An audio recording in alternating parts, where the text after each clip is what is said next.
Hey everybody, and thank you so much for joining me back into Farthest Frontier. Today we are going to look at the playtest for version 1.0. So after almost exactly 3 years, we are finally getting a first look at what the full game is going to be like. So now I know we're going to get bridges in this game. So I think what I want to do is I want to start maybe with the lowland lakes.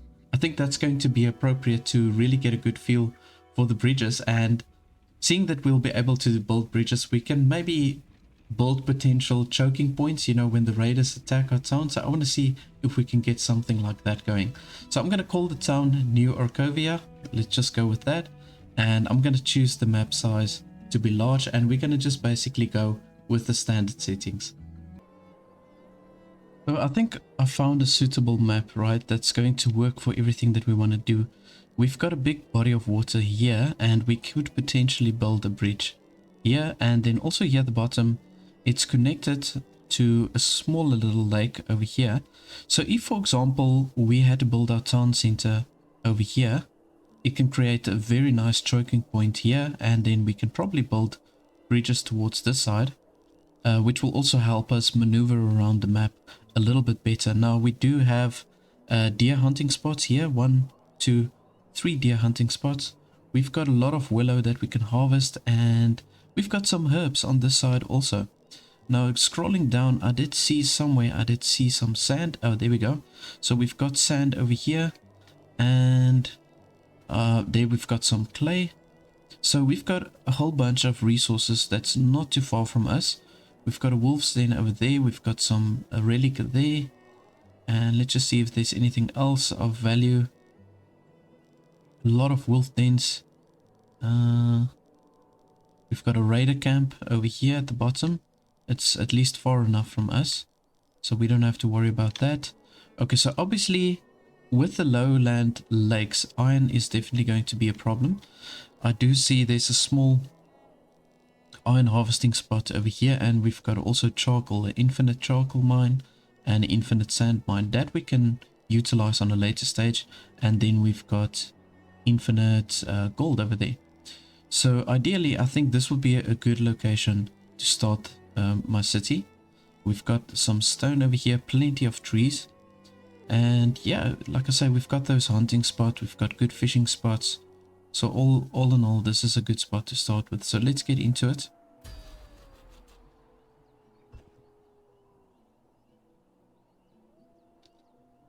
Right, so the fertility, we've got a decent fertility over here, but I'll probably go a little bit further down for the farming. And then the water levels are obviously going to be very good. So with the lowland lakes, that's really not an issue. Okay, so first of all, I like to start off by just building a road all the way around. That's my normal ritual. And we're going to build one road that's going to go towards this side. Now, towards that side, we're going to do all the production. And I think it would be a good idea where we go down over here. This is where we're going to build the actual village part, or the public space. So all the public buildings with the houses, it's going to go here, and then our production is going to go on that side. So let's just basically circle all the trees that we want to harvest. And we've got a few pieces of stone, so we can just tell them to harvest the stone on this side. There's a few stone over there and over there. Right, and then what I'm going to do is I'm going to tell my storage wagon to move more towards this side. Okay, we'll probably get a forager, sorry. We'll get over here because we've got plenty of herbs and we've got the willow, so I want to kind of get a combination with those two. Now, obviously, we're not going to get really food from that, but it's still essentials. So let's place the food storage, oh sorry, the forager. Let's place it over here. And then the hunters, we're going to move them as we progress with the town. But for now, I'm going to just place one right here by the village, by the town center. Now, I just want to see, off the starting menu, there's very few things that I can see that's different. One thing that I can see is knowledge points right here in the top left corner. So we've got now a thing what they call knowledge points. So obviously you get this through doing different activities, I know you also get knowledge points from the academy when you've got people assigned over there. But here we've got a massive technology tree. Oh my goodness. So at this stage, it's really hard to determine what's going on. But you can see here, this is obviously with the tier 1 town center. And so it progresses where you unlock more things. There we go. So you can see, or it's actually different categories. Yeah, I think that's actually what it is. It's all the different categories. So this is for the actual population. This looks like more like entertainment, like high-end stuff, military. And then this is the production. That must be the production. Okay, cool. So we're going to see once the town center's up, I think we're going to get access to that. So, okay, this is the same tab. So you can either access it there at the top or you can press here at the bottom for the technology. Now let's see when we go into the building tab. There are plenty of extra buildings now that's added, as you can see. So the first thing we've got is the academy, which is going to become available at the tier 2. So you get relatively early in the game, you get access to that. And you can obviously assign your workers to just get some extra knowledge points, I believe. So you can see that we've got now an annual increase of knowledge of 6. So I think there's other structures that will also maybe contribute to the knowledge. I'm not really sure. We're gonna find out soon. Right, so we've got, let's see, okay, this is our monuments: a civic monument, economic monument, and a military monument. Right, what else is there? There's nothing else that I can see that looks new. Roads, ooh, a cobbled bridge. Oh, there we go. A cobbled bridge. Okay, so there's the bridge we were looking for. It takes a lot of stone. So I'm probably only going to build this bridge on a later stage. I think so. Let's just fast forward this so that I can get all these resources. Let's first set up also where we want to place the houses. Okay, so 1, 2, 3. We're gonna make a block of 6 again. Oh, sorry, of 9, I mean. And we'll leave that little space in the middle for some decorative item. Or for a shrine, either one. And then over here, we can place our well. 59% boost for the water well. And then our firewood splitter doesn't have any detrimental effect on the houses, so we might as well place it over here. And let's see what else we can reconvert. Some of the production buildings we can place over here, right? They don't have any negative effect on the houses.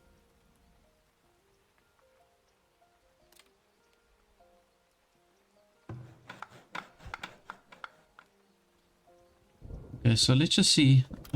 We were there by the roads and fencing. We've got the cobbled bridge. Okay, anything else? Oh, nice. Okay, we've got some extra decoration, so I want to really look into that. We've got the extravagant small bench plaza. Alright. Okay, so we do have a few extra stuff. Extravagant medium plaza. So this obviously gives... this comes from the civic monument. Ah, I see. So all of these, you're going to have to... You can only unlock these once you've got the civic monument. Oh, that's a shame. Extravagant flower urn. Extravagant ornamental tree. Okay, nice. Okay, so we've got quite a few extra decorative items.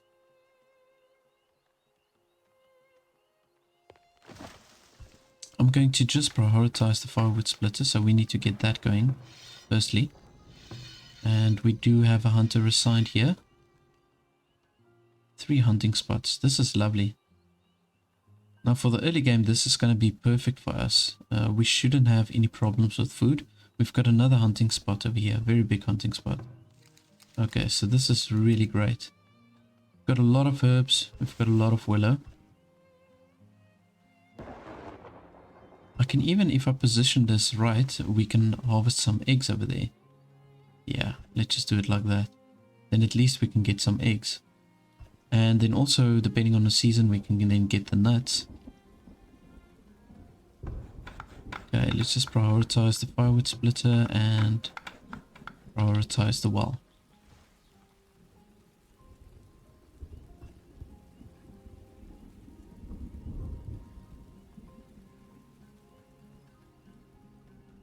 Okay, but I think we'll only be able to find out what we can do here once we've got some extra knowledge points. So I thought it's starting from this way, from the top downwards, but it's starting from this side. Let's just see what we can get here. Woodlaw. +5 more resources gathered per forage source. Oh, this is nice. 15% work to produce, less work to produce smoked meat. Oh yeah. You see, now all of these things, I'm gonna definitely want to get all of these. +1 occupancy at compost yards. Oh, this is good. This is very good. You see, this is something that I had a problem with from the beginning, that we could only have one worker at the compost yard. So now we can add an extra worker there. This is awesome. -30% work to produce compost. A 30% fish replenishment. These are all great. Great buffs.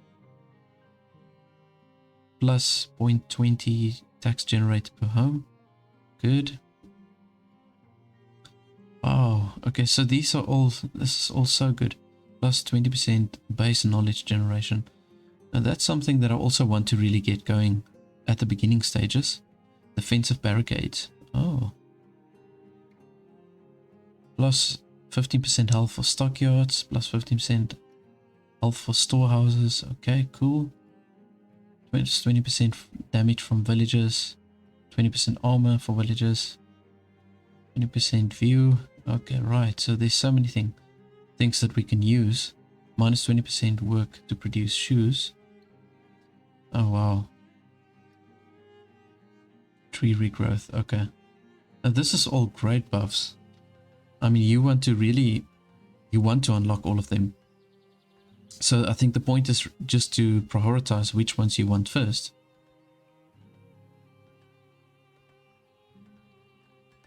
Now, I don't know if I should harvest these trees, because that's going to affect the egg production over there. So I think I should maybe leave some of the trees over here.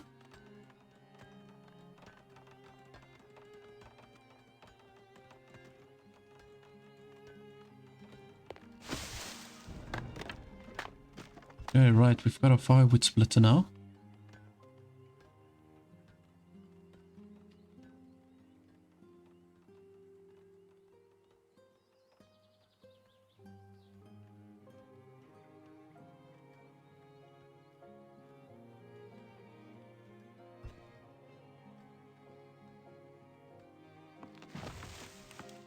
Yeah, I suppose I must move my storage a little bit more to this side.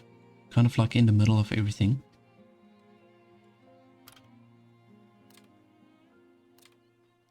And the stockyard, yeah, that we can move or place somewhere around about here.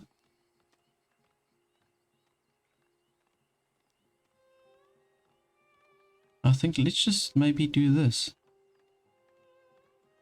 I'm going to put it down right over there.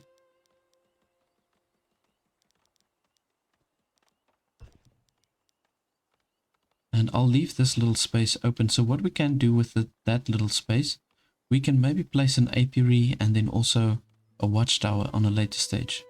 Or even we can place a decorative item also. That's something that you can also look into. I don't think there's anything else. It's my achievements. Okay, we did have that tab before.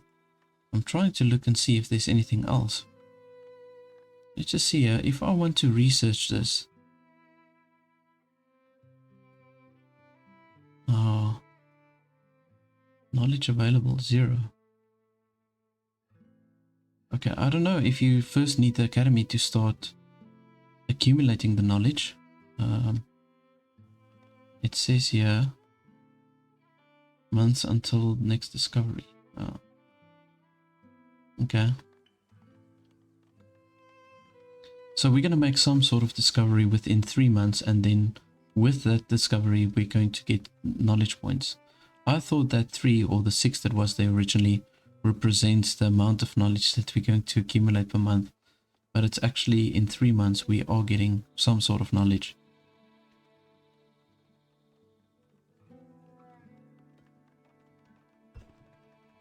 Alrighty, now we've got enough housing for everybody.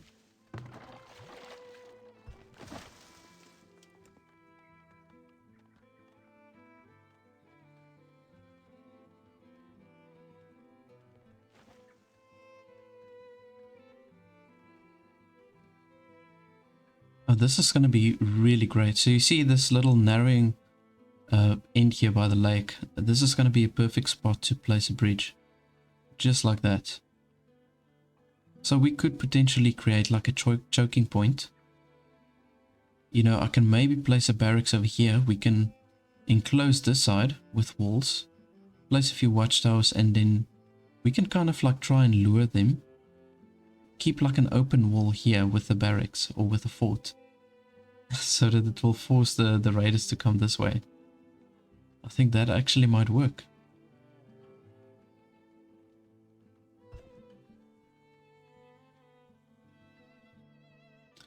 Right, so let's just see, amass a 4-month food supply and 6 houses.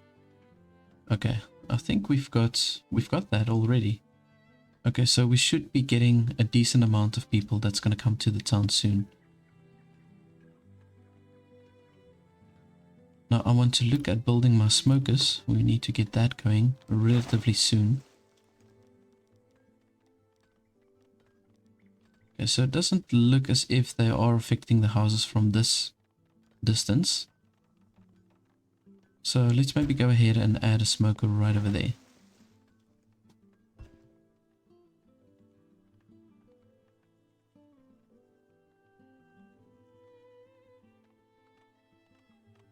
Now, I would say that's a good location for a fishing hut. If you kind of place it over here, you get like 140% production. Maybe a little bit more if we place it strategically.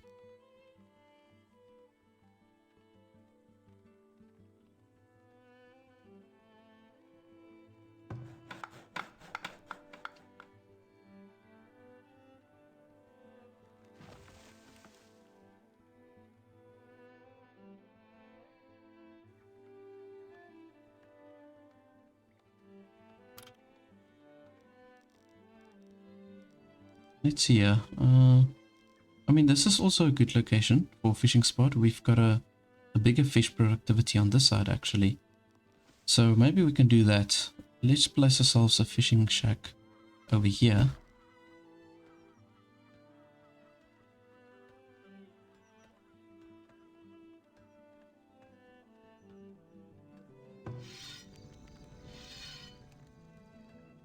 So it's going to be 1 month still until we get some sort of discovery. We're going to check it out now.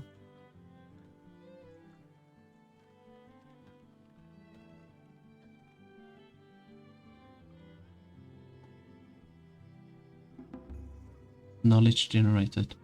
Oh my goodness, only 1 knowledge point. Ah, okay, I actually see what's happening here. So you can see, let me just zoom in a little bit. So there's 0 against 3. I think you need 3 knowledge points. For these ones, you need 1 each. That you need 2, 1, 1, 2, 1, 1, 1. Okay. Yeah, I think that's what's going on. So we've got to now just decide what would be better.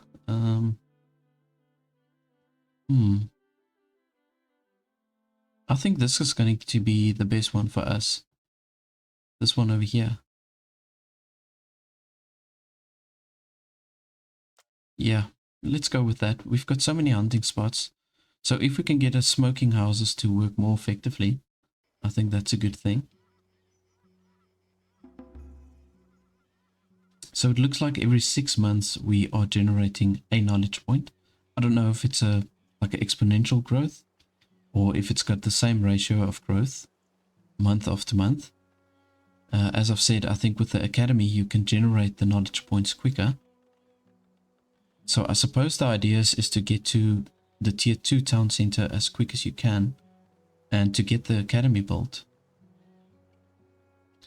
I mean, all of these buffs or abilities that you can get through the technology, this is all awesome. I mean, this is really going to help you.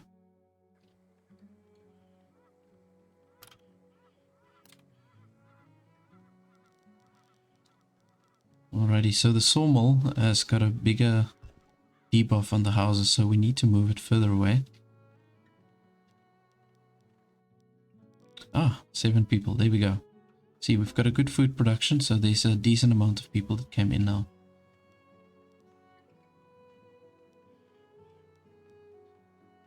Alright, so I'm going to place the sawmill over there.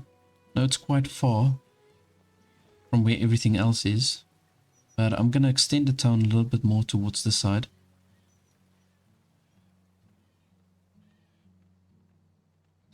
But with my previous playthrough, I've learned that this actually, if you get like a location like this, where you can build right up against the lake, this is very good, especially like when it comes to the raids.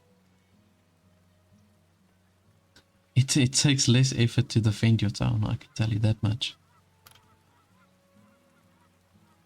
Right, so let's just prioritize the sawmill. And they say if we've got a marketplace, there's more people that will come.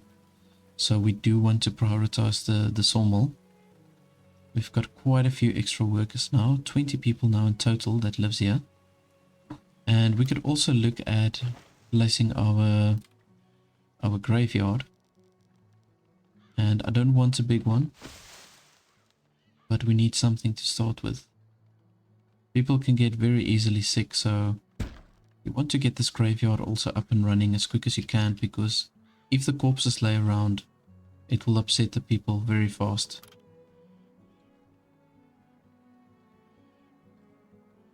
And not even to mention, you can get illnesses with the rotting corpses.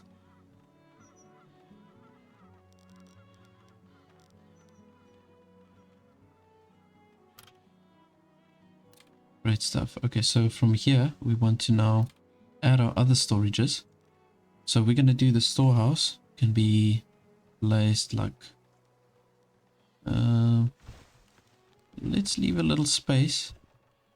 Oh, actually no, let's do it like this. I'm going to place them right up against each other. And then here... Let's see, yeah. Here we can place our root cellar. And then we can have another one facing the same or the opposite direction, and we can have a little gap there. Also maybe to do some sort of decorative item there in the middle, or watchtowers, either way.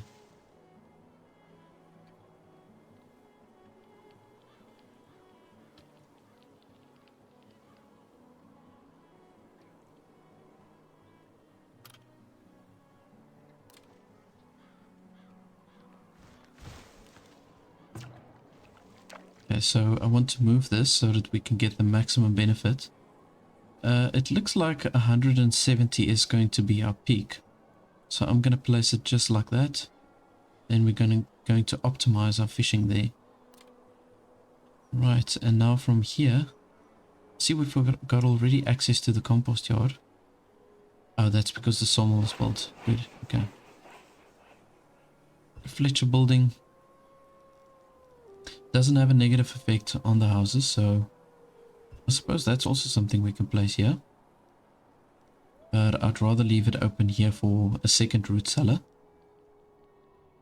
So let's maybe place it like this. Yeah, so I'm going to just bring a road through. And then we can do the other production buildings we can place over there.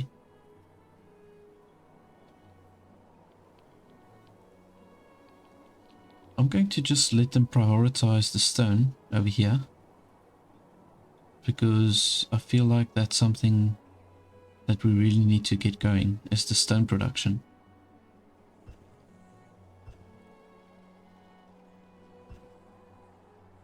We don't really have much stone anywhere else. I think if we go up a little bit north here, you've got something. But there's quite a bit of stone just here by the lake, the smaller lake.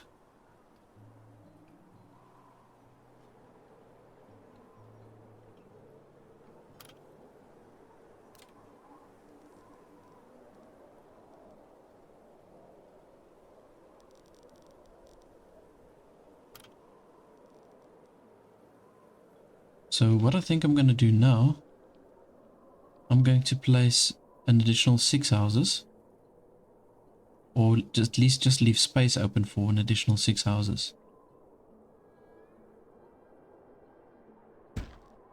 And I'm not going to leave any gaps between the houses, so we're going to place it facing the opposite directions, and just like that really.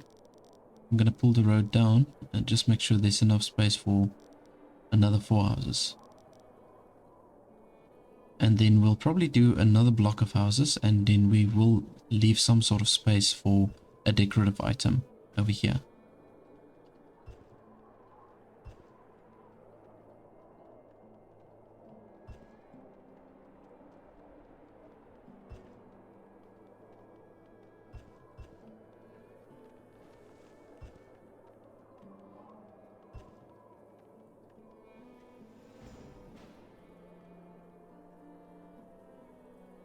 Right, so you can see our plank production is starting to grow. We've got 2 workers there. Currently, we've got 9 laborers, which is a lot for our current population. But there's a lot of production we still need to set up. So for the market, I want to move it a little bit more towards the right side, a little bit away from the lake. I think...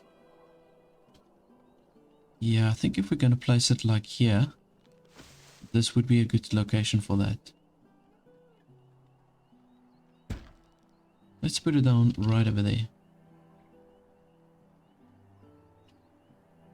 Okay, and then I'm going to move this cart further down, closer to where we're producing all of these things, the herbs, the stone, the wood, everything.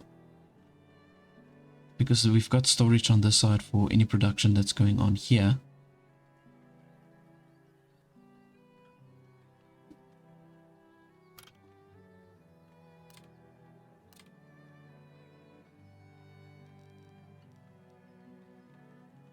I kind of like the small storage deposit. Although I don't know if I'm ever gonna really use it. If I maybe find like a few open spaces within a big city, I think then I might utilize that. Let's see, we can build our compost yard. I don't know if it's a priority yet though. The basket shop. Oh yes. Yes. Okay, so this is definitely something I need to get going immediately. We got another knowledge point. And the cobbler shop.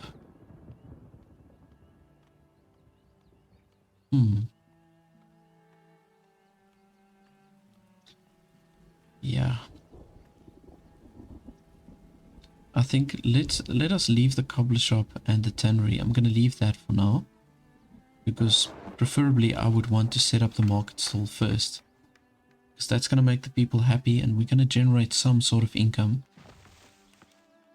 But let's see, we've got now that extra knowledge point, so I want to see what else we can research here to help us.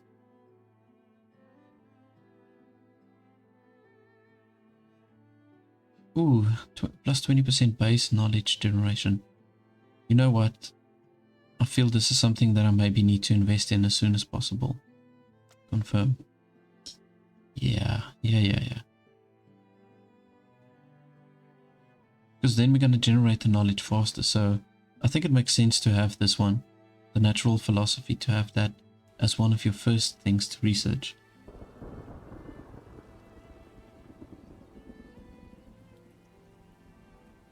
So technically this should go a lot quicker for us to develop the knowledge.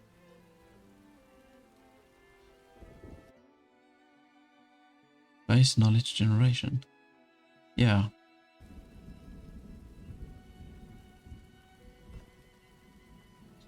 I think what we can do is we can maybe assign one more worker here by the sawmill.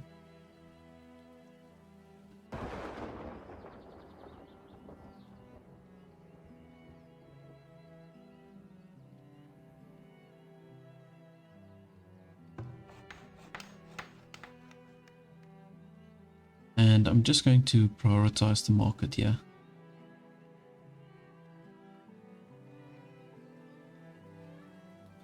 Got 12 available laborers. Okay, you know what? Let's do this. Let's add another worker here to the sawmill. Our food production is looking pretty good. Our smokehouse is working very effectively. We've got a little bit of additional nuts and 3 fruit. Ah, I think this is where they got the fruit from. And for the herbs, 72 herbs. and 152 willow, so that's generating very nicely.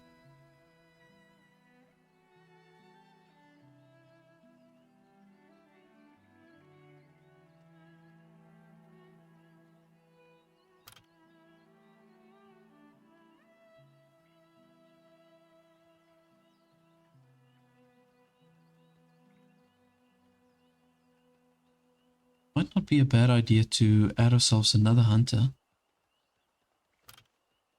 Thinking about it now.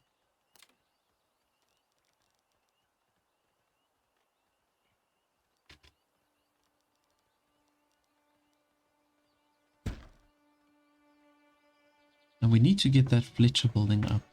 I think that's pretty important. Just see resources. Yeah, the Fletcher building I'm going to set up right over there. Close to all the other resources.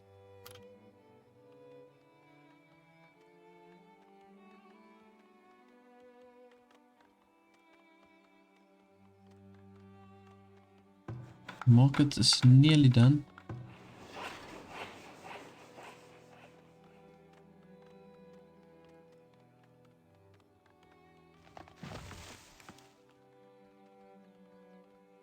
I'm going to start sending out some explorers just to basically go to the outskirts of our line of sight.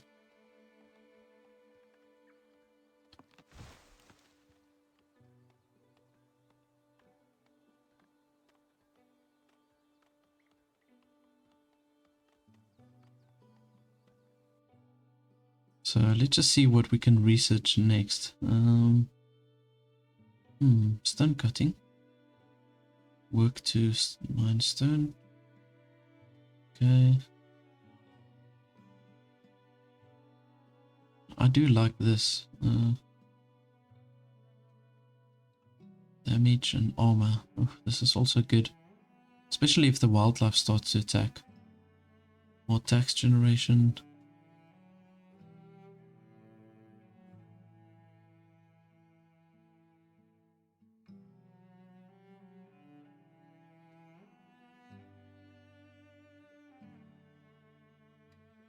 Okay, well, I guess what I am going to do, I'm maybe going to select this one next, sustainable farming, so that we can unlock a next technology. So you can see here, disease resistant. Oh, this is very good. Gives us more resistance to diseases for the crops. Trailblazing. 10% speed for foragers, 10% speed for hunters. Plus 20% forager work radius. Oh, that's so awesome. Yeah, man, like all of these buffs are so good. Unlocks the barn, chicken coop. Yeah, this is when we get to the tier 2 town center, we can open up all of these. So they get automatically unlocked when you're at the tier 2. Very cool.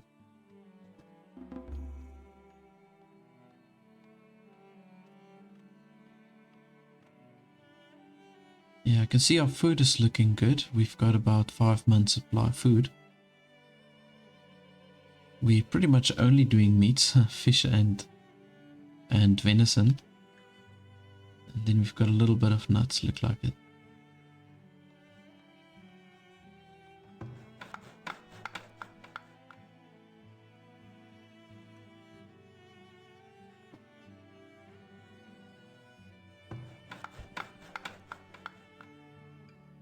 I'm going to add myself another builder.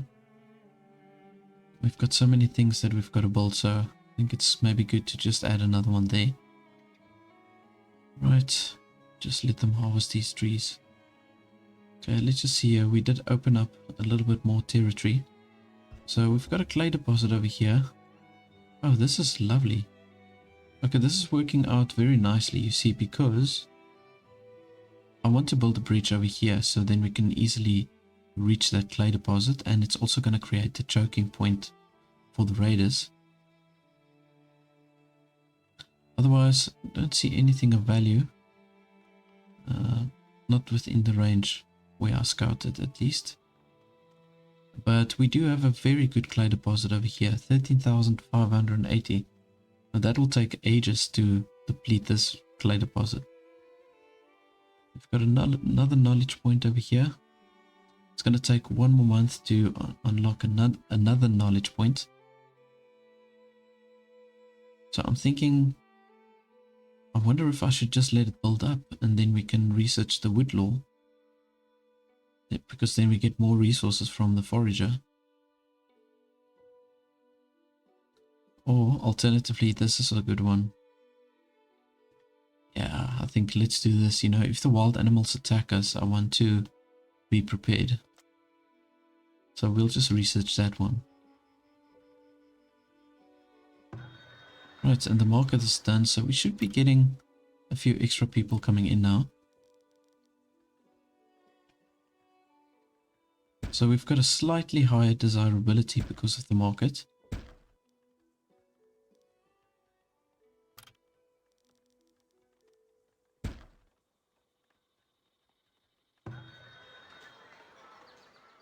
So this house is just out of range of the market, but once we've upgraded it, then it's going to be within range. So that's why I'm not too worried about that one.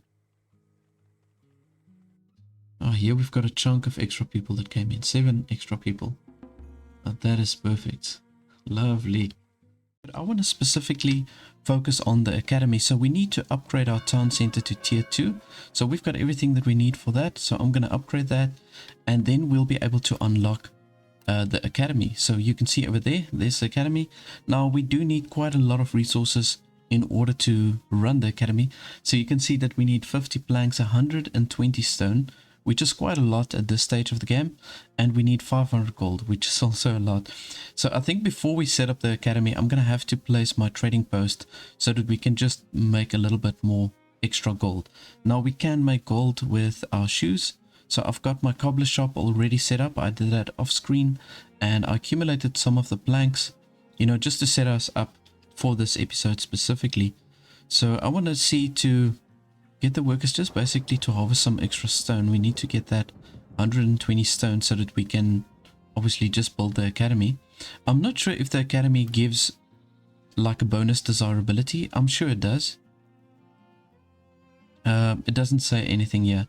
So it's maybe going to be like a neutral building, similar to the guild hall, I suppose. I'm hoping that it gives some sort of desirability. It's a pretty cool looking structure, so I'm thinking it will. But I'm not really sure. We got some extra knowledge now, and we've reached tier 2. So they actually play some music now when you get to tier 2. Quite an accomplishment. So, you know, with while I was off screen, they did like an update, and I lost some of my things that I researched over here. So I'm kind of like going through everything again. So I'm going to just select this one. I did have this, but I'm now just reselecting this. Now, I kind of misunderstood here with the technology that you get, that it's got a 3 next to it, or a 2. I thought that's the amount of technology points that you need in order to unlock it. What it actually is that there's 3 levels. So for example, here with the wood law, you get a level 1, 2 and 3. So you can see here, if we do unlock the level 2, we get 10% more resources gathered per forage source, and then the rank after that is 15 more. So I've only unlocked the first level, which gives you 5 extra, which is quite a lot. I mean, especially at the beginning stage of the game. So you can see the food, my food is doing really well, and it's only thanks to the meat that I'm producing, really. Okay, but let's go ahead and place ourselves the trading post. We need to get that set up ASAP. And I'm just looking for, I'm going to probably place it over here like so. Yeah, let's just do that. I'm going to leave this space for extra houses, and we might as well just place a few here. Let's just do, I'm just going to do maybe 3. Let's just do it like that. Okay, and then I also want to unlock some more things which can help us accumulate some extra goods that we can sell. So the apiary for me is a very good one to start with. Now, in order to have the apiary, we need crop fields, it looks like at first as well. I didn't actually know that. Usually by this time I've already got crop fields. But I haven't done that yet because we've got so many of these deer spawning points around, and you are going to need fencing. Otherwise, they're gonna take all your crops. Okay, so we'll wait with the apiary. Just want to see what else have we got nearby. The only other thing that I can think of, which we can maybe use as a trading commodity early now, is the clay over here. We've got a massive deposit of clay. So what we're going to have to do is we're going to need a bridge. So let's just see roads and fencing. A cobbled bridge. Okay, so I'm going to kind of place it over here. Yeah, this is a good spot for it. So we need 58 stone to place this bridge, and I think I'm going to do it. Yeah, I want to get to that clay deposit as soon as possible. So let's go ahead and place the bridge right over here.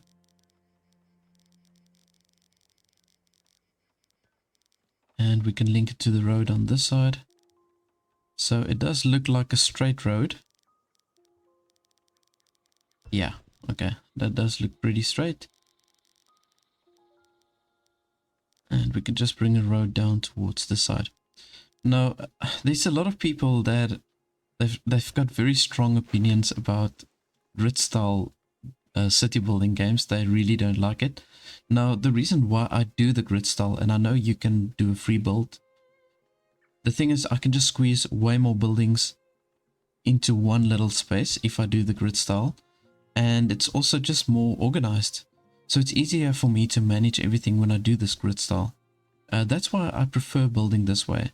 I love the fact that we've got the freedom to do like a free build, but I prefer the grid build as far as I can.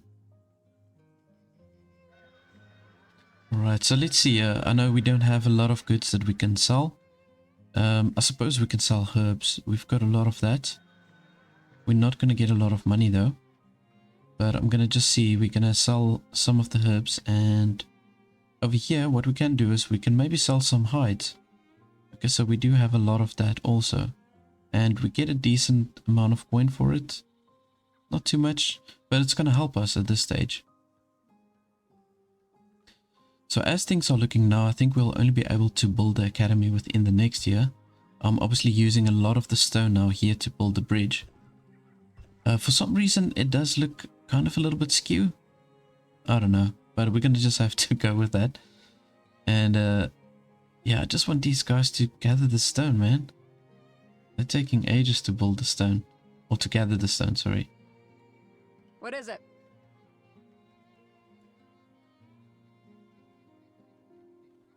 Just prioritize all these stones. Come on, man. Okay, so I'm going to just highlight these stones so that they can harvest this whenever they can. I got another 2 villages. Okay, so that's going to really come in handy. Oh man, this is going to bug me. So this bridge is definitely not straight, but it's okay. It's going to work. It's going to work for what we want to do. Yeah, that looks very cool. Now I'm thinking they should be able to move pretty fast on these bridges because it's cobblestone.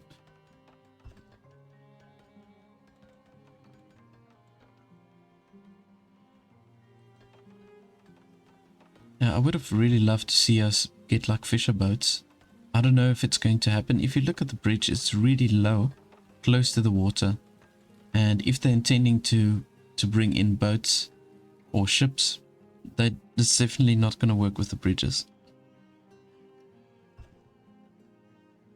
Okay, it's getting very close to being done. Only one more piece left. Okay, let's just sell those hides and also sell those herbs. Okay, 348. Yeah, I'm gonna have to sell a little bit more. Let's sell some extra herbs here. I want to just get enough gold so that we can place that academy as soon as we've got the resources. I suppose we can transfer some of the wood as well, the planks. Just a few.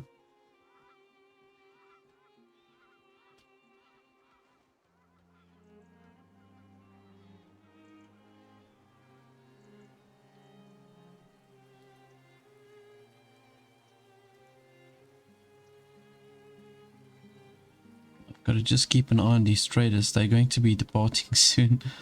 So I'm hoping they're delivering the stock soon enough, so that I can just sneak in one more trade. Come on, man. Where are these guys?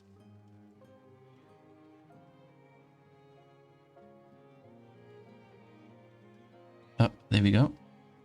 Right, so we've got the herbs. Planks. Oh, no, this is not going to work. Don't think we're going to get it on time. Nope. Okay, so we missed that one. That's fine. Okay, well, in that case, I'm going to just transfer the wood back to my town storage. There we go. We did, however, get enough gold, so you can see there we've got 500 gold now in the trading post storage. So we are going to be able to build our academy. Okay, and here's the bridge now. It's kind of, it looks straight from the one angle, but from another angle it looks a little bit skewed. But in any case, this is gonna work for what we want to do.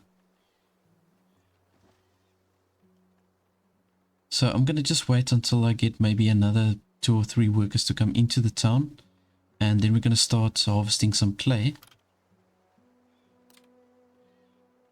And we do need a wagon shop for that. Okay, fair enough. Storage, wagon shop. Yeah, so I think this would be a good location for the wagon shop.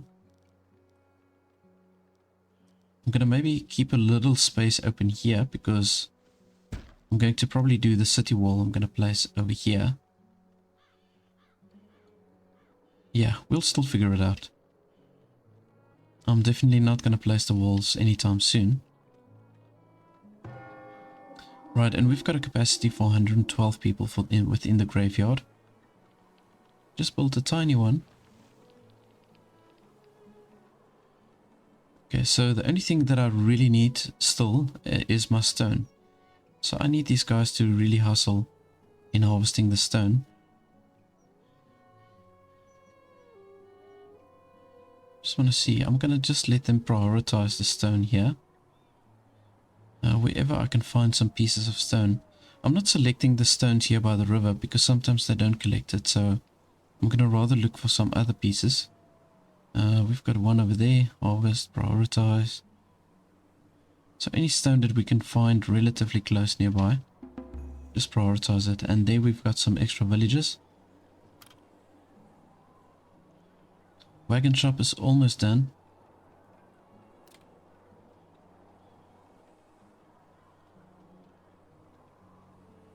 Okay, so the academy's monthly fee is 8 coin or 8 gold, and we are generating that now, so that's perfect. So let's see here. Yeah, you see it doesn't generate any desirability, so you know, in fact we can pretty much place this anywhere really.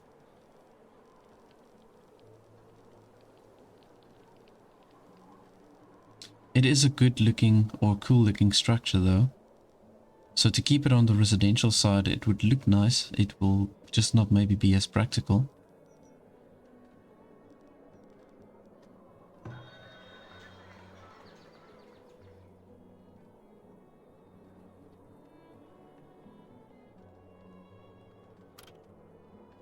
I think for the time being, what I'm going to do is I'm going to just place it over here. I'm not going to place it on top of the hazelnut deposit here, or the hazelnut bush, whatever you call it. I'll just place it over here.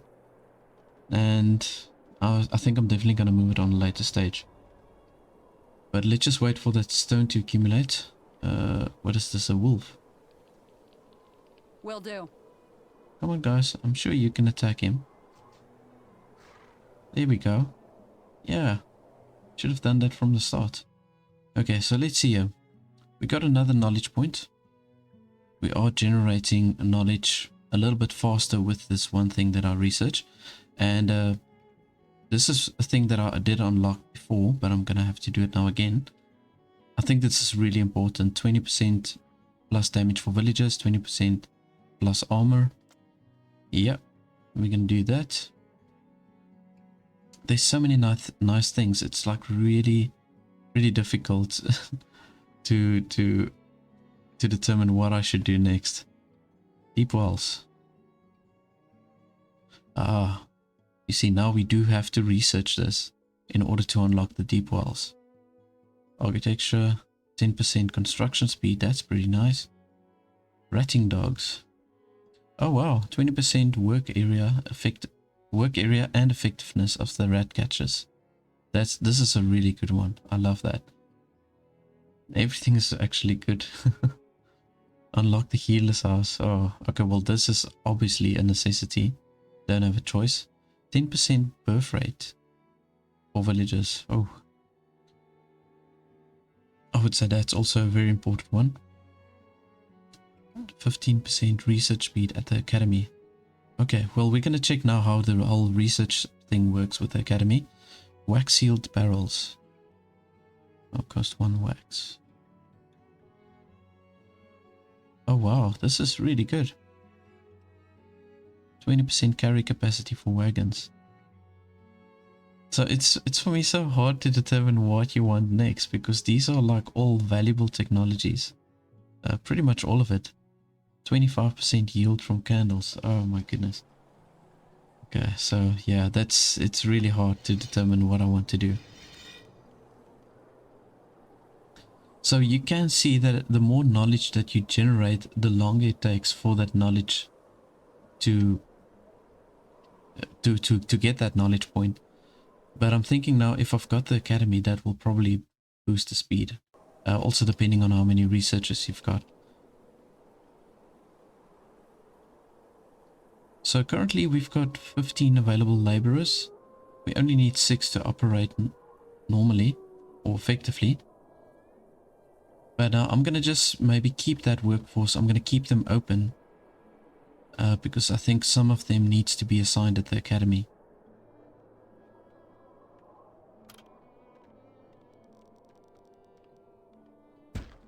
So let's go ahead and place it over there. Harvest resource, prioritize. Okay, I'm pretty sure, yeah, there they go. They're going to collect all the stone. Harvest, prioritize. Okay, good. Okay, so we should be getting all the resources now that we need for the academy. I'm going to also just say prioritize in building the academy. And then all of this gold we can transfer over to the town storage. I'm going to just transfer all of that across.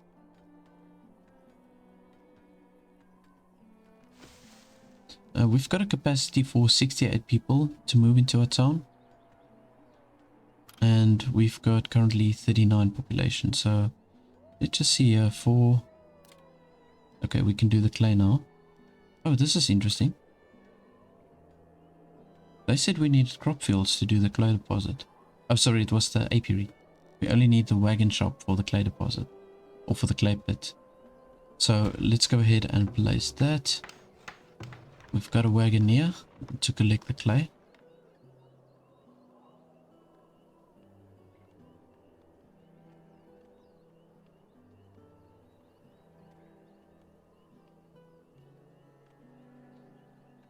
Okay, we're still missing another 10 stone.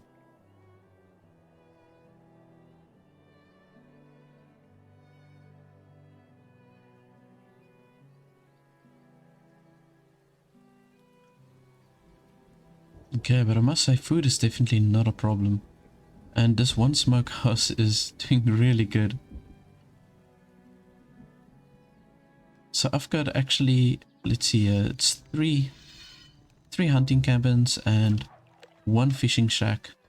And this one smokehouse is basically sufficient enough to smoke all of the meat for those four buildings. So I think I can actually use that as a reference, you know, for every 4 hunting cabins or fishing shacks that I've got, I can build an additional smokehouse.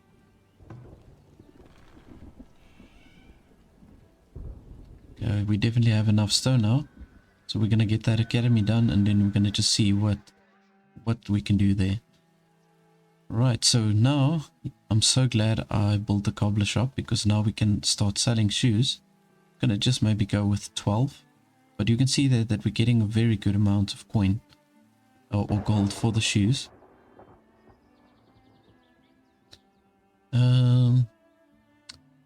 They're not really selling anything I want. I kind of want the sand, but also not really at this stage. They're willing to buy stone from me at a very good price, but I've got too little stone around the village to sell that. I'm not going to do that. And my basket shop, or the weavers, man, I don't know why they're taking so long. I'm going to have to just assign another worker here. Let's see, yeah, we've got so much willow, so I don't know. They should be generating baskets much quicker. Let's maybe go ahead and sell the 5 that we've got. I've got another worker assigned there to weave the baskets. Okay, got those 12 shoes that we sold.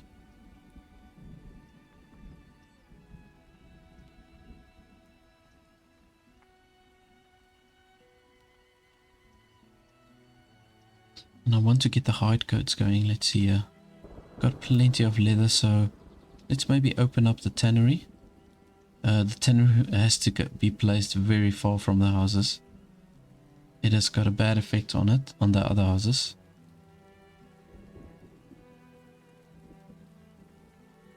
So let's maybe go ahead and place it over there. I'm going to also go ahead and place my compost yard. We can maybe place this next to the tannery. So these two structures has got the biggest negative effect. And I would maybe say the soap works as well.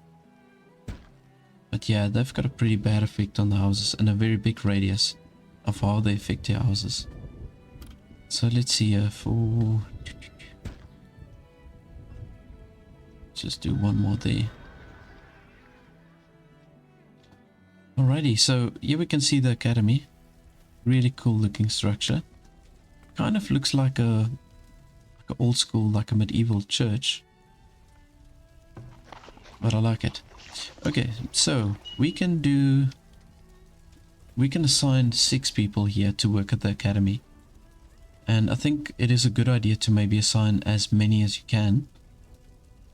So let's just for now assign another 2 people.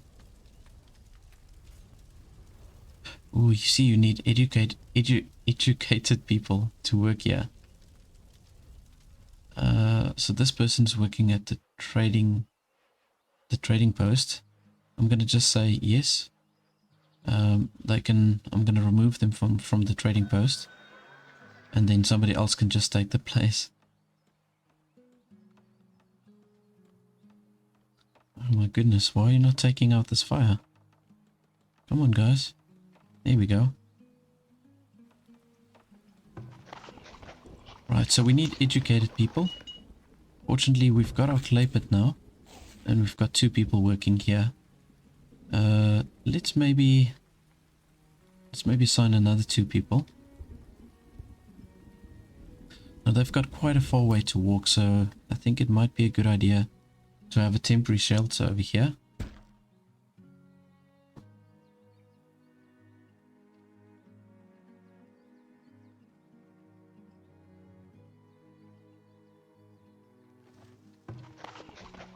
Right, let's just check this out. So with people assigned at the academy, you make discoveries, right? Monster discoveries. Oh, okay, it's pretty much the same as what it was before I built the academy. This is just gonna maybe make it go faster. So it's pretty much like what I thought it was going to be. It's just going to boost the knowledge points quicker. And that's pretty much all it does. And then we can upgrade the academy on a later stage. School of Thought, Research, External via the Tech Tree. Okay, so I'm not sure. Let's just see here. Okay, so obviously certain knowledge points will be locked until you upgrade the academy. I'm guessing that's what it is. Or it's going to just make all the research go even faster. Either one of the two. Now I want to get to this section here as quickly as I can. The economic monument and then also the civic monument. Here we go. Here it is. So the civic monument and the economic monument, these two I want to get really fast.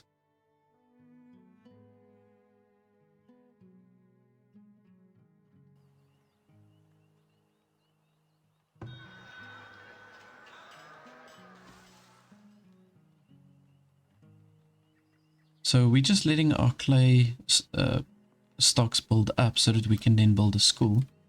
Let's see here. For the school, we need 30 clay and 150 gold, which we've got. And what I think I'm going to do is I'm going to place the school over here. So this is kind of like creating a desirability barrier between the houses and the production buildings. If I place my buildings that adds desirability here, I think it can kind of counterweigh the effect of the buildings that gives a negative desirability. So what we can do is we can place it like here in the middle, like that, and then we can do maybe the two garden pieces next to it. Yeah, I think that's a good idea. So let's do it like so. I'm gonna pop it down over there. We've nearly got enough resources for everything.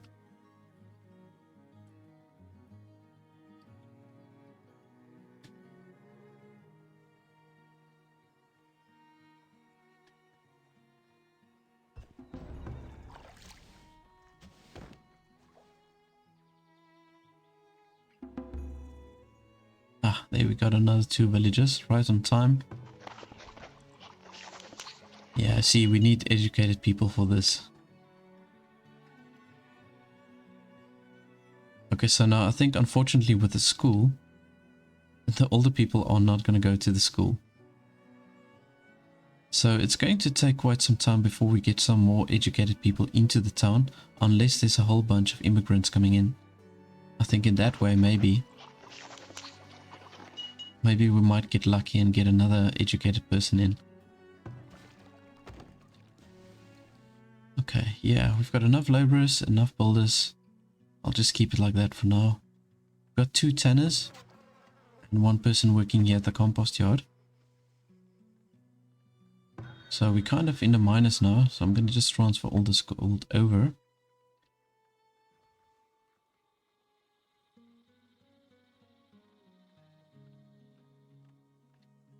Yeah, we're going to need 30 clay for the school.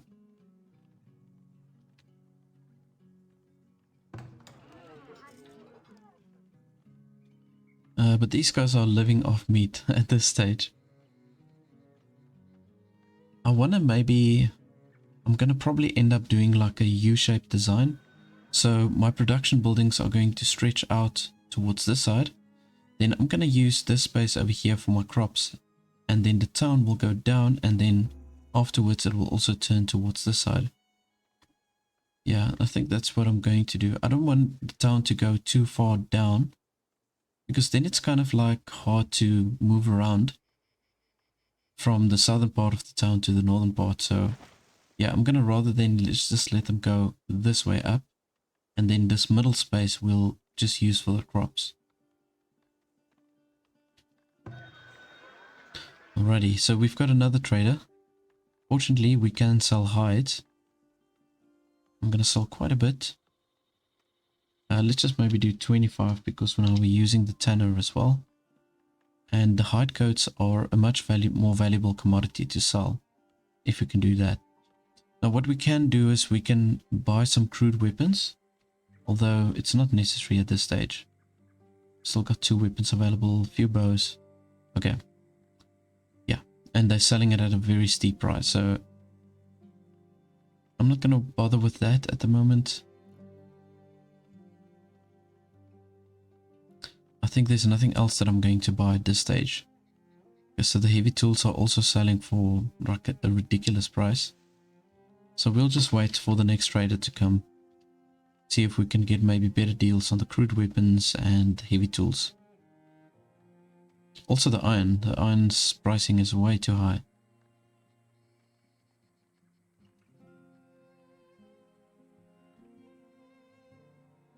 Okay, good. Got that extra gold. I'm gonna just go ahead and transfer that also to the town storage.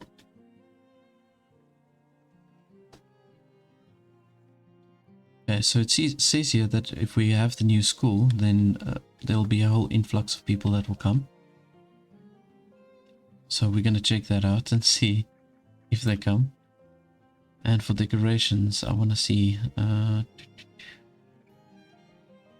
so the small park, yeah, we only need 150 gold for the small park. So I'm going to go ahead and place a small park over here. It's going to boost the desirability a little bit. But we do need 30 desirability in order for these houses to upgrade. Once the school's there, we might actually have enough.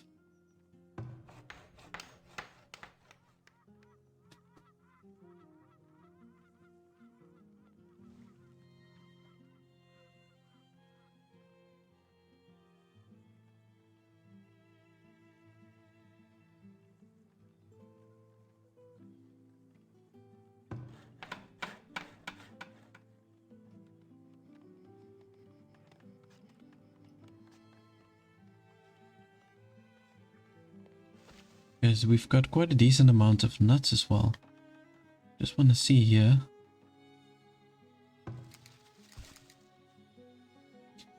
So we got that many nuts just from these two deposits over here. Wow. You see, this is why that research that we did, it really helps. The knowledge points that we used for this wood law. That's really crazy. Okay, but we do have another 2 knowledge points available. So let's definitely, I'm gonna definitely do this, the spotters. So it's gonna just help us see further. Firewood planks. Oh wow, 20% less work. Now this is a good one. I'm gonna go for that.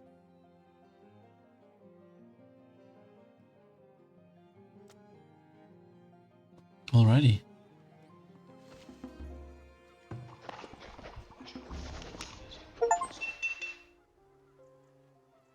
Right, I see we've got an achievement unlocked here for 10 knowledge points that we've used.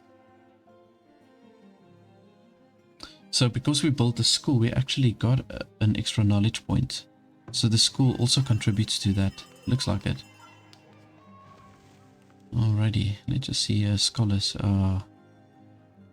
Okay, unfortunately I have to use a scholar if I want to get a teacher. But I'm not going to assign a teacher. We can maybe wait for some people to come in. Because there they go. Or there they come. 1, 2, 3, 4, 5, 6, 7. Yeah, it looks like we're getting 7 new people.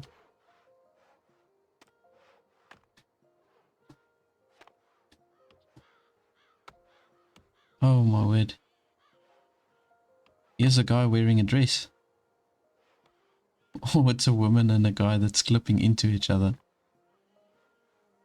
I saw the beard and I saw the dress and I just thought, oh, that's a bit odd.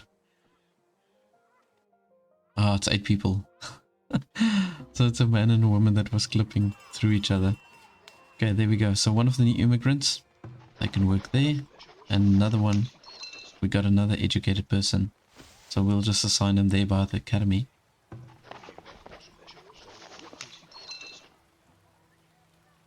Ooh, so I see... Wait, what's this? Scholars are missing access to paper. Paper dramatically increases the rate of research. Ooh, okay.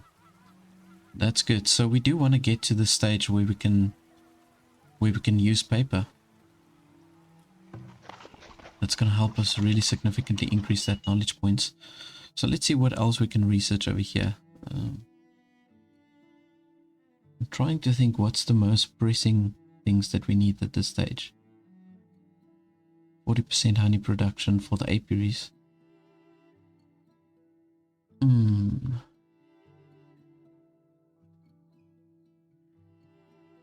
Unlock? Wait. Unlocks the paper mill. Oh. Okay, this actually unlocks the paper mill. It's going to be useless until we get the flax in any case, so I'm not going to worry about that. Just see 15% research speed at the academy. Well, you know what? I'm going to do this. I'm going to go for that.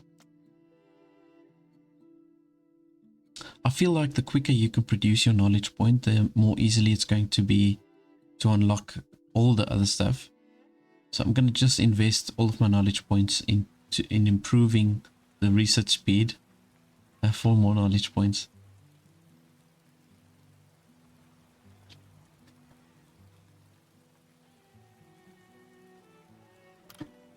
Right, so for the decorations, I was thinking of placing 2 of these garden trails next to the school. Okay, so there you can see it's also going to give us a nice boost for the desirability. And we've got some of the houses that's upgrading now.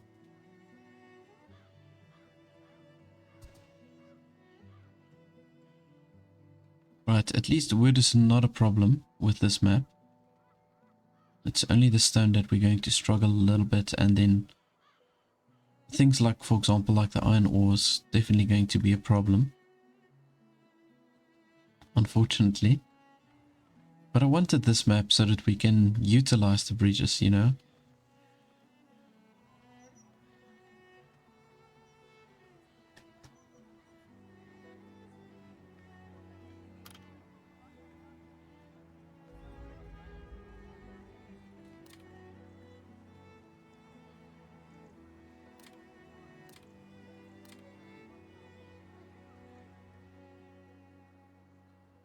Righty, so let's just see here. I'm gonna pull one more road up here. And then what I'm going to do is I'm gonna start setting up my crop fields, right?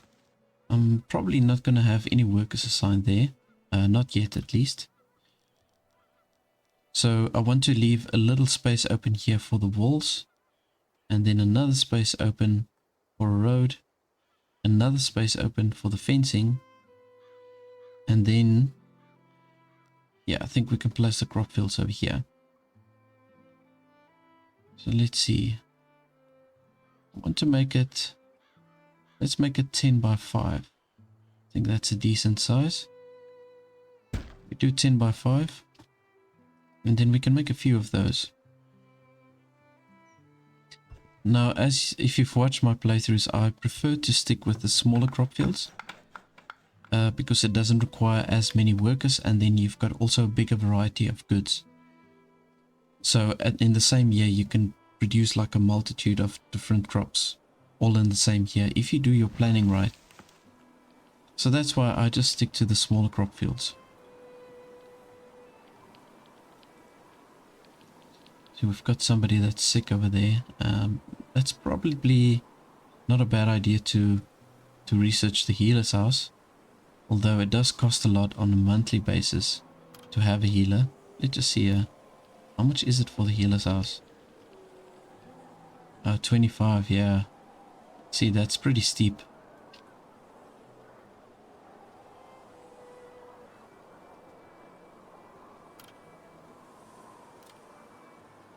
Okay, well, now that we've got the clay, I think it's a good idea to maybe get the potter building up. Now the potter building doesn't have any negative effect on the houses, so I suppose we can squeeze it in here. There's a nice space for it. Yeah, let's do that. Gonna pop it down right over there. These guys, I don't know why they're not collecting the stone. Prioritize. You have to let them prioritize this. Okay, good.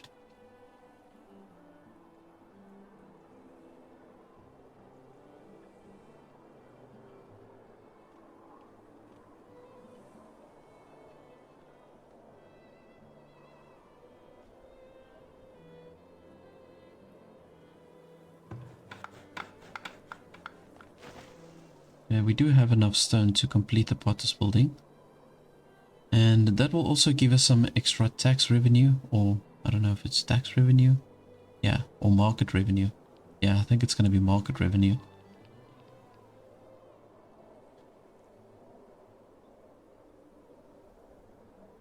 So I think the tax is only applicable for the type of house that they can stay in.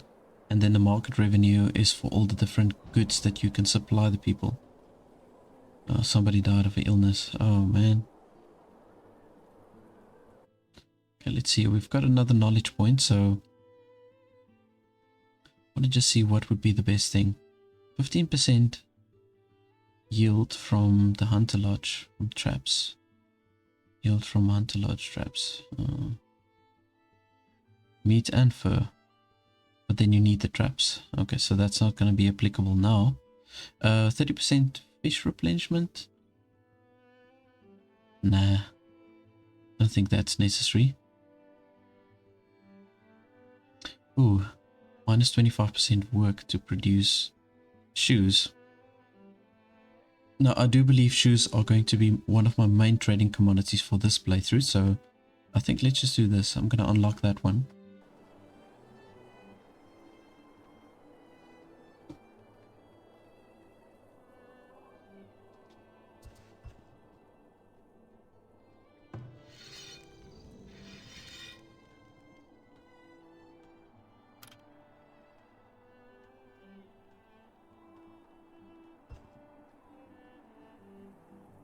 Now I don't have as much wood, but I have to chop down a few extra trees. I have to build my wood production.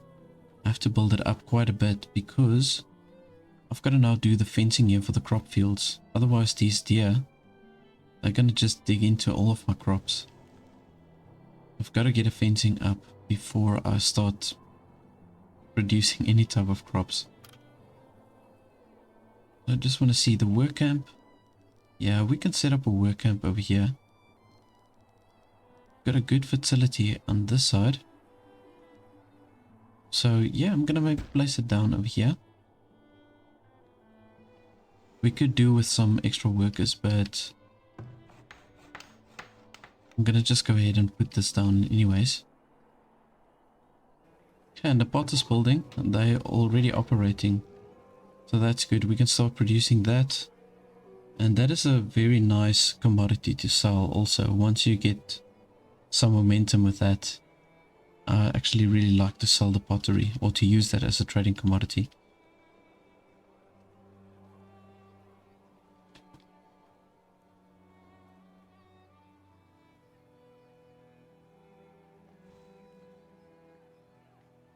So we've got a decent amount of baskets as well as shoes. If there's a next trader coming, then we can even sell the hide coats. We've got a few of that now.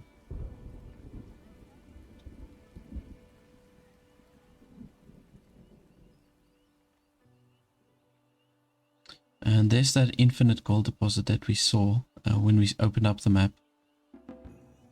3 new villages. Okay, cool. And 2 born.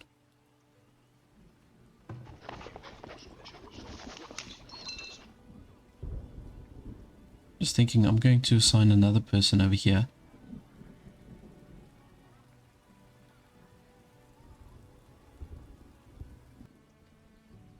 Okay, here comes the first trader now. And there our work camp is also set up. And I'm going to definitely assign 2 more workers over here. So then they can dedicate all their time in just chopping down trees. I've got some stone over there. Yeah, I think I'm going to just do this. Let them work on the side. I'm hoping there's no wildlife or bandits or anything. Let's see. Alright. So we can sell herbs to this trader, but that's pretty much it. If we had an apiary, we could have sold some honey. But yeah, no, I think I'll just maybe sell some herbs. And then what I'll also do is I'll actually purchase some crude weapons. Because they're selling at a very good price. So even if I just have maybe 2 or 3 of these crude weapons, it's going to help us.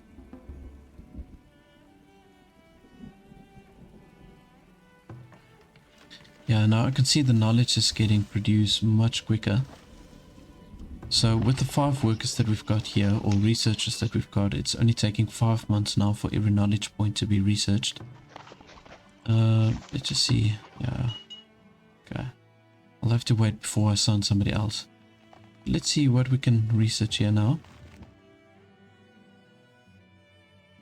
Oh yeah, I see these are very good buffs. This is all the stuff we're going to need. 25% block chance for shields. Attack rate for lookout towers. Attack rate for the town center. Well, this first raid is fine. I don't think we have to worry about when we get the first raid. It's only like a handful of bandits, maybe like 5 or 6. So I'll wait before I do any of these researches.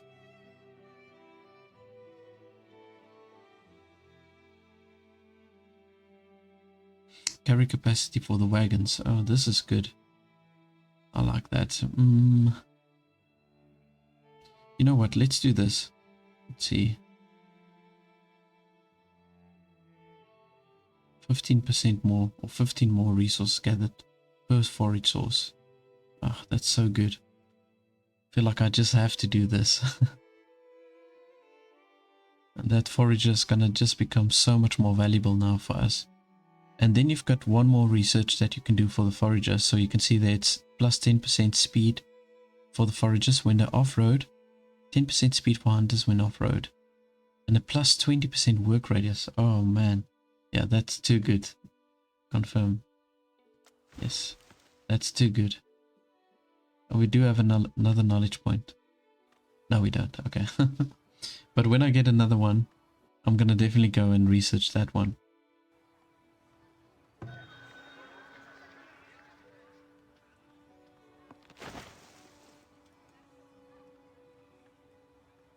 Okay, so what we can do is, let's maybe just go with, yeah, how many we can do? 5. Okay, there we go. Yeah, I'm gonna just go ahead and purchase 5 crude weapons so that we've at least got something.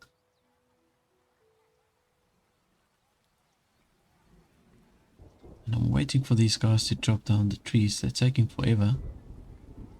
What we can maybe do is we can unassign 2 workers here by the sawmill, because we've got a decent amount of planks. And we do have the workers now here by the work camp. So I think it should be accumulating pretty soon.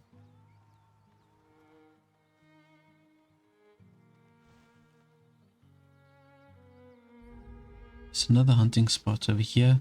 And another infinite gold deposit. I only saw the one, but looks like there's 2.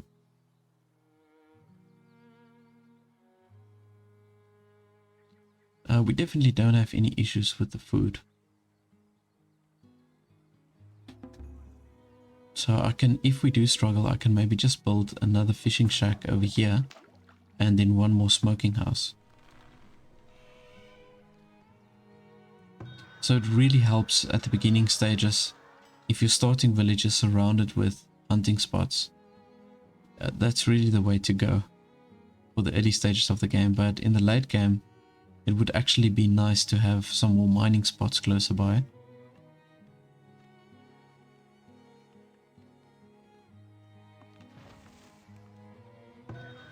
Okay, we've got a second trader coming in. Let's just see what they've got. Maybe I can sell some shoes or some baskets even. Haha, there we go. So they actually buy both of these. This is really good. So I'm going to just transfer a whole bunch of baskets and also for the shoes. Our production is going well with both of those. So I'm going to sell a decent amount. And then we can potentially buy bricks. They do sell paper as well as flax, but at too steep of a price, so I'm not going to do that. But I'm definitely going to buy the bricks. Yeah, without a doubt. I can buy some bricks.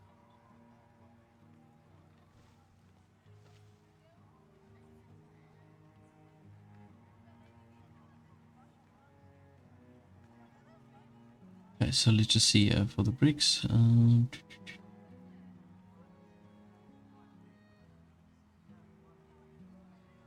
Let's just go with 20 bricks.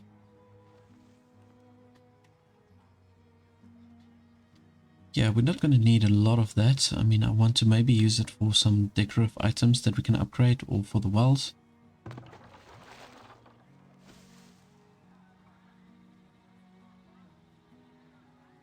Just want to see, they don't sell any iron. No. Okay. Right, so this is interesting. I thought when I looked at the tech tree over here, where's that well? Let's see this picture of the well.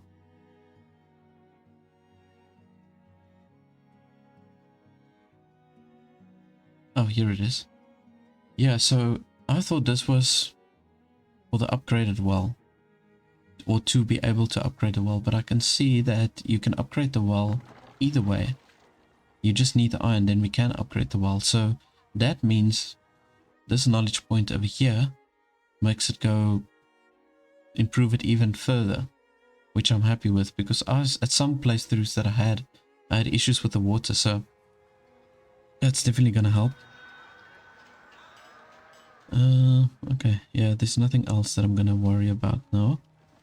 I've been busy off screen, just expanding the town. I've added quite a few extra houses, added some decorative buildings, and over here you can see that we've made like an encampment for our crop fields, seeing that we've got the deer hunting spots all around, so they would absolutely destroy the crops if we didn't place the fencing around here.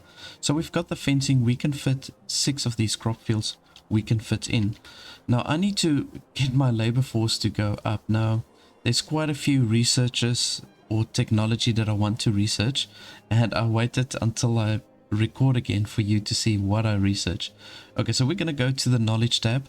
There was only one thing that I researched from the previous episode, and that is this one, the marksman training. Okay, this was quite important because we already got our first raid attack, which was only 8 raiders, I believe, that attacked me. So I mean, that's pretty much fine. I used my tower and my hunters to take them out. Okay, but I have to now carefully look at how I want to use these 5 knowledge points that I've got currently. So I definitely want to improve the crops. So you can see here we've got a -25% reduced fertility penalty from planting crops. Okay, this is very important. Then we've got disease resistance, which, I mean, that's also something that we definitely want. We want to boost our food production. As all of you already know, if you've played Farthest Frontier, food production is a real issue, especially when your town is growing. So we're going to do research that one. And then we have to unlock the grain crops. I first have to research this technology, right? I think I have to confirm this. So let's confirm this, and this should open a tab.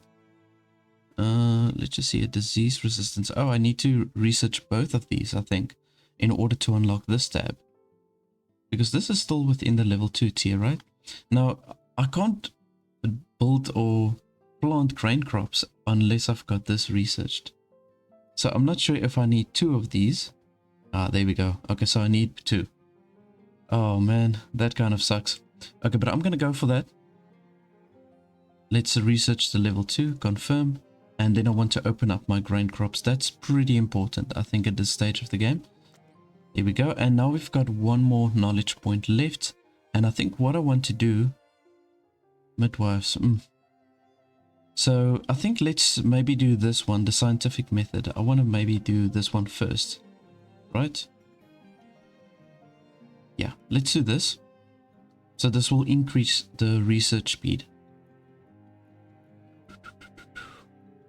Yeah. Okay. Right. I'm gonna do that. Okay, so we can unlock policies. Right, now these policies, I just want to see, like, I don't even know where the policy tab is. Oh, this is from the town center. I remember they said something from the town center you can unlock policies. So let's just see if there's anything here about policies. Here we go. Okay, this is something that I've missed within the previous 2 episodes. I only remembered now that there is something about the policy that you can access from the town center. Overseeing crop yields are increased by 25%, but fertility reduction from crops is increased by 25%. Okay, I feel like that kind of like balance each other out. I don't know if it's really that if it's that useful. Let's just see, production speed is increased by 20%, but chance of incur injuries is increased by 30%, and town happiness is reduced by 10%. I don't really know if that's a good policy. Let's see this one. Villagers consume 50% less food, but town happiness is reduced by 30%. That's quite a big chunk. I don't know, these policies, I feel like it's almost better to just be without it. Lookout towers can hold 1 additional guard, but their upkeep is increased by 100%. Now this is good. I mean, once you get to a level where you're doing a lot of money, gaining a lot of money, then it's worth it to add more people to the lookout towers. they're not that expensive.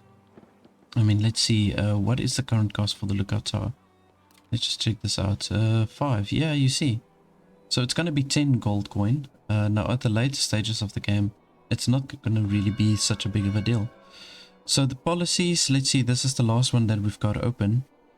Munitions distributions. Hunters and guards can use crossbows. If toggled off, crossbows are military only. Hunters and guards can use crossbows. Okay, well, I think this is a good one to have, either way. Yeah. I mean, I don't see any downside over this. So I'm definitely going to use this policy. Now, as far as I know, I think you can select one of each of these categories. I think so. But that one, yeah, we're definitely going to keep that one open. There's no downside to it. Right, and we're going to just speed this up. I'm really hoping that we're going to get some extra villagers that's going to come in within the next year or so. Because we're definitely struggling with the labor force again. Now, I've got a pretty cool idea what I want to do here with this big open space that we've got. I want to kind of place a temple in the middle, right over here. So if I place it like here, for example, there's enough space for houses all around it. So this is going to be like in the middle of all the different houses. And obviously having this temple so close to the houses is going to really boost the desirability. And I think it's pretty cool because it's like a community building, a public building. So it makes sense to have it like in the middle of all the houses. So I'm going to start by placing some houses over here. Let's see, 1, 2, 3. Let's just do the 3. Now I want to build a road that's going to come through. Let's see here.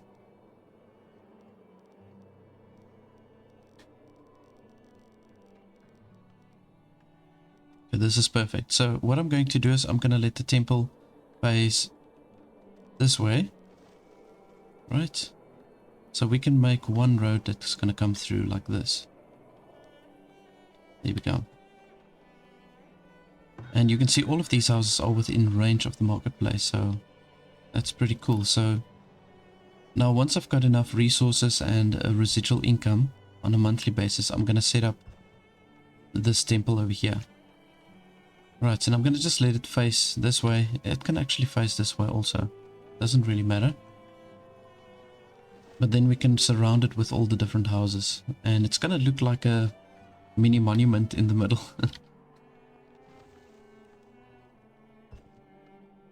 So, you know, with the research that I've done on this side, let me just show you, like with this wood law, I'm getting so much food in just by having this unlocked.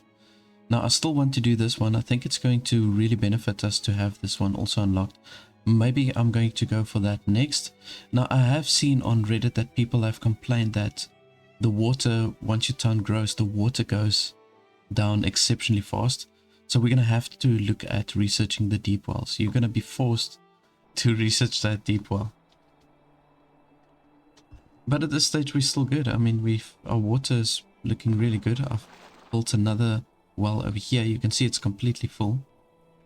I think it does have a capacity of 200, right? Just see this one. Also 200. Okay, so that seems to be the capacity for the initial well. Right, and we produced our first flax. And we've unlocked now the grain, so I'm gonna obviously just research that. And we are also now able to build a granary, so the granaries, yeah, I'm gonna go ahead and place it over here like so.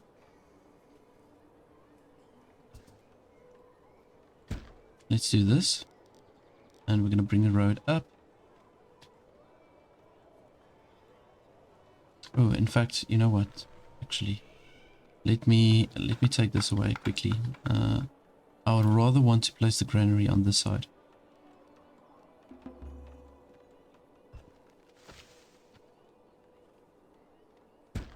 Here we go.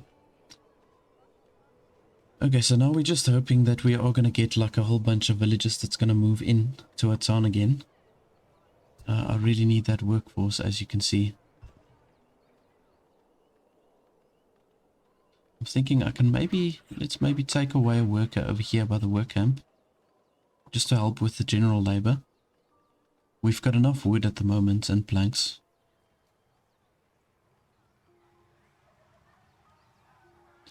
You can see I've built myself an apiary over here, and then I've got another apiary over here. So we can start selling some honey if there's any traders that's willing to buy it. We can start doing that, and we can start with our candle production also. Now, just on the opposite side of this bridge where I've got my clay pit, I've built myself another forager hut, a forager shack. And you can see, look at all of this goodies that I can harvest over here. I mean, this is just prime location. I think you can actually even maybe place 2 of these within this range, and they will have enough resources to gather between the 2 of them. Now you can see there's salvage over there. I'm gonna go pick that up very soon. Oh, I'm just hoping I'm getting that laborers that's gonna come in. I don't want to unnecessarily bog them down, but we can get extra gold and a few other things also. That's quite valuable. We sometimes get weapons I've had with previous salvage. So, I mean, that will come very much in handy. Maybe I should just send the workers out. Okay, so I'm going to sell some baskets to this trader. They are selling stone at a really, really good price. So, yeah, we don't have stone. I'm going to just have to go for it. I'm going to just buy a whole bunch of stone. And let's just select my workers to go salvage this. I'm going to maybe let 4 people go to salvage, and I'm going to prioritize it so that they can just quickly go.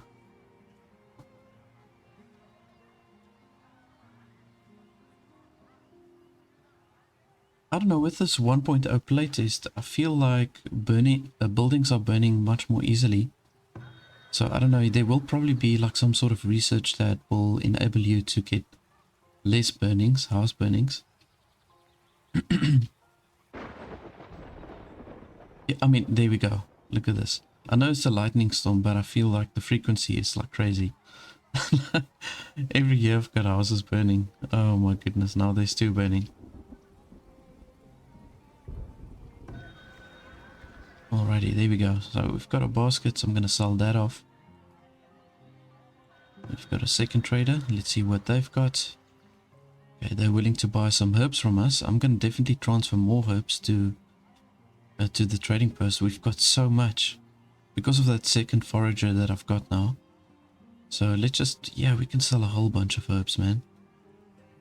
Okay, and we can sell honey. Fantastic. I'm so happy that I built those apiaries.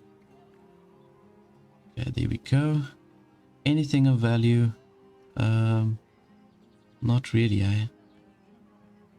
I suppose I can buy some extra crude weapons. You see, I did some exploring on the map and we did find a bandit camp over here. So my priority, obviously, once I get some military, we're gonna have to take on that raiders camp. And my working camp over here is digging through trees like there's no tomorrow.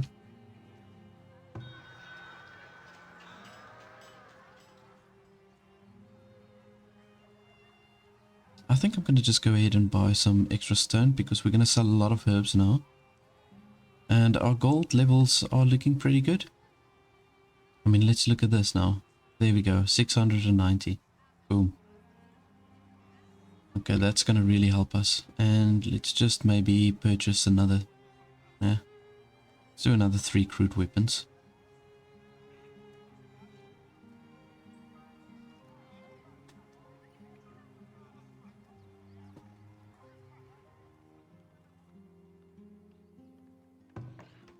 I suppose I can relocate to work camp and yeah, let's maybe move it over here just temporarily.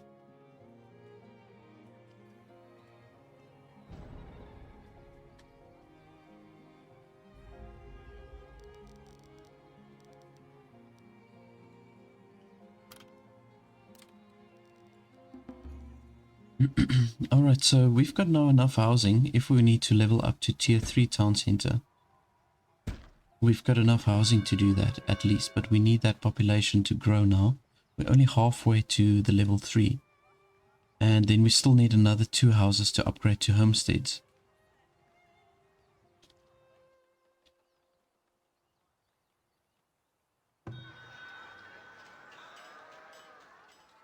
And there we go. Okay, so we've got the honey also sold now. This trader doesn't have a lot of money left, so I think, yeah, you know, actually, I do want to kind of like bleed him out. We've got still so many herbs left, so let's just transfer maybe another 40. We're not going to be able to sell everything, but we'll keep it in the storage there. So we've moved the work camp up. I've set it to just harvest wood, basically.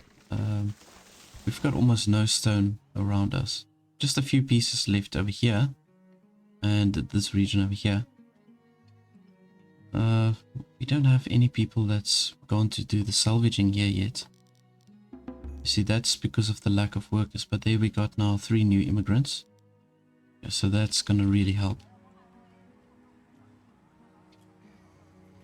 I feel that immigration has really slowed down also with this 1.0. I mean, it went relatively fast prior to this update.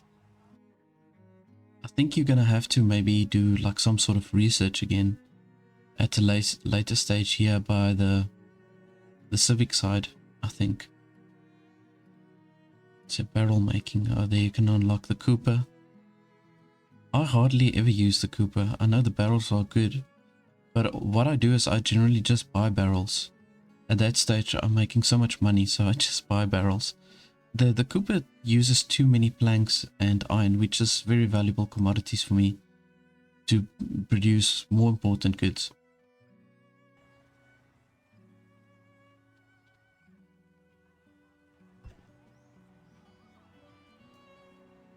Now, I desperately want to get some military in, but we really need so many more people to come to the village before we can do that.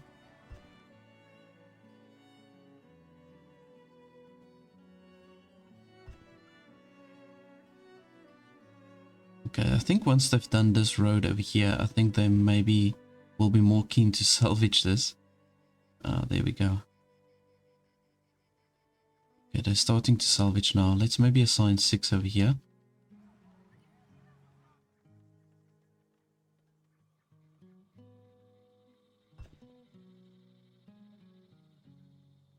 I think we can get some really good goodies there.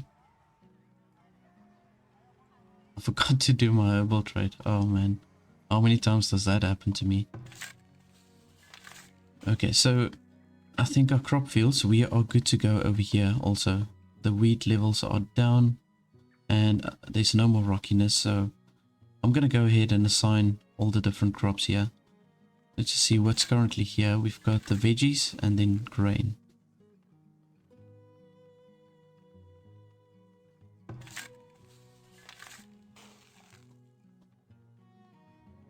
So I suppose what we can do, we can maybe... Let's maybe change this into grain. And this one we can do flax. And then the third one we can do extra veggies.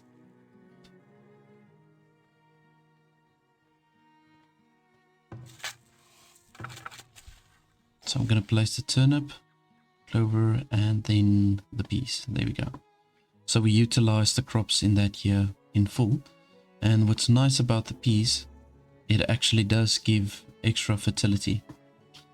Alrighty, so we've got now that extra knowledge point, and I'm really thinking we should do this, the midwives. We have to increase our birth rate because we're not getting enough villagers in. So I'm going to go ahead and boost that. So let's see, 25. Oh, this is so good. If you're really into the whole base attacking thing. Plus 12% armor for soldiers. You know what, I might have to research this one before I attack the bandit camps. I'll probably research that one. Yeah. Predator attacking. Let's just see what's happening here. Oh my goodness. Okay, so the bears are starting to attack. Okay, cool. Now at least the bear is within range of the lookout tower.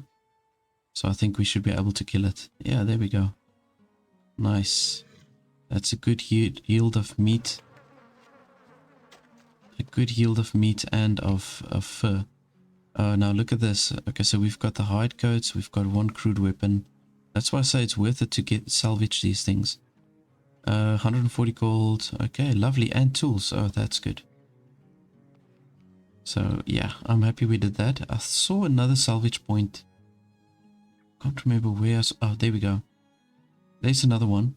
Okay, but it's right there by the wolves den. So we're going to also have to send out military soldiers first before we can salvage that. Okay, my labor force is looking slightly better.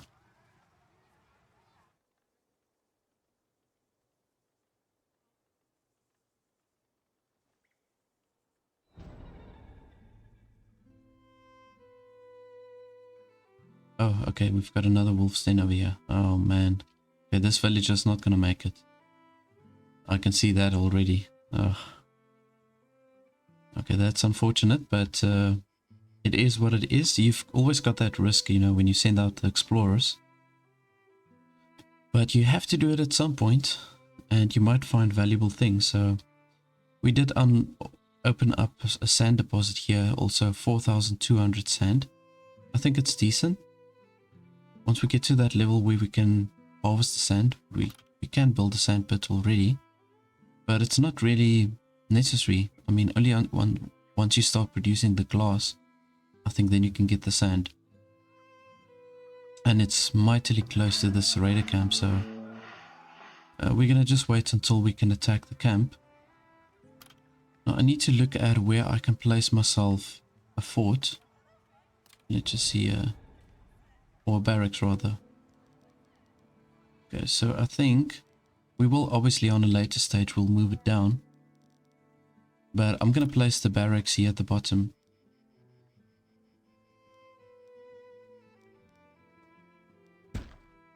Yeah, let's just do that. We've got our town center that's going to kind of like act as a defense over here, and then we've got a watchtower on this side. So I think the next raid attack won't be too bad. We had 8 in the first one, so we might get maybe 12 raiders within the next attack. I think it also corresponds kind of like with the amount of population that you've got in your town. So depending on how many people you've got, that will also in proportion expand the raid attack, if that makes sense.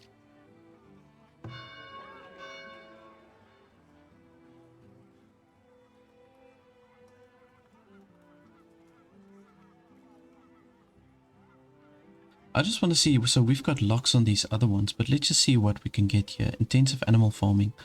Okay, so this is all to do with the production side of things. Barns and chicken coops generate 30% more meat, but animal health is reduced by 30%. I don't know if this is really a good thing. I mean, you have to try it out first to see how badly the animals will get sick. And if it's going to cause them to die, I mean, then it's not worth it. Markets generate 30% additional taxes. Oh, there we got another for immigrants. Okay, cool. Markets generate 30% additional taxes, but town happiness is reduced by 10%. Markets generate 30. Okay. Well, we can work with this. Once this is unlocked, this policy, convenience tax. Once this is unlocked, I think I'm going to definitely research this one. Let's see what we've got here. Prohibition. Villagers are minus 50% less likely to get drunk, but town happiness is reduced by 10%. I don't know.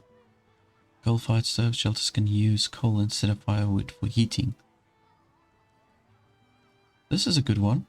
I mean, I don't see there's any downside. Merchants carry minus 10% more gold, but they pay 10% less for the goods. They pay 10% less for the goods. They pay 10% less for the goods. That doesn't make sense though. They carry less gold and they pay less. I think they meant to say they pay 10% more maybe for your goods, or maybe they charge 10% less for their goods. I don't know. I think there was a mistake in the wording there, because that just sounds like a bad thing to have. if they carry less gold and they pay less, I mean, why would you unlock that one? So I think they meant to say they charge 10% less for their goods. I think that's what it is. Now that is something that I can work with. Soldier recruitment costs are reduced by 30% by the town. Happiness is reduced by 10%. Conscription. Okay, now we're going to keep this one. I think you can only have one policy in each of these categories. So we'll just keep it the way it is. We've got now those extra villages. And I'm going to just assign another worker here by the academy. We need to push this so that we can generate the knowledge faster. And then I'm going to have to look at recruiting some of my first soldiers. I want to really get going with that. I only have one proper weapon, so we'll probably get one melee unit, and then I'll maybe look at getting 1 or 2 archers to start here at the barracks.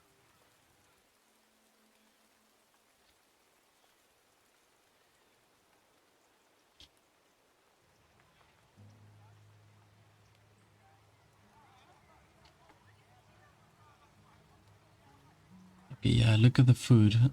Food production is really much better, I must say, like with this 1.0.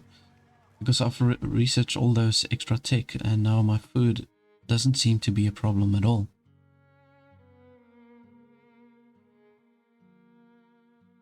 Ooh, this is also a good one, you know.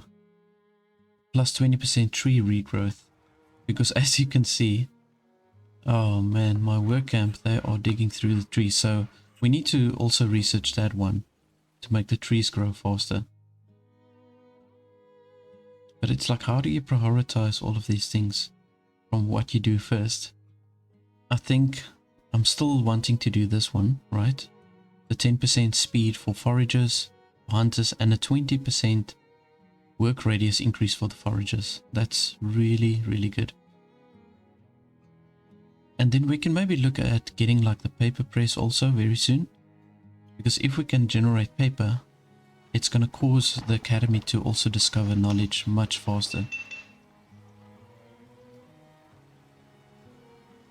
So we need to get that paper to get that extra knowledge.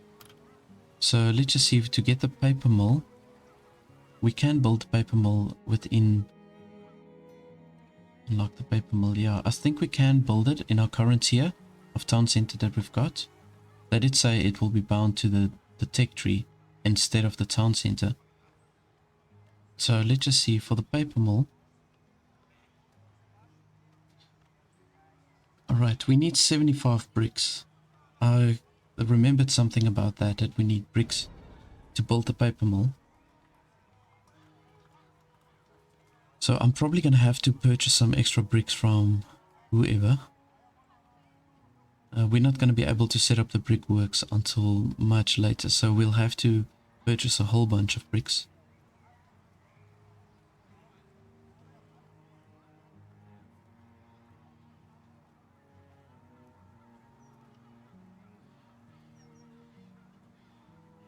Okay, so what I'm going to do is we're going to only add 1 light infantry and 1 archer for now.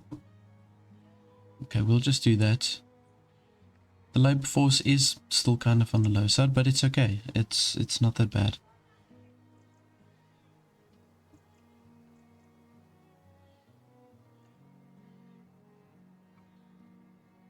I think these 2 military units might actually be enough to take on the wolves then. They are pretty strong. So once they've got all the equipment, I think I'm going to go ahead and send them out. Well, I won't send them out in the winter time now, but I'm going to send them in the new year. I'll send them out to take out the wolves then. And then we can get our villagers to just salvage this also, basically. And then while we send our military units out, we can just scout this area and see if there's anything else. Maybe we can find some old ruins where we can get a relic for the temple.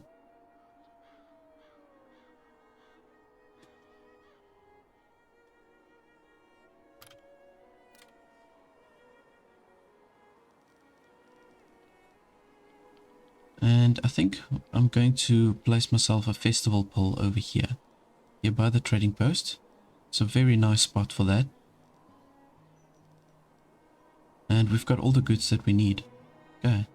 So let's do that. I think if we increase the desirability, with my previous playthrough, that's definitely something that helped. As I pushed my desirability of the town, we did get like massive influxes of people. And my overall happiness is really good. Everything is looking exceptionally good. So I think by having that increased desirability is the secret, you know, for us to just get that more people in.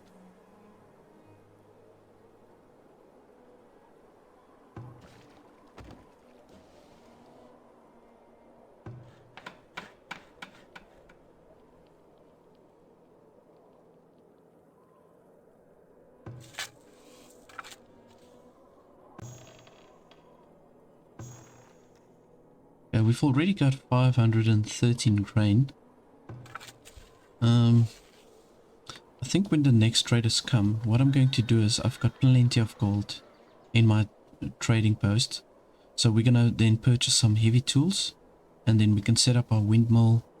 We can set up, I think we've unlocked the bakery also, right? Yeah.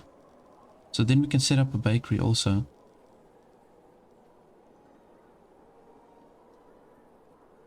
Not that food is really an issue at this stage, to be honest. And we've got a capacity of 2,500 for the grain.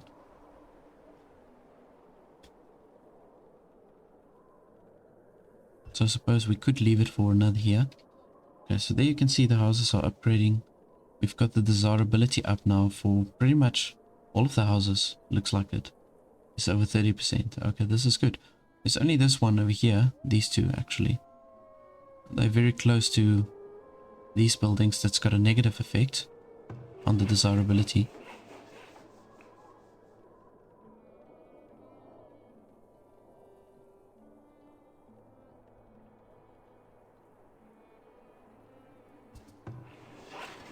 Maybe we should move the sawmill, right?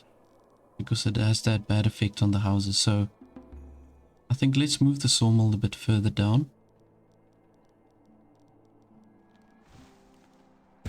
Let's place it maybe over there. Okay, there we go. So now these other houses should be upgrading.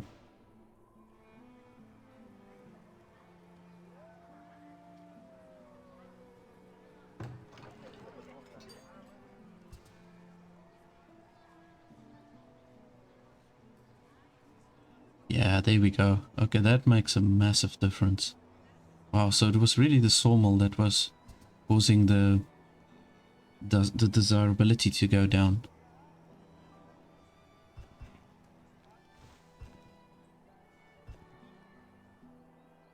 Okay, we're in the new year, so right away. we've only got these 2 units. Okay, they are geared up, so we can send them out.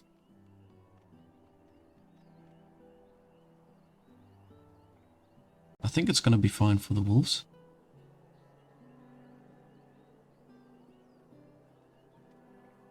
Generally, it only takes like 1 or 2 strikes to take the wolves out, so I think that will do the trick.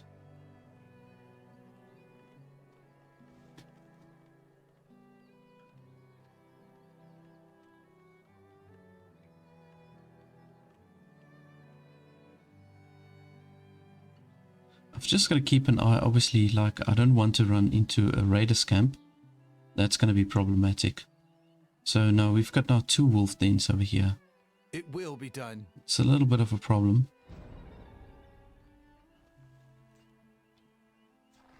But yeah, there you can see they are very effective against the wolves.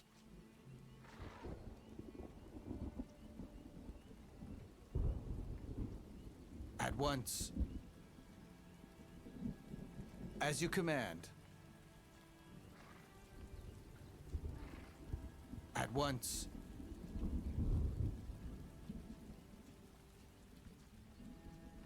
Okay, so this guy took about 50% damage, and I think I'm going to just let him retreat. I'm going to let him recover. Obviously, I didn't know there was going to be 2 wolf dens, but I'll let him recover and then they can come back and take out the other one.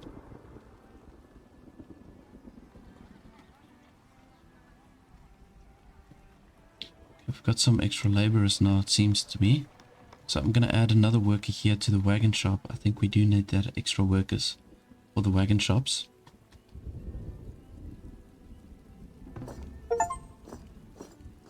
We earned 25 knowledge points. Okay, so that's obviously a new achievement. Let's maybe go ahead and add another light infantry. Yeah. I think I'm going to do this. Let's just add another light infantry. He's going to have to use a crude weapon though, unfortunately. Okay. Ooh. Oh, we can buy proper weapons. And we can buy the heavy tools at a very good price. This is excellent. Okay, so now I think I'm going to buy 2 heavy tools. Tempted to actually buy 3. Because we're not going to produce heavy tools for a very long time. So let's purchase 3. We can sell some pottery. We can sell some planks also at a good price. So let's sell the planks. Baskets. Okay, so we're going to generate a good amount of income. And then I'm going to purchase maybe 2 or 3 of these proper weapons.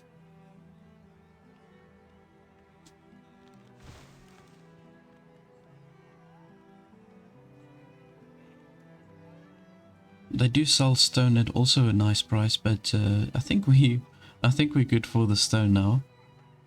I'm not going to bother much further with that.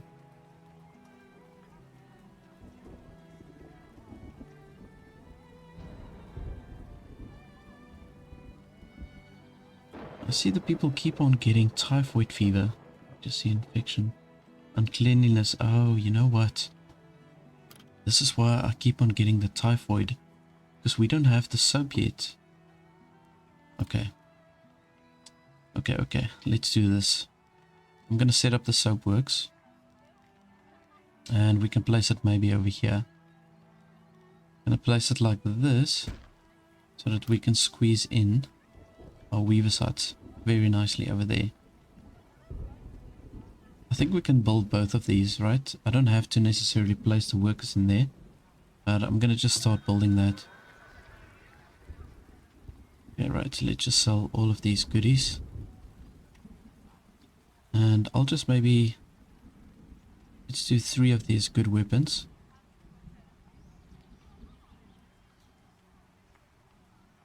Got 3 heavy tools. Oh, I feel like maybe I should just go ahead and purchase that extra stone. Let's maybe just go for 65 or something like that. And then we're going to sell those planks. Alright. So yeah, this one guy's got the crude weapon now. I was hoping to get some shields maybe. No shields available. Let's maybe wait until before I send out the soldiers. Let's see if this trader has got some shields for us.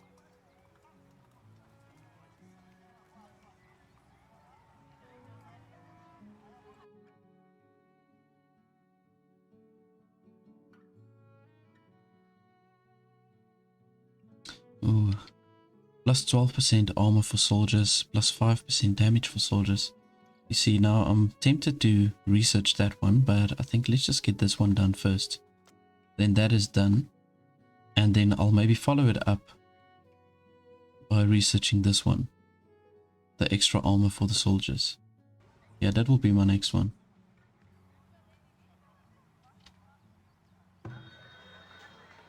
Okay, there we go. So we've sold the planks, and let's just see what this trader has got for us. They're also willing to buy the pots.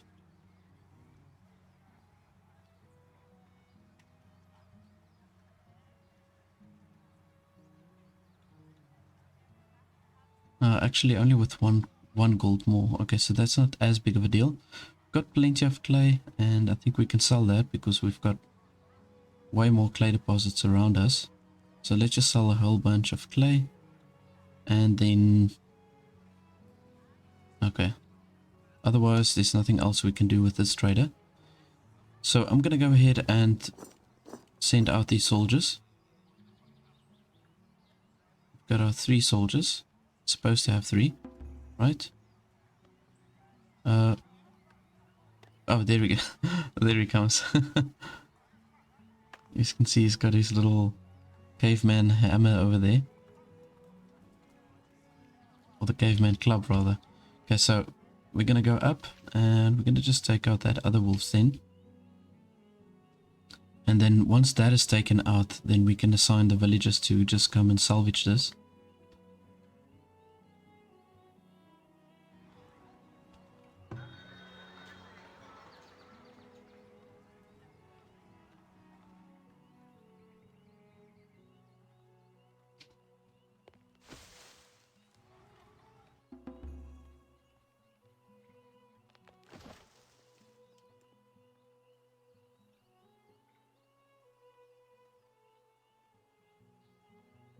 I just want to keep them all together. Okay, let's see here.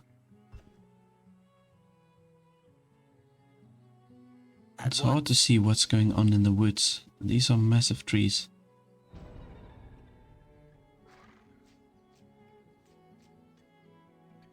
There we go. Yeah, so we're taking these guys out relatively quickly.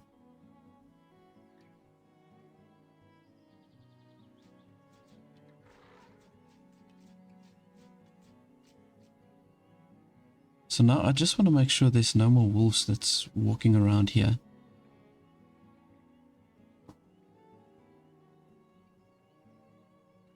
Yeah, I think this is cleared now. Okay, cool. We've got a lot of stone. Oh, there we go. There's a relic. Okay, so this was what I was hoping for. So once we've got some extra workers, we can definitely send them up here. And I'm just scouting the territory while I can.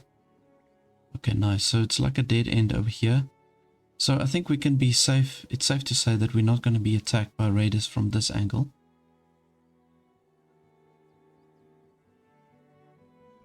We've got a massive body of water over here. So this is also like an extra defense for us, really.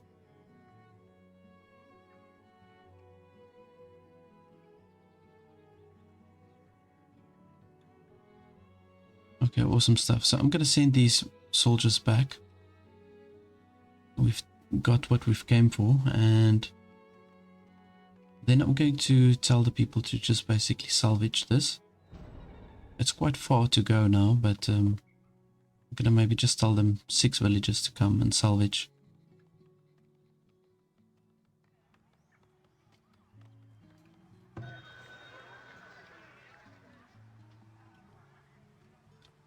And we've got that clay sold. I'm going to transfer some of the gold across to the town storage.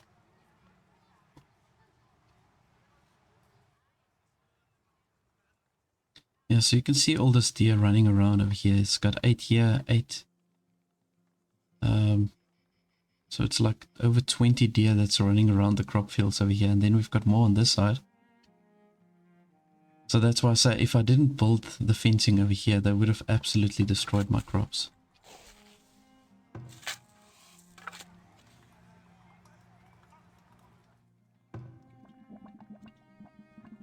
So what I'm going to do is I'm going to maybe, okay, let's assign 2 workers over here. And I'm only going to assign 1 worker maybe for the clothing. Let's just see, what's the labor? Oh, we need how many? We need 12. Yeah, you see. So let's maybe take away 1 worker over here. And in fact, we can take away some of the workers here by the clay pits. Maybe just take 1 away here. Then for the pottery, we've got 3. Okay, I think this is fine.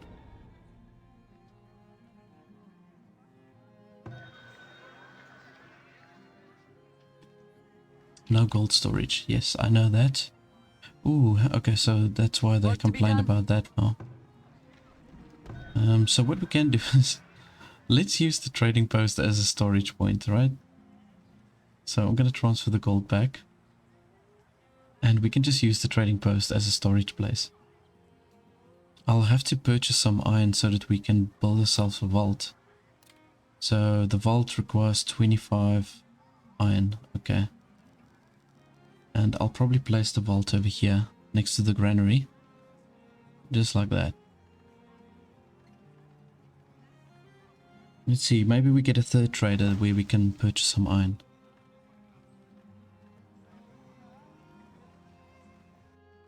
So we've got this extra knowledge point now.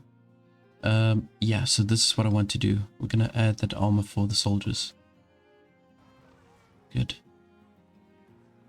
We should be getting extra money now from the market, seeing that we are producing extra goods. We've got clothing and we're also producing the soap now. So that should help us just get some extra gold.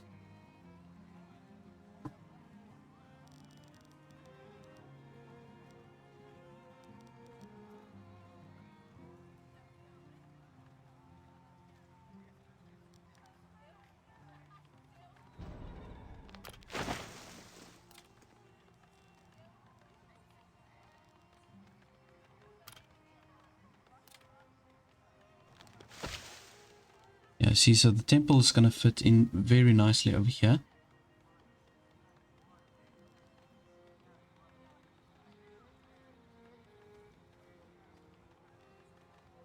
And we've got another road that we can actually bring through.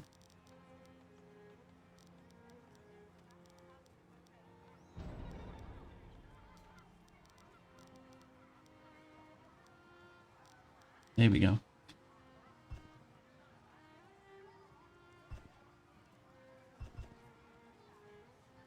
Okay, so these people are getting sick with this dysentery also quite often. I don't know why. I mean, I've got plenty of water. I mean, the water levels aren't even budging at this stage.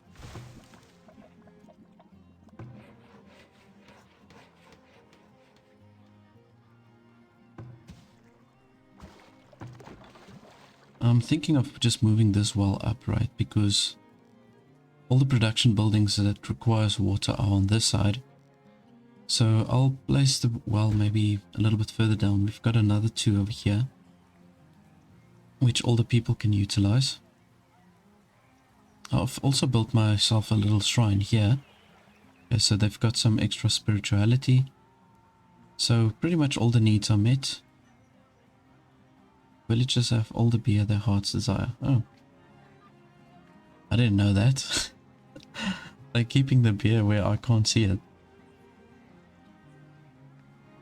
What? Maybe they are making like a type of mead with the honey. And I don't even know about it.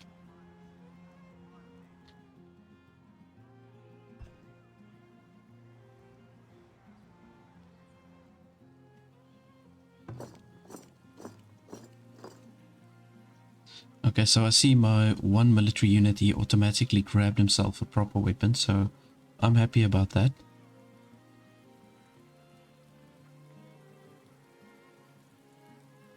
Just see that any workers come. Oh yeah, okay, only 3% left to get the salvage. Here comes the last guy. Okay, so this should complete it. And then we can see what we can get within that salvage site over there.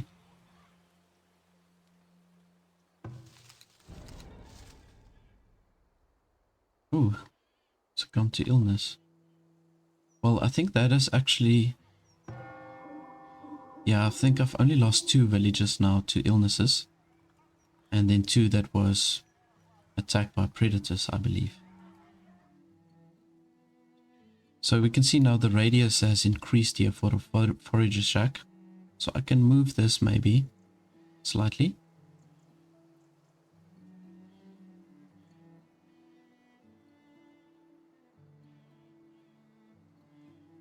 Oh, we've got plenty of loot there. Let's see. Yeah, so I think I'm going to keep it kind of like this. Now, I was wondering if we've got this little pond over here. If I had to, for example, place a fishing shack here. Yeah, look at that. I thought about that, you know, the productivity is going to be insane. 290 possibly. And 300, you can push it up to 300. So that will equate to like 1 fishing shack that's equal to like 3. That's just so cool. So I will probably utilize that space also for the fishing shack when I've got those extra workers.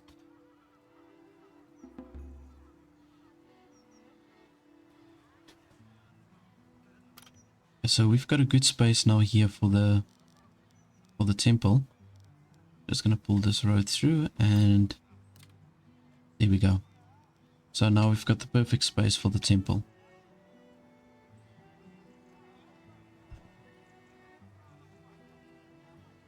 And we can fit in another 1, 2, 3, 4, 5, 6, 7.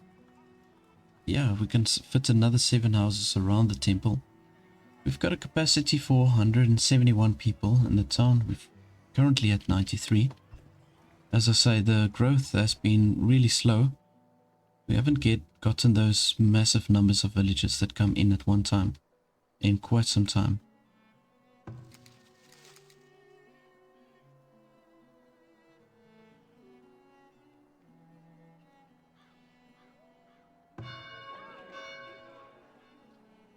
So with these other policies, I don't know, like these ones that's available now, it just doesn't. But fertility reduction from crops are increased by 25%. You see this? I might actually research this policy if we've got more compost yards and if we are generating more compost. Then that policy would kind of make sense, because then you can use the compost to counterweigh the negative effect of what the crops are doing, that minus 25% of how they affect the fertility. That's the only way I can see that's going to be a really good policy to have, is if you've got plenty of compost yards with livestock. That is also. Now with all the stone that we've got, I need to start setting up defenses. We can do that within tier 3. Yeah, I'm not going to bother with the palisade wall.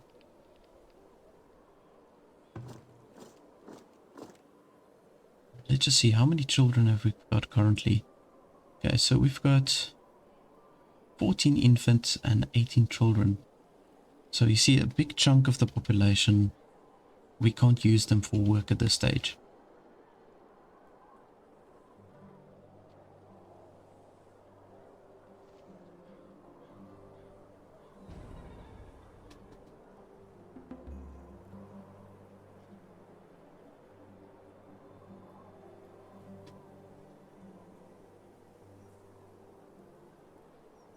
Trying to click on the loot over here, but it's in this bush.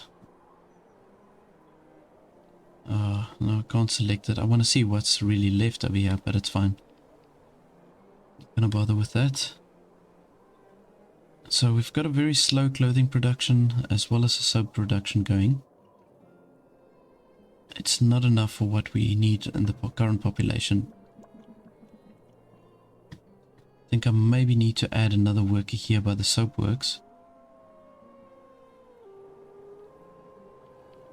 Yeah, let's do that. Let's just add another worker here.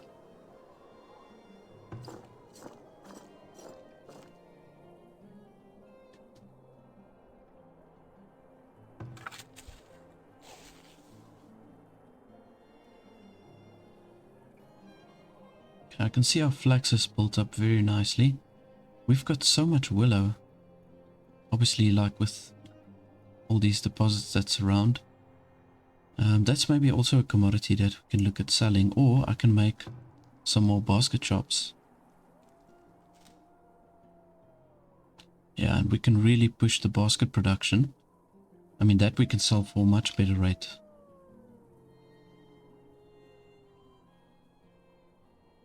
Yeah, settlement has reached a storage limit.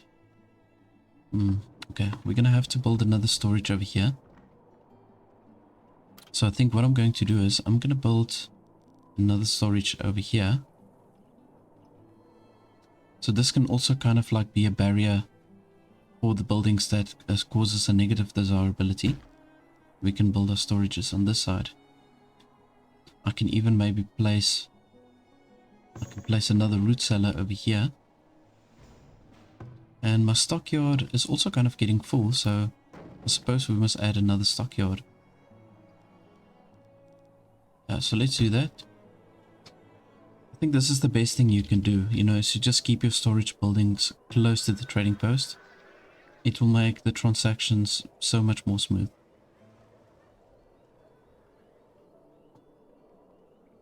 Now we might actually get attacked by raiders within this year.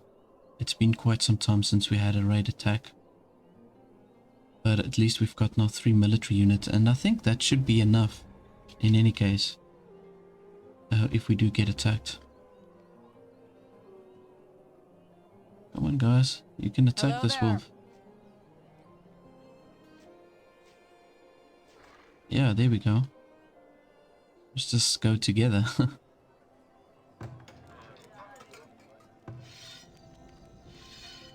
Now, I'm pretty sure these deer are going to migrate soon as we keep on expanding the town.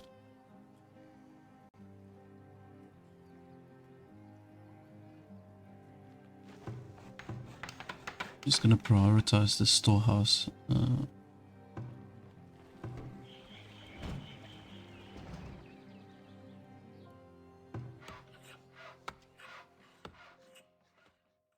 I'm going to do this one, the 20% tree regrowth rate. I'm going to select this one. I think that's important. Okay, so we need to get that going.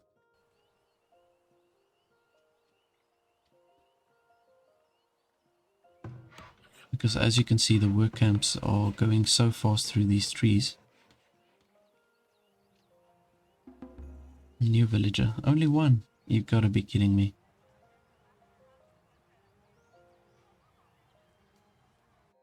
So the migration is definitely slowed down. Definitely. I'm thinking we might get something here by the civic side for people to move in.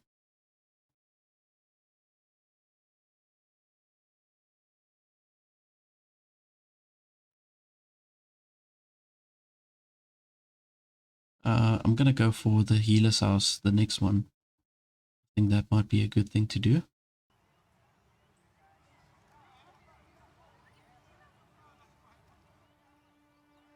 But let's see what these traders, what they've got available. So I obviously need a vault.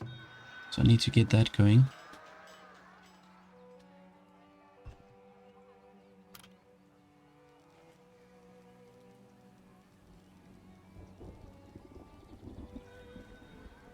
And this might be a good location actually. I wanted to put it there, but I think I'm going to rather place it on this side, the vault. We can do 2 next to each other on a later stage.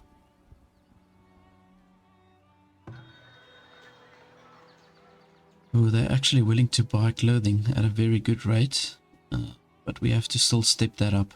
Okay, this is now the perfect timing for me to buy the iron. Okay, so right, we're going to do that. I'm going to just purchase a whole bunch. Yeah, let's maybe do 80. Okay, this is great. So the weapons are super expensive. I'm not going to buy that. Now we got that iron from the salvage sites, right? Didn't even know we got the iron. I missed that. Okay, perfect. So we've got the iron now, so I'm going to set up my vault.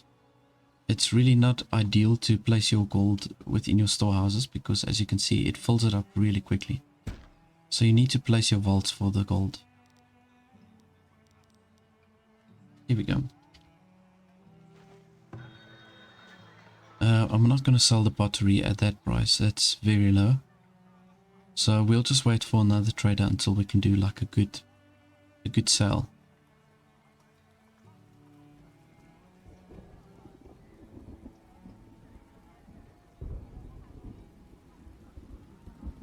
Now, because we've got that extra iron, we can upgrade our wells, we can upgrade our hunter cabins. The only reason why I'll upgrade the well is not because I need the water at this stage, but it will give us that extra desirability.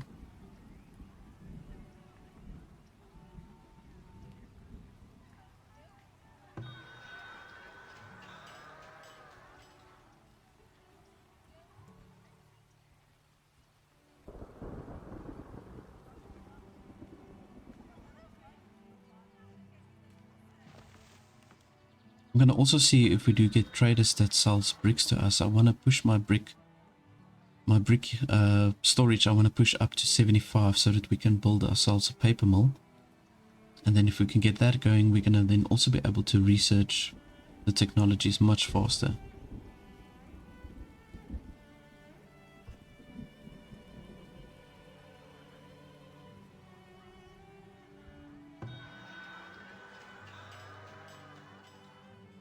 I'm thinking I'm going to just take away another worker here by the work camp. At this stage, our wood seems to be fine.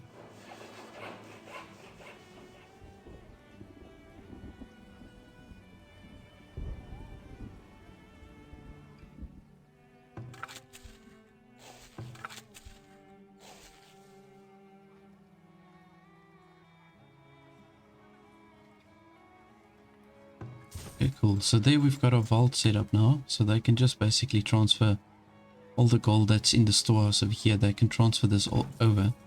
I'm going to just say here for the storehouse not to accept gold. I'm going to do that. Yeah. Just disable the gold so that they can move it to the vault.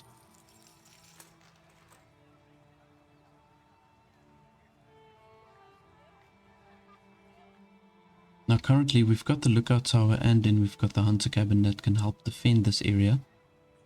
And the barracks is not that far, to be honest, so we can also send them to attack from that side.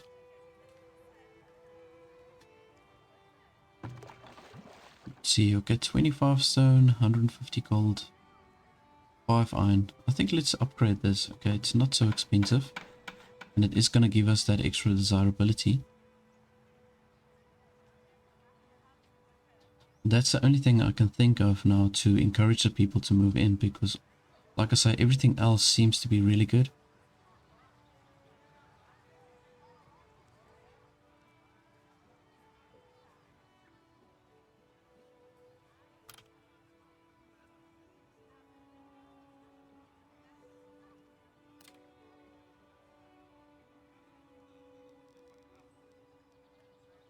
Now I'm going to place myself a windmill over here, I think.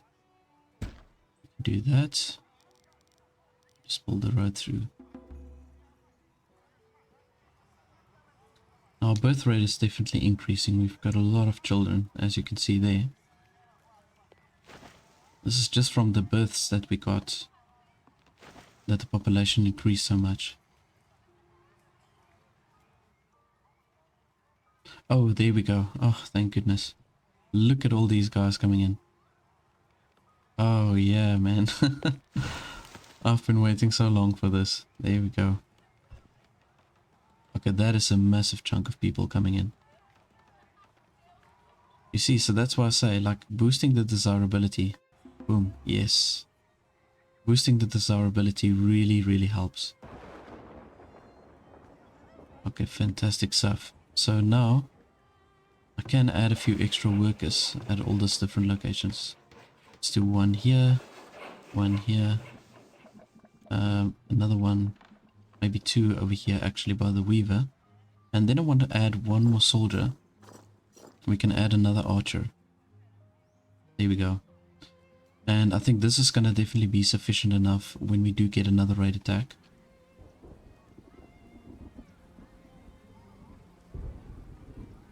Okay, perfect stuff. So I think what I can also do is I can probably...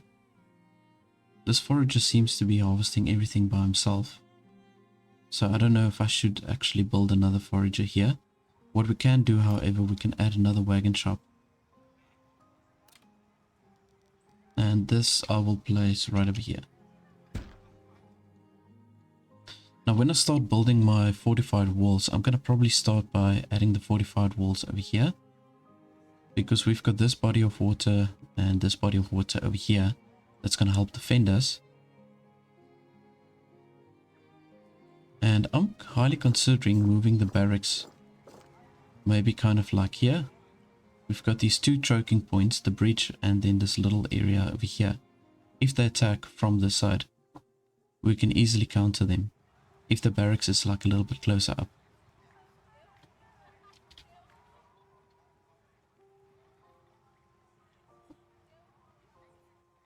Right, and our windmill is almost done.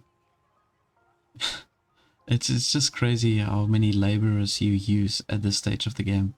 It's like you can't keep up.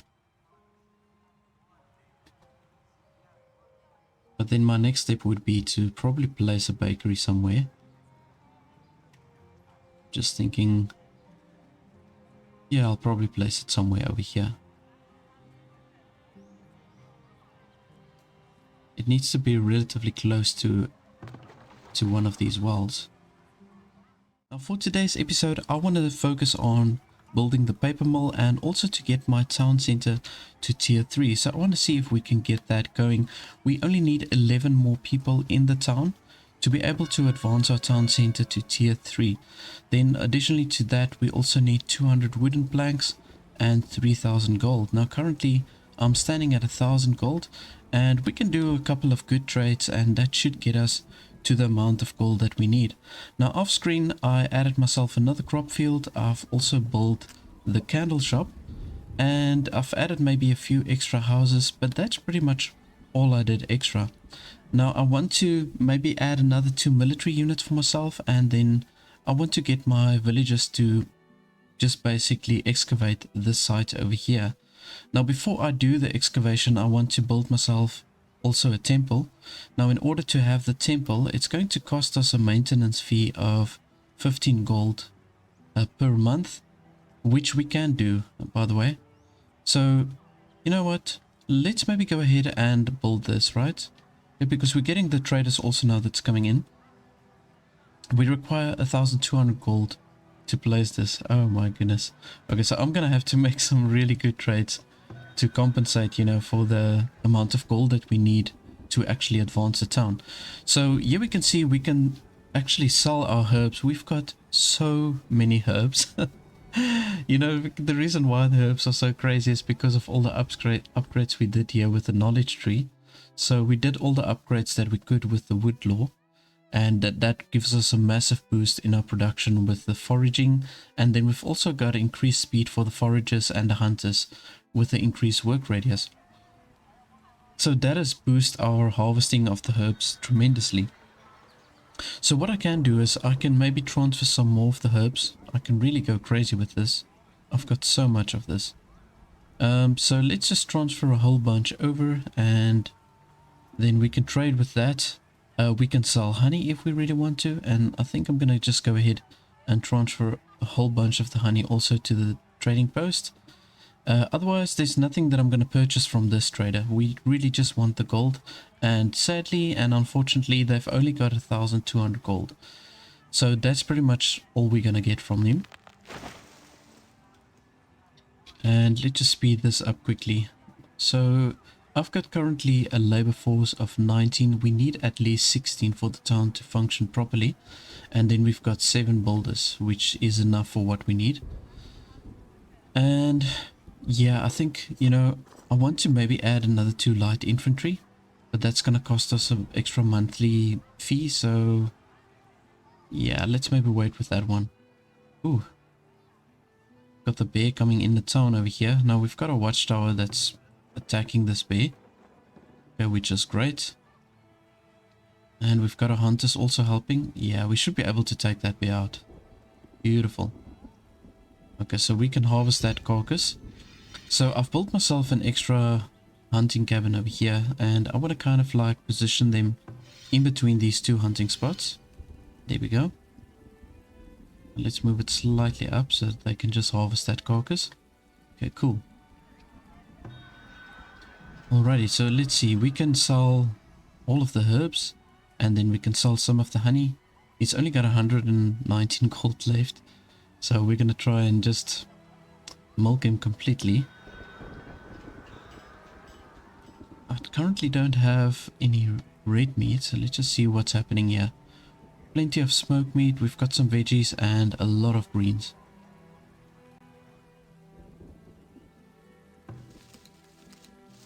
Yeah, so this single forager shack is doing a really good job. You can see that they're managing to really gather all the resources that's here. So they're doing a really phenomenal job.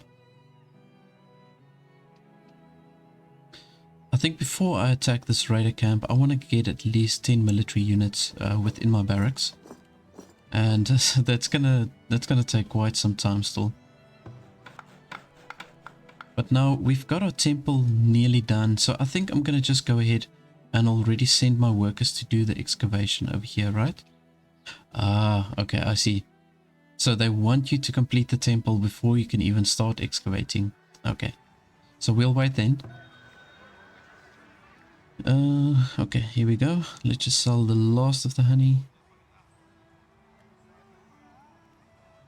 Okay, there we go. I'm gonna just leave them with 2 gold. Shame, I don't want to completely destroy them financially. Pottery. Oh yes, we can sell some of our pottery. 65. Now they've got some really good goodies that would be great for me to have in my town. So maybe we can sell some of the clothing also, because I really do want to purchase some extra things from this trader specifically. So I want to maybe purchase a couple of tools. So if you don't know yet, the tools is kind of like good to help with the repairs of the buildings, and it's also good to boost your general production of certain buildings. I can't really say to you which buildings, but I know it does optimize your production, and then it helps with the repairs. So this is a pretty good thing to have, and they go through the tools really quick. I want to actually see if there's something in the tech tree that will help us generate tools quicker, or that will help the tools last longer. I haven't actually gone through all of these tabs. When you scroll over it, you can actually see what it entails, even with the lock on it. But I've got to go through that. Now, off screen, I did research some extra technology. So I researched the nursing to help us build the healer's house. And I've also researched the deep wells. So apparently water really does become a problem at the later stages of the game. So this is why you need to research this one. Now I want to, with my next knowledge point, I want to unlock this one over here. Alright, so this will give us the ability to get the armory, and then we can craft some shields. Now I do want to have shields also before I attack this raider camp. It makes a massive difference for your light infantry if they've got shields to attack with. So let's see. Okay, we get a pretty good price for the pelts. We just don't have so many of that. And we're going to use a lot of that for the armor, the shield specifically. Okay, so there we go. I'm going to sell some pottery.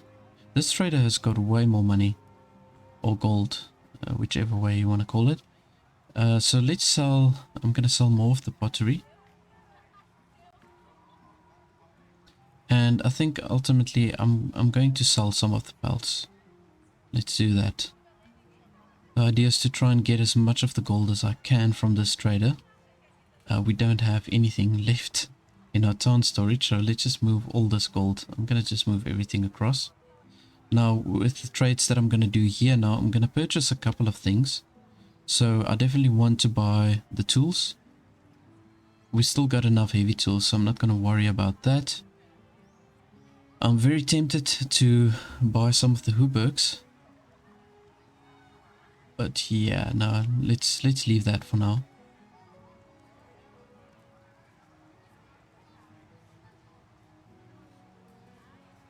Okay, so the temple is nearly done. And we kind of like, we're in midsummer now, right? So that gives us enough time to excavate that relic site. So let's do that. I'm going to send my workers to go there. I'm going to prioritize it. Send all of the workers that I can, and then with that, I'm also going to send my military. Oops, there we go. Right away. Let's just send them across there.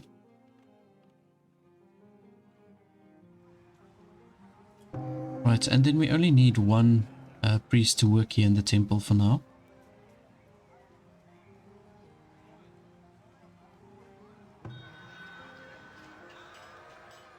Okay, there we sold some extra pottery, and then I'm going to just sell the pelts.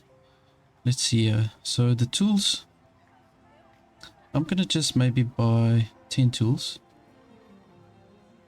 We've still got 43 iron, so I don't know if I'm going to bother with that. Still got 95 stone. That's also fine. So now obviously when we get to the tier 3 town center, I want to start building the fortified walls.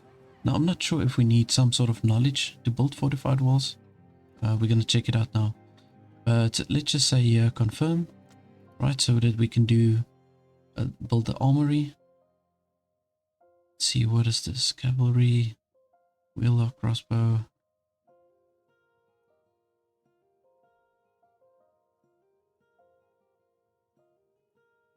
Okay, so you can upgrade the blacksmith. Let's just see what else is there. Heated treatment. Robots. Okay.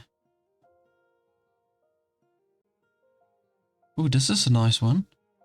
Reduce upkeep costs for guards and reduce upkeep costs for soldiers. Oh, this is really nice. Now this is something that I also want. I want to maybe then upgrade this one over here. It's going to give our soldiers more armor and damage, which is also fantastic. And then we can upgrade this technology over here. Now I do want to maybe unlock the paper mill first. You know, seeing that we've got the 3 crop fields going now.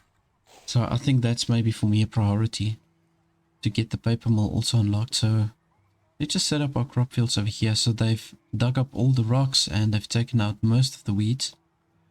So I want to now just see here. So we've got, okay, the flax is going to be for the next year there. And we've got flax currently there. So, okay, there we go. So I want to make sure that I've got flax for every year with the 3 different crop fields that I've got. So there's for the 2nd year, 1st year, and 3rd year. Okay, cool. Right, and then the grain. We can do the grain for the 2nd year here. And then the veggies is going to go here. So let's move the clovers. Or I can do the beans actually. You know, so we can do these beans because they also impact the fertility in a positive way. So let's just plant beans there. I think we can do that. Okay, that will give us a new food source. Oh, sorry, an additional food source.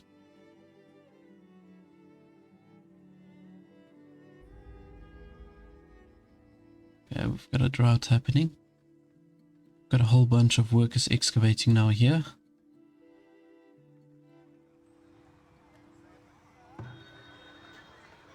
Gonna just go ahead and sell these pelts, and the rest of the gold I'm gonna transfer over to the town storage. Then we're going to have just under 2,000 gold, so we're actually quite close in achieving the amount of gold that we need to upgrade the town center. But we're probably going to need like a 3rd trader to come to the town, because there's nothing else more that we can trade really. I can maybe squeeze out a little bit of extra clothing and pots, but no, we'll just leave that. We're definitely going to fall short in any case. So I'll just transfer all of that gold over to our town storage. I can see here, let's see, the storehouse is full over here. Ah, this is because of all the willow. You see, what I can do, I just don't have as big of a labor force. I did want to do this before, but we can push up our production for the baskets. Let's just add a builder over here. But I'm definitely going to need some extra workers before I'm going to get some basket weavers, additional basket weavers.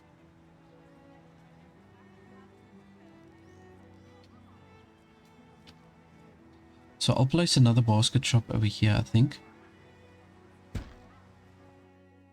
Okay.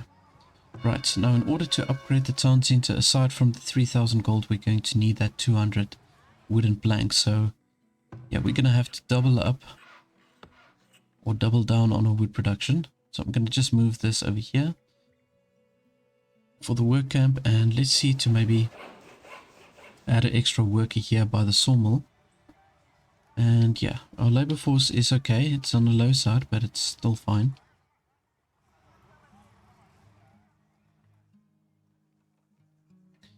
Now in this little square we've got another space for 3 additional crop fields, but I think we're producing enough food at the moment.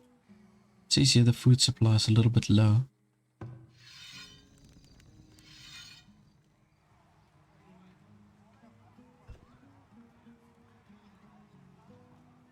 Let's just check our resources over here.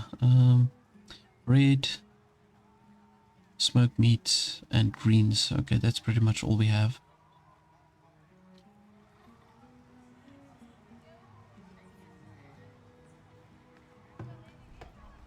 I suppose we can add another worker here by the bakery. Let's do that. So now you can see what I meant within the previous episode of placing the houses like this. It's surrounding the temple. Ooh, here we go. Increase villager unarmed attack damage by 100. The martyr relic. Okay. Alright, that's not really such a great relic, but we can slot it in here in any case. I suppose it's good to have, you know, if you get attacked by wild animals, so yeah, I suppose it's not that bad.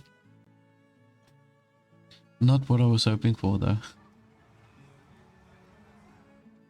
And then what I'm going to do when we go into the next year, I'll send my soldiers out to just take out this wolf den.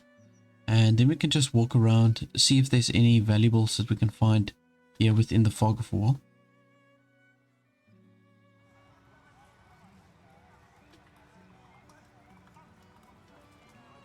So we need 9 additional villages in order to meet the requirements for level 3.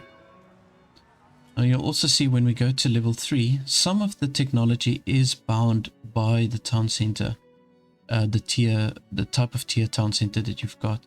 So you can see all of these are part of the tier 3. You have to be at least tier 3 in order to unlock these. And then there's another line over here, and then this is obviously with the tier 4. So I want to push my technology over here so that we can unlock this, the economic monument. I want to climb up as quickly as I can to get here, and then also to build the civic monument. We're only going to need to unlock this one. So it's 1, 2, and then I think we need the pharmacy, that one, and we need the beautification. So it's 1, 2, 3, 4. So we need an additional 4 technologies that we have to unlock here before we can get to the civic.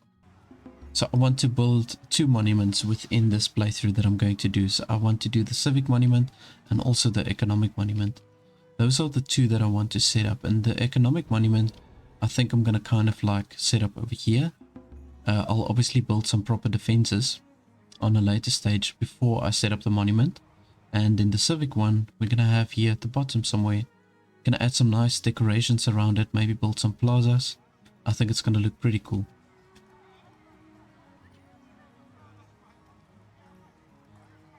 $43. Okay, so we need another 7.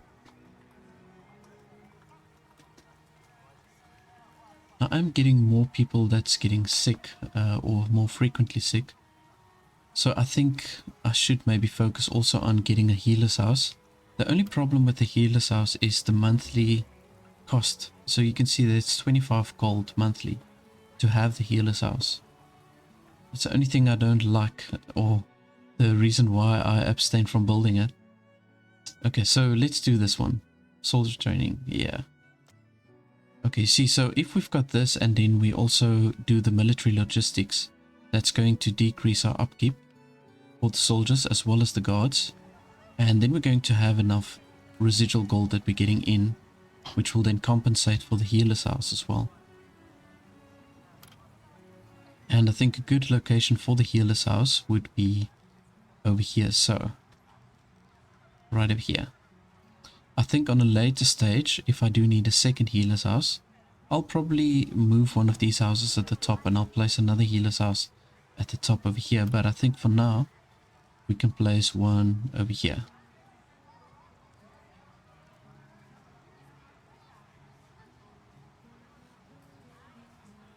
So you can see that the knowledge points is taking a lot longer to develop. It's going to take us 13 months now to make a new discovery.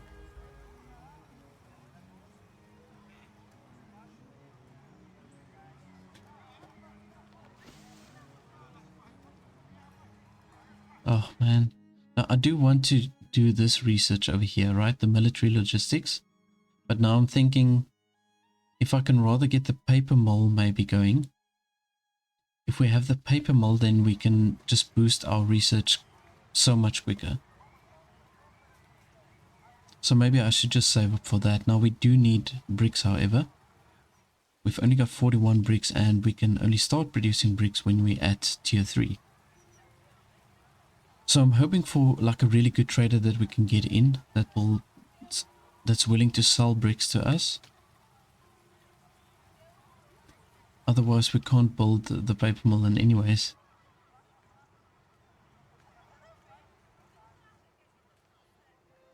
I'm gonna just get some of my laborers to chop down these trees over here. Got nice big trees. And we do need that extra wood.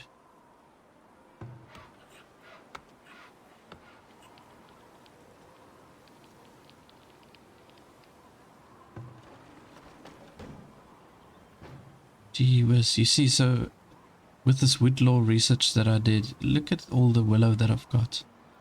And you don't get a lot of traders that's willing to buy the willow. That's another problem.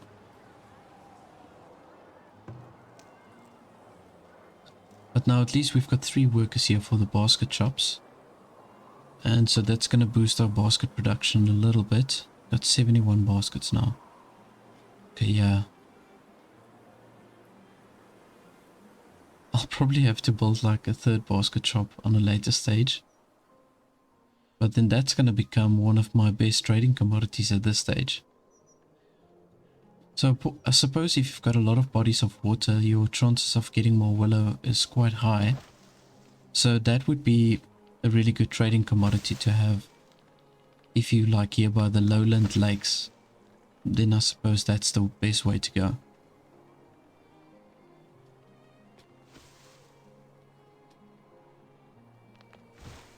My freaking hunter placed a trap right there by the temple.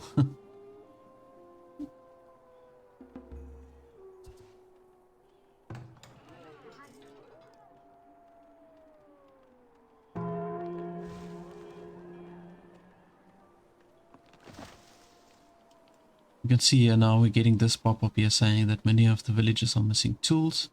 Tools are critical to maximize the production.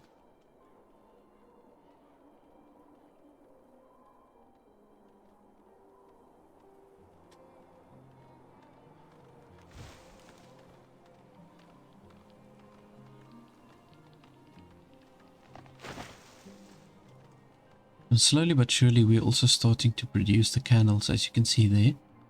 That is giving us a little bit of extra money.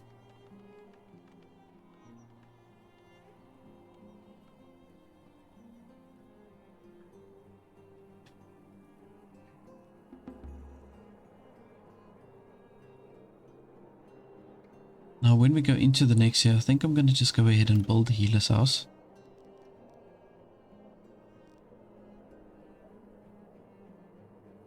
Or we should build it now. Let's just do it now.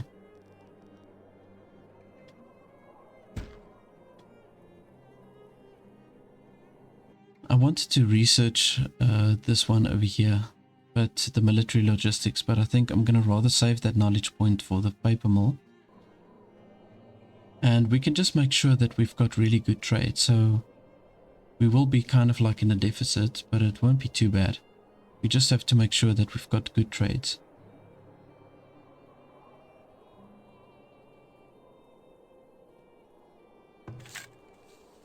I see now my food production is slowing down quite a bit. Just thinking, got so many hunters at the moment.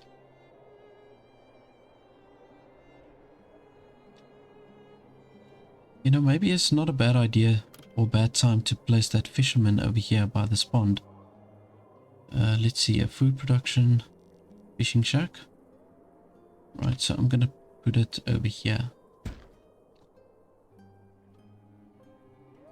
And with this fishing shack, we can have like a 300% production.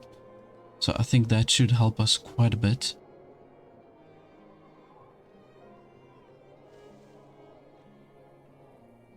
Let's just prioritize this. Here we go.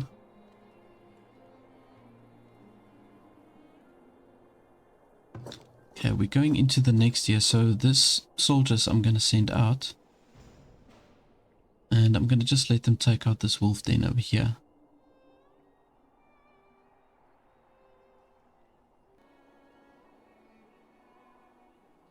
Let's see, hopefully we can get an extra relic somewhere.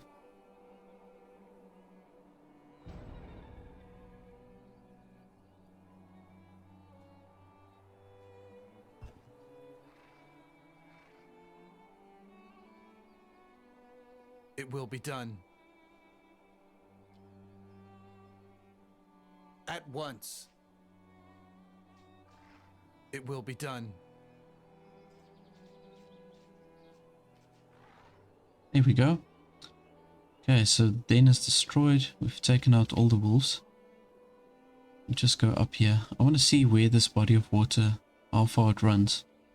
We've got another body of water over here. Oh, plenty of fishing spots. Look at this. If you had to place a fishing shack over here, man, that's going to be probably like a 400% reduction right over here by that spot.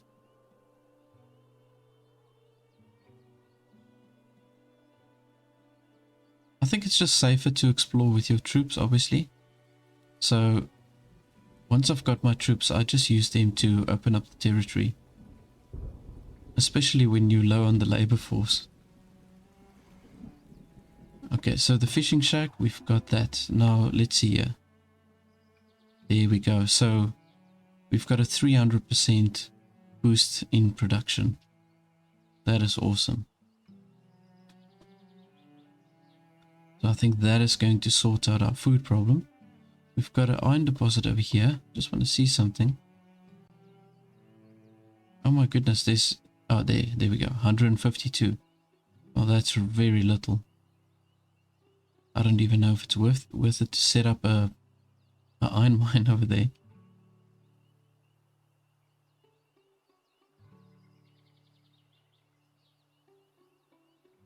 Okay, so we've opened up quite a big part of the map already. I'm just going to go maybe a little distance up here. Just waiting for the traders also to come in.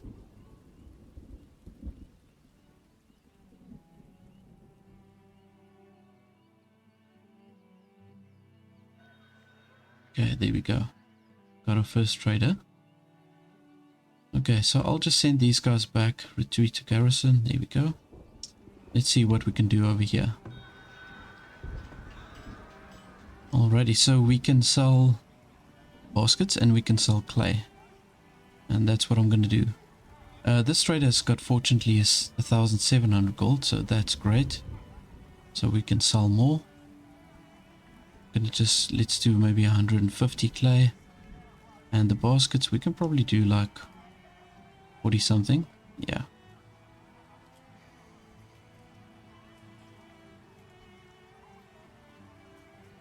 Now the tusk of the autumn boar, this is a good one to have.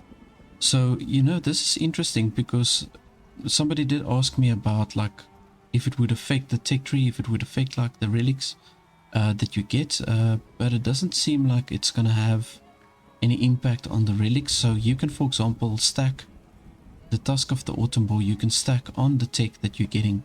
So let's say, for example, where's this one now?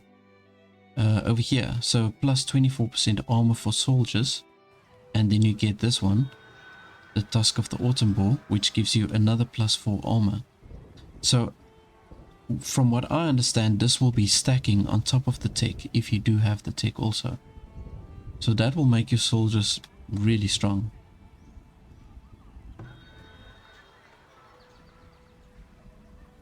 Now, I was hoping this guy is going to sell some bricks for us,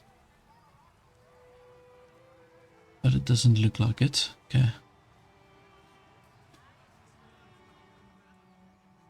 Right, here comes our troops.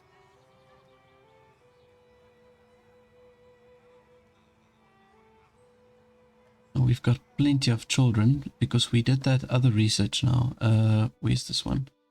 The midwives, yeah. So we got a plus 10% birth rate for the villagers. And you can really see that it's been growing quite fast.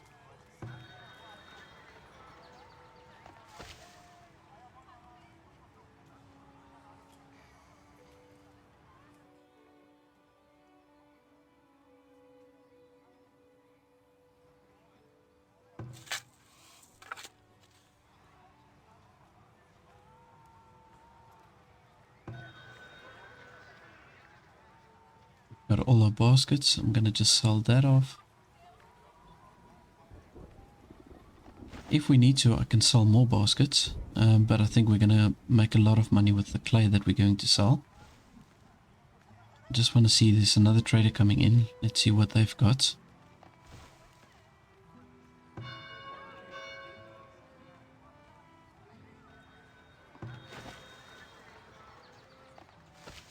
Alright, so they are willing to buy shoes from me, which is great.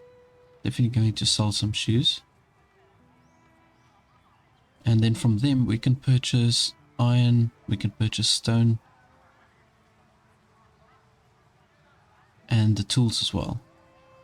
Okay. So I pretty much want all of those things. The stone, the tools, and yeah. Well, I'm going to just go for those two.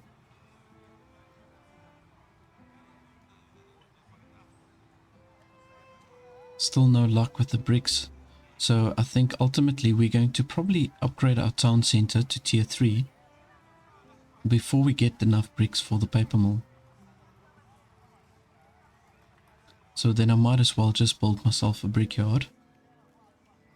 Now we're going to need a very big workforce for the brickyard because we need both bricks and we need a coal burner. And we possibly might need another firewood splitter. So that's going to require a very big workforce.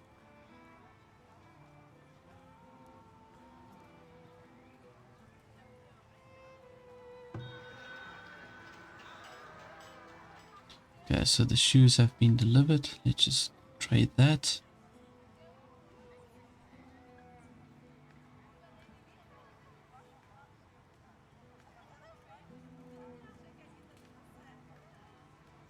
I'm gonna maybe go ahead and just purchase 10 tools, I think.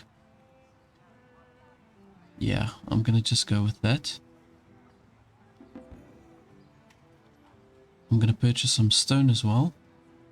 We're gonna look to upgrade or build ourselves some fortified walls. Just to start with that, at least. Let's just do 80.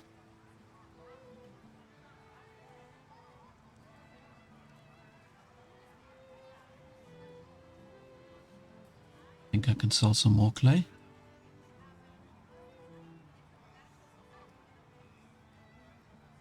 Now, the idea is for me to get to 3,000 gold.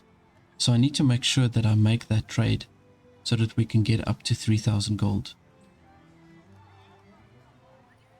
You see, now they didn't even transfer all that clay on time.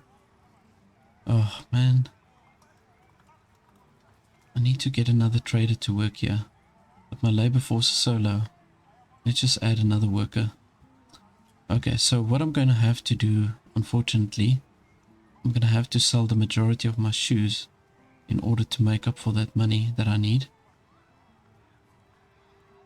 Let's do that, 56. I'm going to just go ahead and do that.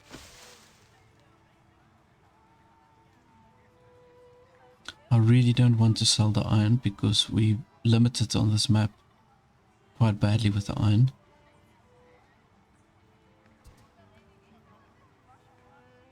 But yeah, if I sell this 56 shoes now, we're going to definitely have enough gold to then upgrade.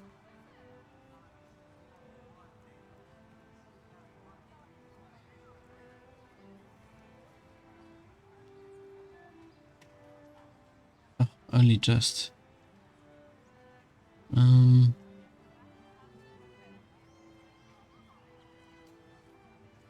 think I'm going to just have to sell some pelts as well. So let's do this. Transfer this gold over. Okay, cool. Right, now we've got enough gold. Let's just see here. So we still need... Oh, that we need that 200 clay. Maybe it's a good thing I didn't sell that clay.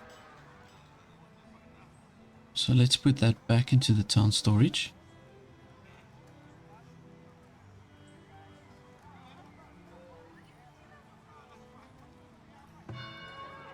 Okay, then we only still need the wooden planks.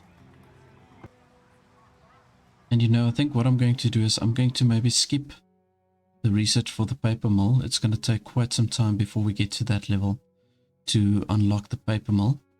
So I'm going to then use that extra technology, I'm going to use it to do the military logistics. That's going to just help us with our bank balance.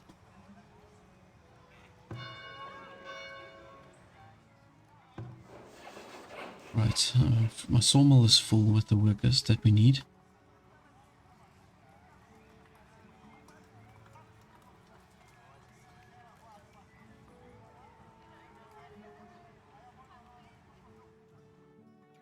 I'll probably have to build another forager because I'm really seeming to struggle with the food at the moment, so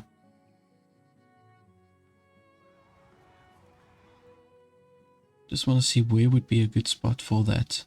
So here we've got a lot of hazelnut bushes, and we've also got some mushrooms. So it's maybe not a bad idea to place a forager over here. So let's see here. We need a road. I'm going to just extend a road down here. And then maybe make a road come up. Like so.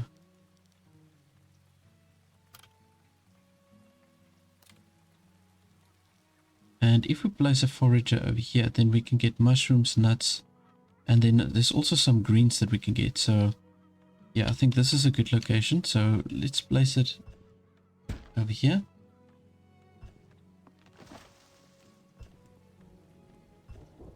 We can get 59 mushrooms from there. And plenty of hazelnut.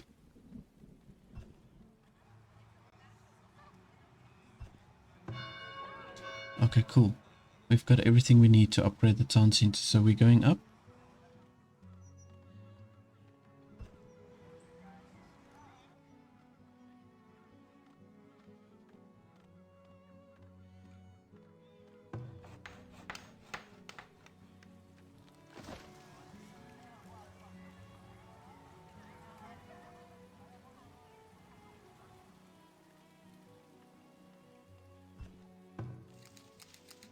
Okay, so now I just need to look for a good location, a radius where they can farm.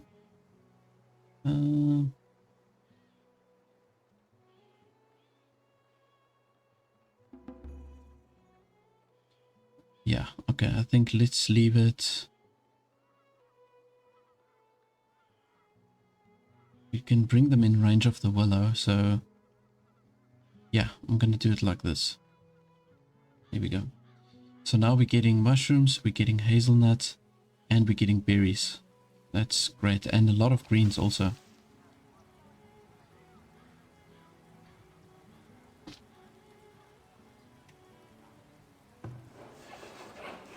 So seeing that the labor force is a bit on the low side, I'm going to take away 2 of the workers here from the saw pit. We've got the planks that we need for the upgrade, so it's not as much of a pressing matter anymore. So I'll just take away 2 of those workers, and then this should help us with the laborers. Constant struggle.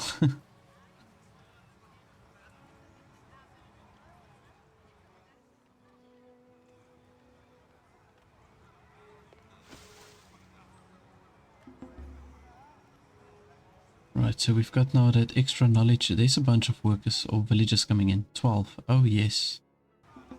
Okay, this is great. 162. Fantastic. Okay, so I think what I'm going to do is I'm going to maybe just go ahead and add another crop field over here. And we now in tier 3. Oh, great. Okay, so we automatically get an extra knowledge point going up to tier 3 as well. So then we can do the military logistics. And then I'm going to definitely do the paper mill. Yeah, there we go. Okay, this is great stuff. Now we're just hoping for when we go into the next year that we will get somebody that will sell bricks to us. We've got a decent sized labor force now, so what we're going to have to do is we're going to first have to build a charcoal burner.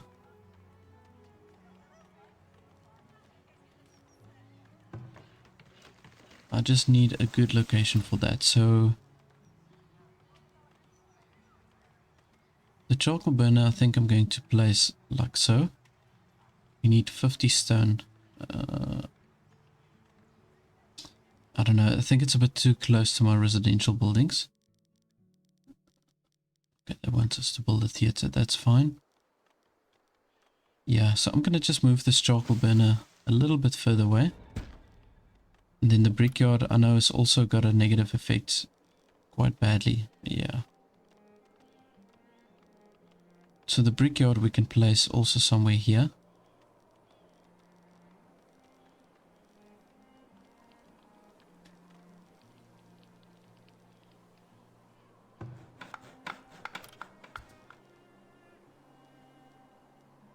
Let's place it like so. Okay.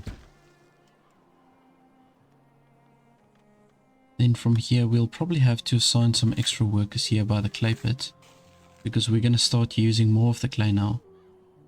We need it for the pottery as well as for the brickyard, so maybe let's just see how it goes with the 4 workers.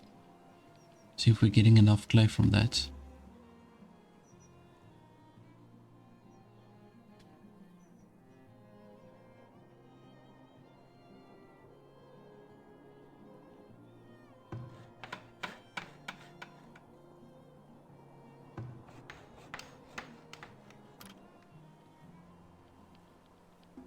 Right, so the paper mill, we need 50 clay, 50 planks and 75 bricks.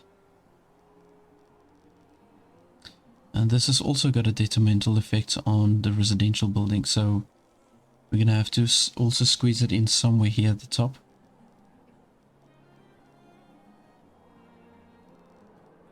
I suppose it can go here. So we'll just place the paper mill over there and pull the road up like so. I'll probably move it on a later stage, but we'll just keep it there for now.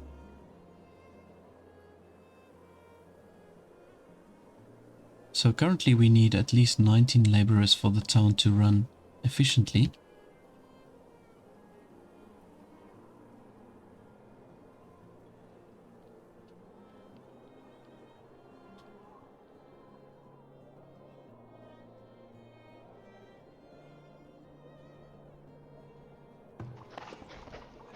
Now, I wanted to see, once the paper mill is up, I want to see what big of a difference the paper is actually going to make with the knowledge point and how quickly we generate the knowledge.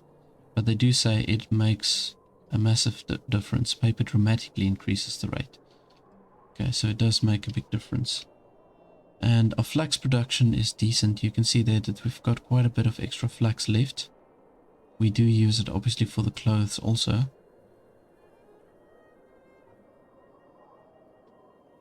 Now I keep on getting this message saying that my villagers don't have enough tools. But I've still got 8 tools in my storage, so I don't know what they're complaining about. And I haven't even touched the heavy tools yet.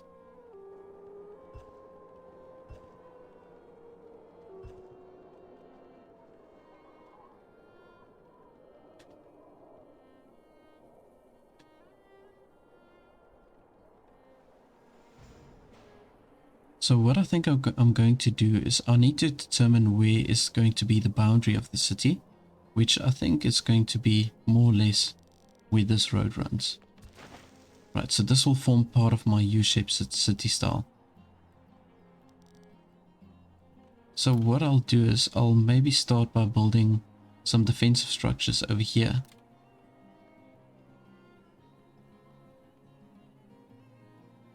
Ah, I thought so. You know, I still wanted to see if we need to research anything for the fortified walls. And we do. We need to unlock the stone battlements. I'm not even sure where that is. Stone battlements. I couldn't see it before. But where would this be? Oh, here it is. Oh no, you gotta be kidding me.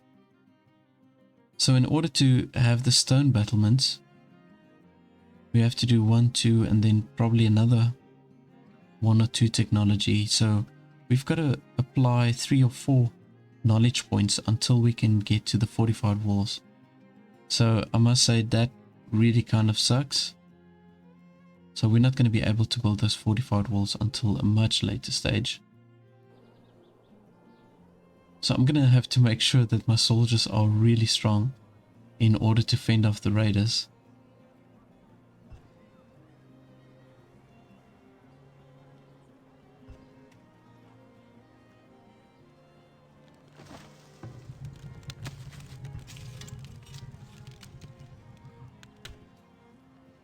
Right, our charcoal kiln is up.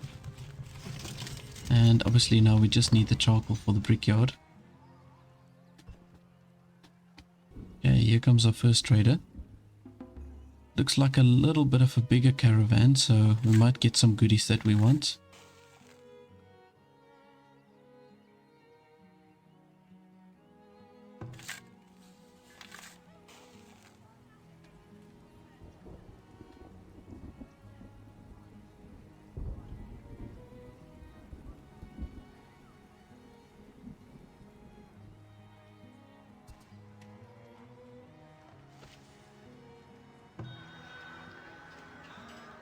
Alrighty, so we can sell hide coats. So this is great. This is, oh yes, and they've got the bricks. Oh, awesome stuff. So we're gonna set that paper mill up quickly now. So let's just sell those hide coats. I'm gonna just sell the pelts that's currently in the storage there. And then we're gonna make a sweet profit on the hide coats. We've got a really good production going there.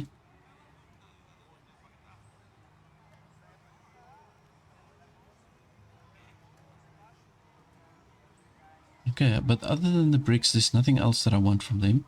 They do sell paper, but that's not necessary. We can just produce our own. So let's see here. Sweet. Okay, there we got 1,000 gold. And I'm gonna just go crazy. I'm gonna buy a whole bunch of bricks. So let's just buy 80, and then I'm gonna sell more of the hide coats. Maybe another 22. We can definitely sell some baskets. Let's do that. Okay, cool. They are willing to purchase some soap as well. So I'm going to just go ahead and add that also in the inventory. Nice. And we've got a decent amount of profit for the town. And I can even go ahead and purchase some additional bricks if I really want to.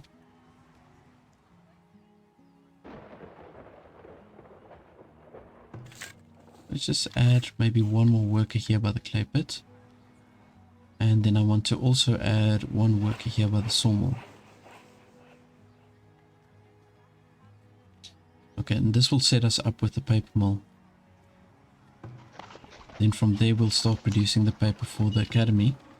Let's see here. Yeah, we've got a decent amount of flax there. And we've got a crop field now that's going to produce some flax. So we're going to see now what our yield is going to be. 343. Okay, good. I think we should get a lot of paper out of that.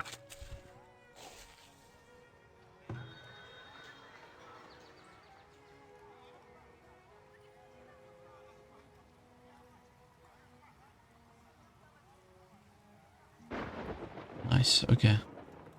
So let's just purchase a few extra bricks over here. We're going to need it for some of the decorative items. And then the remainder, let's just leave it there for now.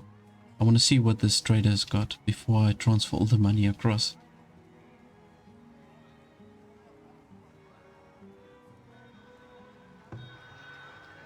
Trader 2, let's see here. Okay, we can sell clothes. Let's do that. 29. Oh, we can purchase tools for a very good price. So I'm going to do that. Let's maybe purchase 20. And that's pretty much it. I'm not going to bother with anything else. I'm also not going to buy stone, seeing that we can't place the fortified walls until much later. Okay, I'm quite happy with everything over here. We can maybe sell a little bit of extra soap. Maybe another 30. Let's do that.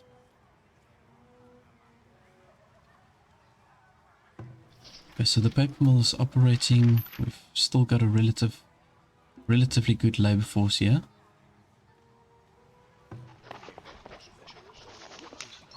And I want to now see, once we've got that paper going, I'm going to move this wall up a little bit closer here to the paper mill because we need that water. We use it for both the tannery and the paper mill now. Might have to actually place another well here sooner or later.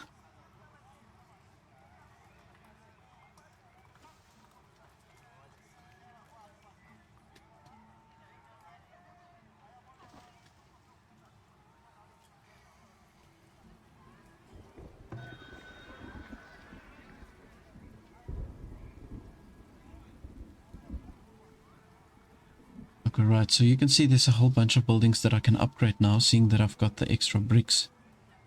What I want to do maybe first is to upgrade my root cellars.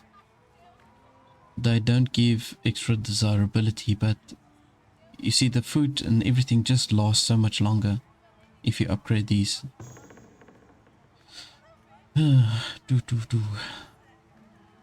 Yeah. Let's go for that. I'm going to upgrade the cellars first. We've got enough bricks to do that, so I'm going to upgrade both of them.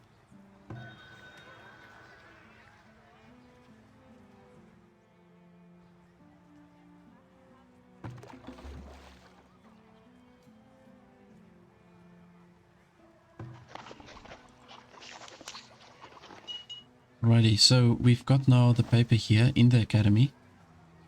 And you can see here that it's, I think it was actually at 9 or something, 9 months, just before the papers went in. And now it's basically half the time, or almost half the time. So the papers do make a massive difference. Now I've got to just determine what I want to do next. So obviously if I want to do the fortified walls, I'm going to have to research these defensive barricades, and then I'm going to have to research the reinforced palisades. I think it's maybe only one tech point that you need there, and then we can get to the stone battlement. So that's 3 tech points that we need to invest.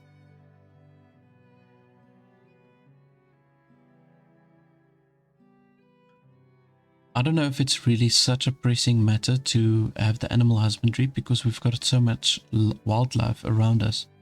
So we've got plenty of meat that we can get from the hunters. So yes, I think that's okay. We can maybe focus on just pushing our crops, investing in bettering the crops really. So we can do this for 25% resistance to heat and drought for grains. And this one is also good, the extra yield for beans, greens and vegetables. Okay.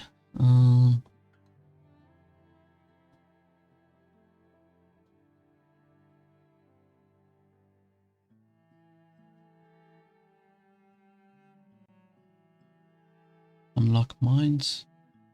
Oh, we still need to unlock the mines, and here can upgrade to a forest camp. I'm thinking this is maybe the route I should go. I need to do this one and then research this one so that we can get the forester camp. I think that's pretty important. It's like I really can't decide which direction to go to because I feel everything's important.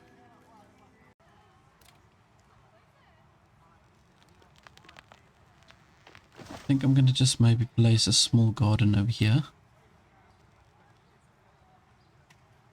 Yeah, let's do that. To upgrade the festival pole is not too bad. It's going to cost us a little bit of wood and stone, and then it's 650 gold. Let me just see the flagpole. We need 50 flax. Don't really want to use the flax. How much gold is that? 100 gold. Okay, that doesn't cost so much gold on the other hand. Okay, maybe I should upgrade the flagpole.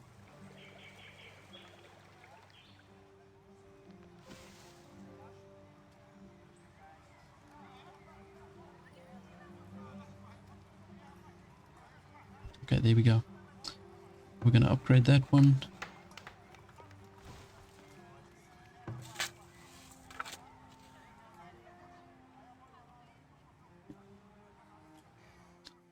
You can see our clay is still on the low side, so I'm going to have to add some more workers here by the clay pit.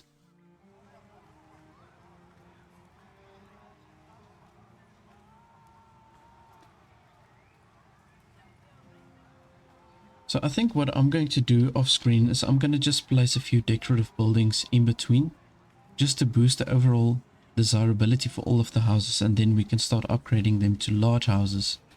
Now, I have mentioned this before, but the game slows down significantly with this version 1.0. Now, obviously, we are still in the playtest, and they can change this for the knowledge points to accumulate quicker. But with the current setup we've got, it really makes the game slow.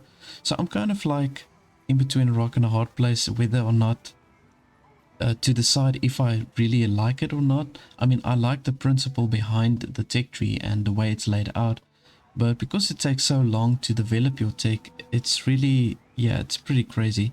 Now I want to focus on getting myself the theater up, because if we place a theater, that's something that I've just realized. Once I place a theater, I actually do get additional knowledge points. So that's one way of getting additional knowledge points. I see also with the school you get that.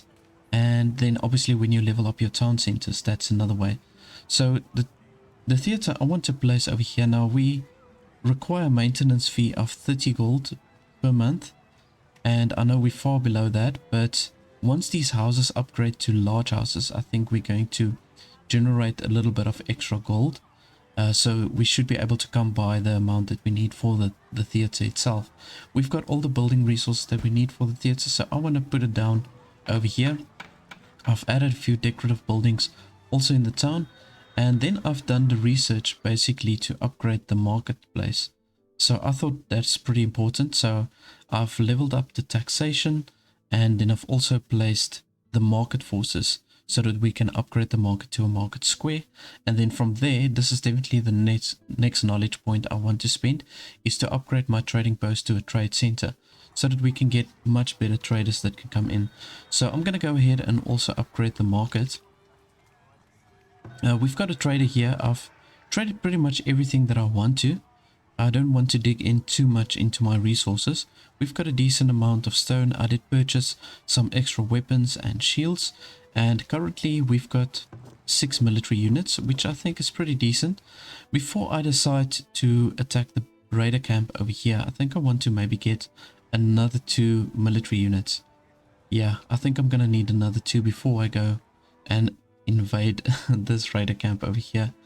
Now I'm considering to... I'm thinking I should maybe get some more light infantry. Yeah, I think I should maybe get another 2 light infantry. I'm gonna just go ahead and recruit them.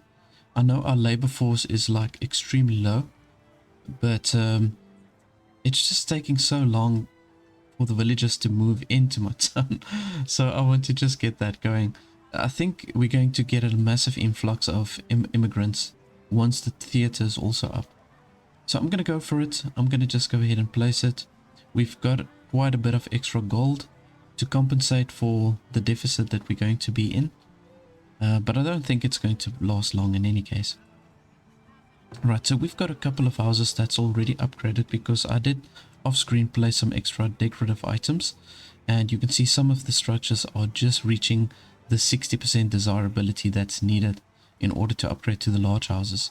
Now once this is done, we'll probably have a couple of the houses that's also going to upgrade here, and then obviously with theater that's going to push it even further. Now I do have plenty of wood, not so much clay though. We need a lot of wooden planks and clay in order to upgrade these houses. So you can see there's another 4 houses that's upgrading, so we're going to get that extra tax money now once these houses are upgraded, and we're going to get some extra living space. Here we've got 6 villagers that moved in, which is a lot, believe it or not.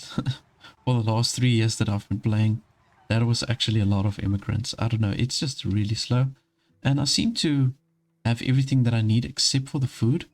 The food is a little bit on the slow side. So I'm going to maybe go ahead and add myself another fishing shack over here, right? So I've got to now really depend on the natural resources that surround my town, because in order for me to have farms, I'm going to have to do all of this research. So this is going to unlock the barn, the chicken coop and the goat barn, all of the things there, but then to improve it, I'm going to have to unlock these additional things over here. And also to have the economic monument, I'm going to need to have the animal farming and the selective breeding. There's a whole bunch of things that you need additionally. Other than just unlocking the actual tab, you're going to need to have other research unlocked. So I suppose I can do this and maybe start with the chicken coop, because we're going to take some time before we can unlock the cheesemaker. So if we maybe just do a couple of chicken coops, I think that's going to maybe help us.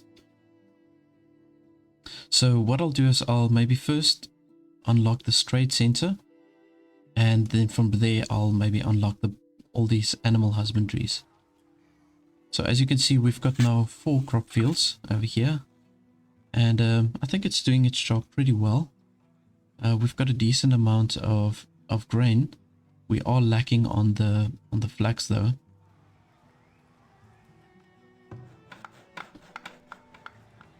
Once this fishing shack is up, I'm going to probably use this spot right over here to do the fishing. And okay, I've got one already assigned there. I've got this corner.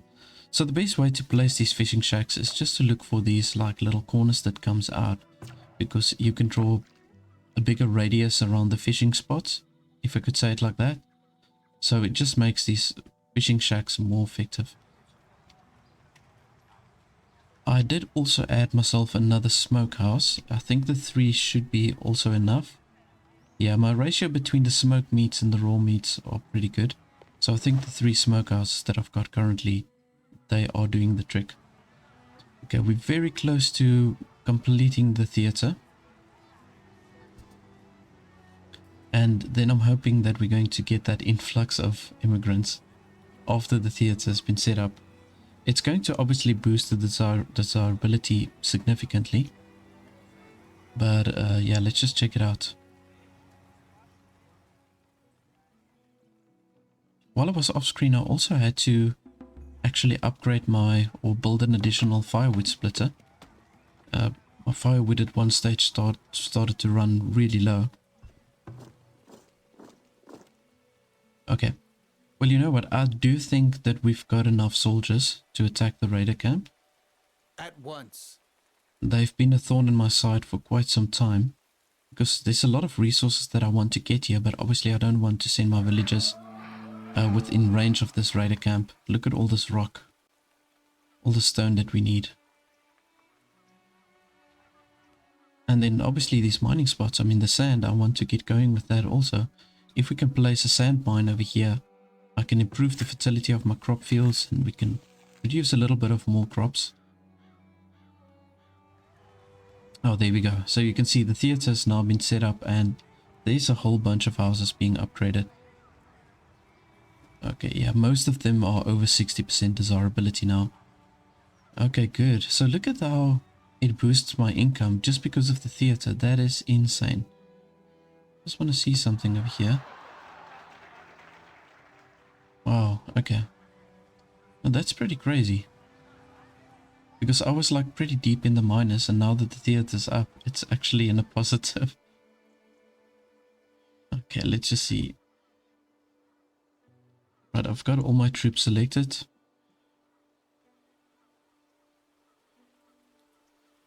Let's go for the watchtower first, I think.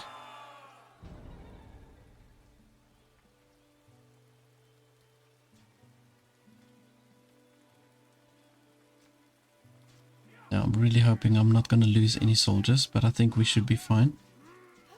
There we go. It's looking good so far. It's looking good. It's looking good.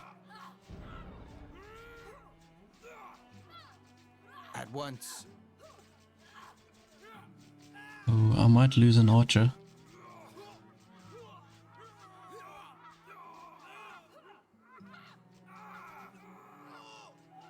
Ah, there we go.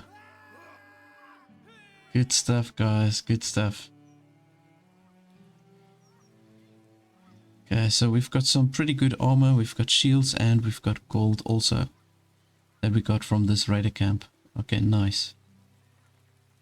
Okay, I'm glad I assigned that extra light infantry to my troop. I think that actually did the trick. So what I want to do now, seeing that we've got our gold in the positive, I want to maybe add another barracks on this side. We're obviously not going to be able to assign any troops as of yet. We have to improve our laborer amount. Yeah, okay. Well, that's good. I'm just glad that is cleared out. So now what I'm going to do is I'm going to just tell the laborers to harvest this rock whenever they've got an opportunity.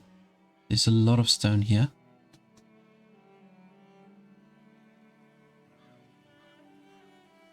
I see we've got some wild boars here at the bottom as well.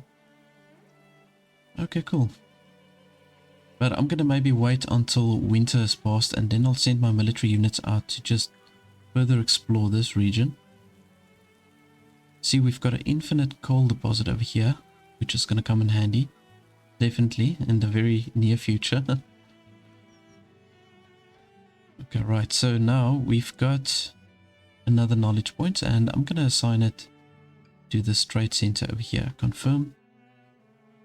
That is what we got from the theater now.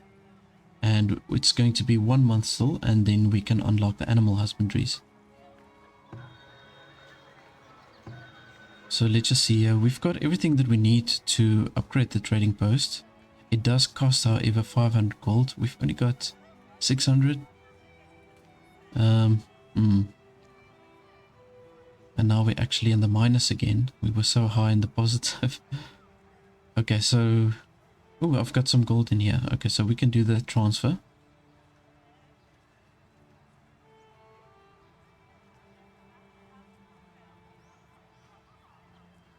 You know what? I think I'm going to just go for it. I really think we've got enough gold to keep us going. So let's upgrade this.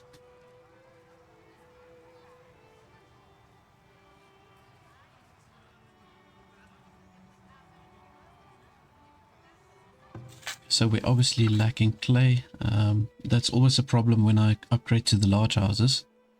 I start to run out of clay.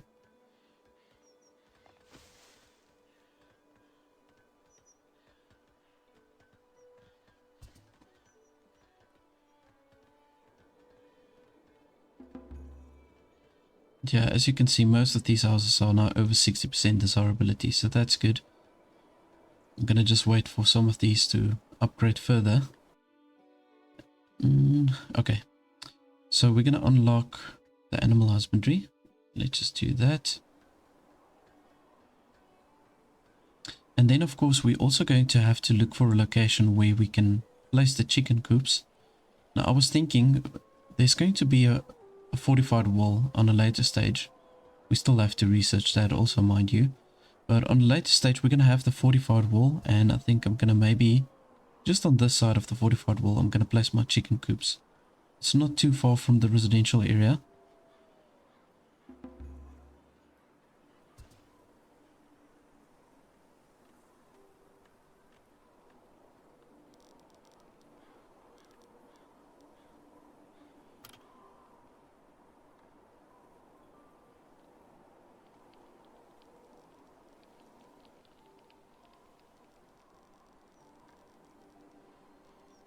So you can see we've got good fertility within this area, so I think this is perfect for what I want to do.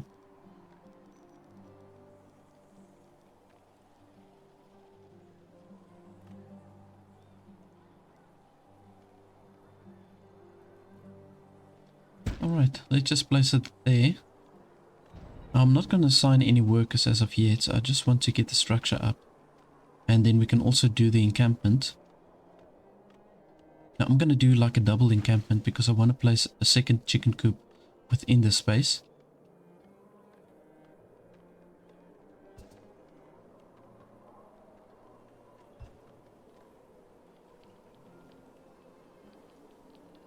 I'm thinking I'm going to have to unassign some workers at certain places just to compensate for the laborers.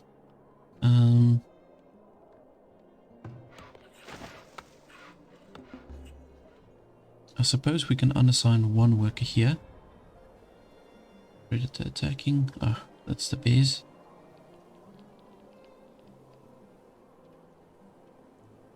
There we go. Also, the hunters are pretty good with the bears.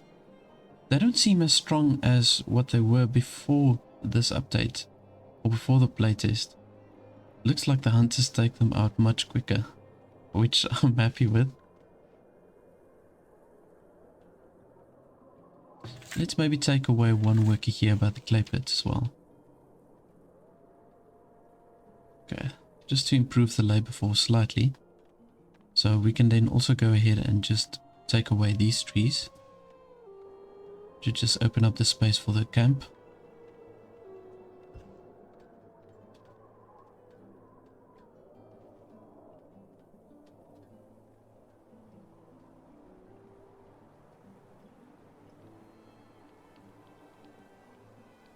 What I can do on a later stage, you can see that we've got an opening here.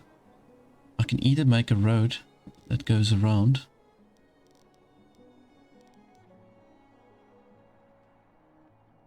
and I think that is what I'm going to do in any case. I'm going to place a road over here, and then we're going to have like a little block right next to it. And this block I'm going to also use for decorative items.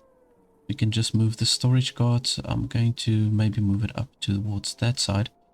So this little space here we can then use for extra decorative items. So in particularly I want to maybe build a statue. This one gives a massive boost in the desirability, so it just costs a lot. Only in gold value, not so much in resources.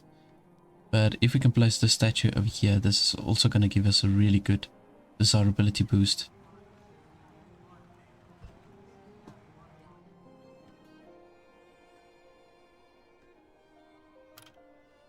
Then of course I do want to add myself an additional barracks right over here. I think this is going to be a good location for it. I'm not going to assign any troops as of yet. But we've got ourselves now a trading center, so this is great because for quite some time I've been only getting 2 traders per year, which is really not enough. And they're not giving me the trading commodities that I'm looking for.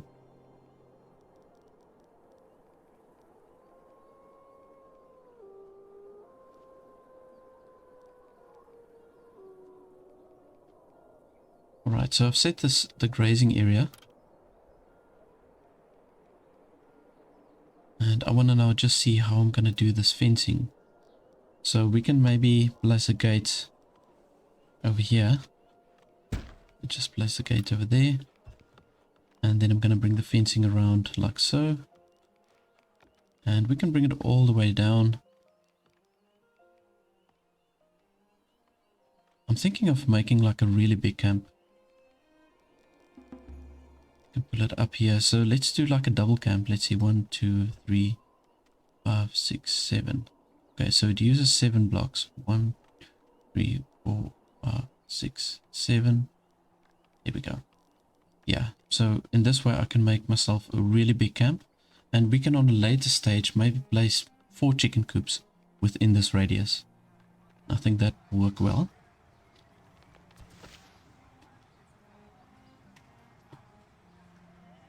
Okay, my food does look a little bit more stable.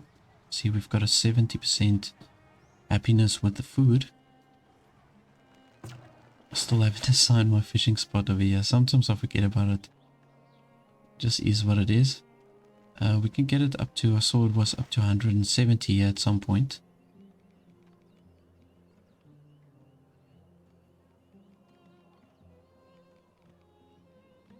I'm gonna just settle for the 160% maybe. And what we can do is we can extend the road all the way up. And on a later stage I can place myself a fishing spot over here also. I mean, this is prime fishing spot. We might get like a 200 or 300% boost. Oh, not 300, maybe like 200 and something.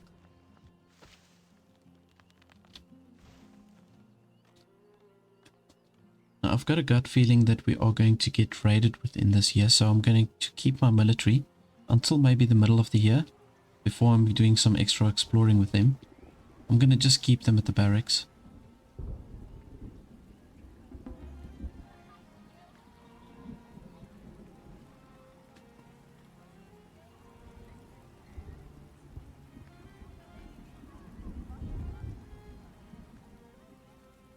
And here comes our first trader for the year, so Let's see what we can get from them. We should be getting better traders this year now.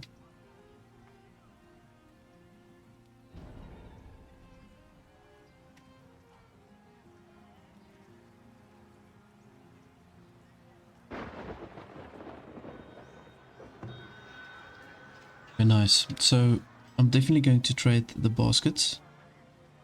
I've got 2 basket weaver shops. And I'm going to trade a pretty generous amount because we're producing the baskets quite quick. So let's maybe trade 60 and then we can do the soap as well. Can trade a pretty decent amount with the soap. And let's just see what we can buy from them. So we can buy bricks, which is great. I'm definitely going to do that. We can maybe purchase some extra clay. They're selling it at a very high price, but I think we need it for upgrading all of these houses.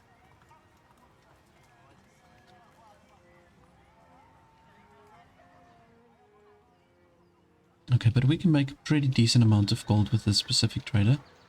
Nothing really else of value except for the bricks and the clay.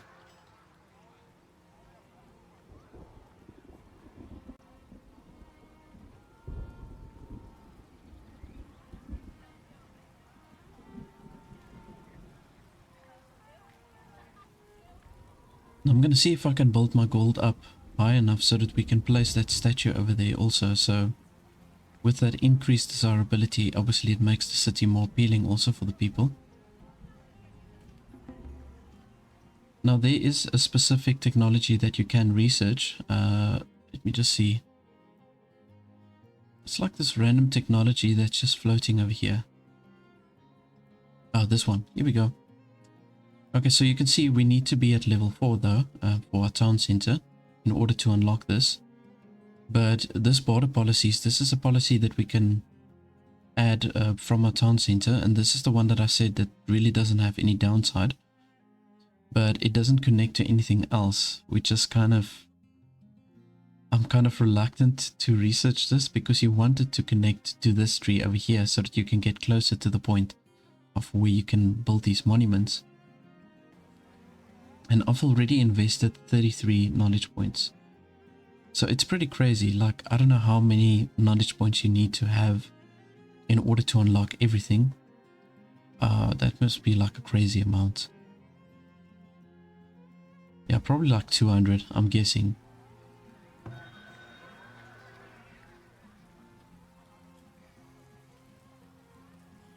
Okay, we've pretty much taken all of the trader's money. But we're going to purchase some bricks from him as well. We can purchase a decent amount. I think let's maybe go for 50. And I think I want to just trade a little bit of clay. Maybe also 50. Yeah, let's do that. And we can in fact sell some more soap if we really want to. We've got a lot left, so let's sell a few extra blocks of soap. This gold we can transfer.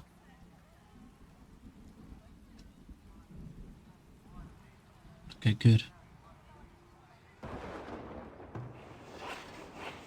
So we're lacking planks.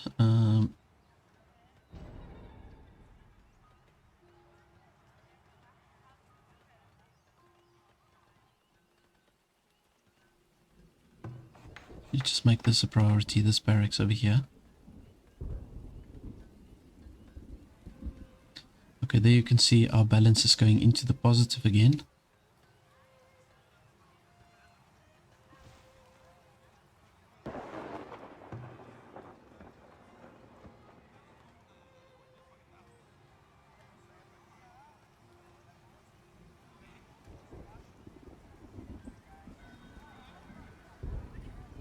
So it looks like our meat and bread production is really good, and also our greens that we're getting. I'm hoping that we can get some chickens. And I want to start just breeding with the chickens because we can get both eggs and meat, of course, from the chickens. So chickens are one of your best livestock that you can have, I think. They are very affordable as well, and they breed exceptionally fast. Okay, they sell cows. Okay. No chickens.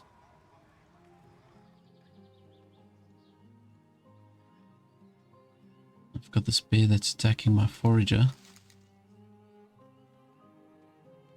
I'm just going to leave him. He can just grab whatever he wants. Not going to bother with him now. Alrighty, so we can sell clothing and we can sell pottery. Pottery has been a little bit on the slow side, so I'm not going to sell too much of that. And otherwise, there's nothing else of value that I can purchase, so we're going to leave it at that. Maybe let's sell 20 pieces of clothing. Let's do that.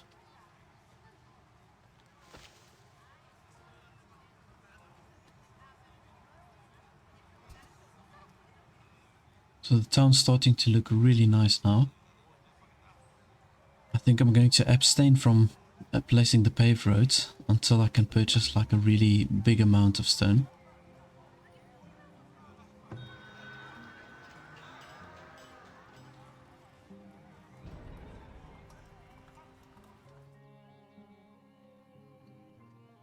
This bear looks like he's just chilling here now. Where's my hunters? Hello there. Yeah, you know what? I'm gonna just send my hunter out.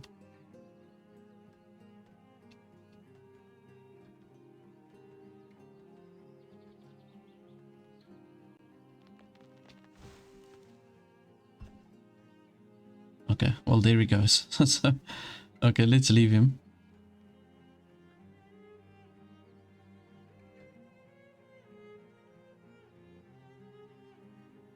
And I'm gonna just assign this hunter to attack the deer. Okay, cool.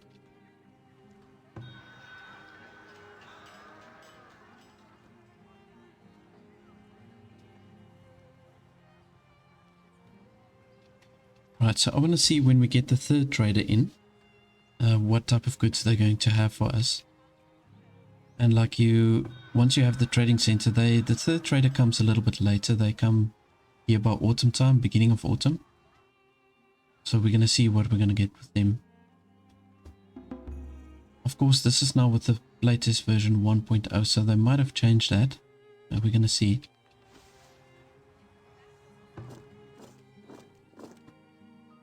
I think I'm going to send my soldiers out here. I'm going to do some more exploring.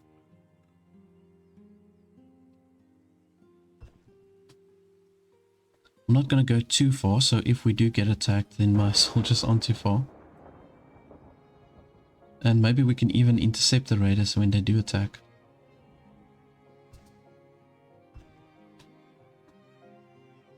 So we've got a wild boar then. I'm thinking I'm going to just destroy this, maybe. Yeah. Let's just destroy this then. We've got a lot of stone over here.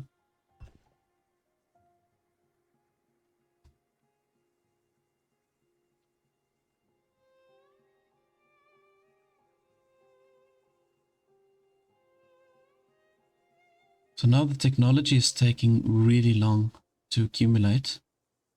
We take about a year now for just one knowledge point. It's pretty crazy. Got another wolf den over here. I'm going to just let them take these wolves out quickly. At once. Right away. Here we go.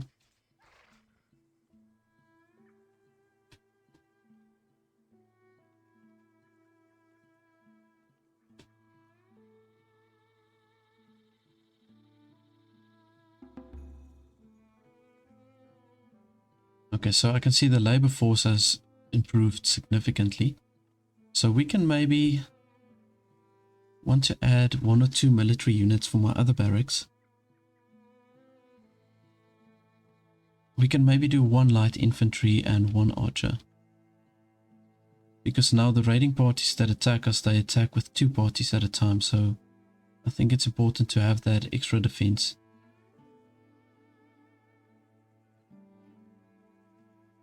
Okay, I don't see anything else of value. I'm gonna just send these guys back. And let's maybe assign 1 light infantry and one archer. There we go.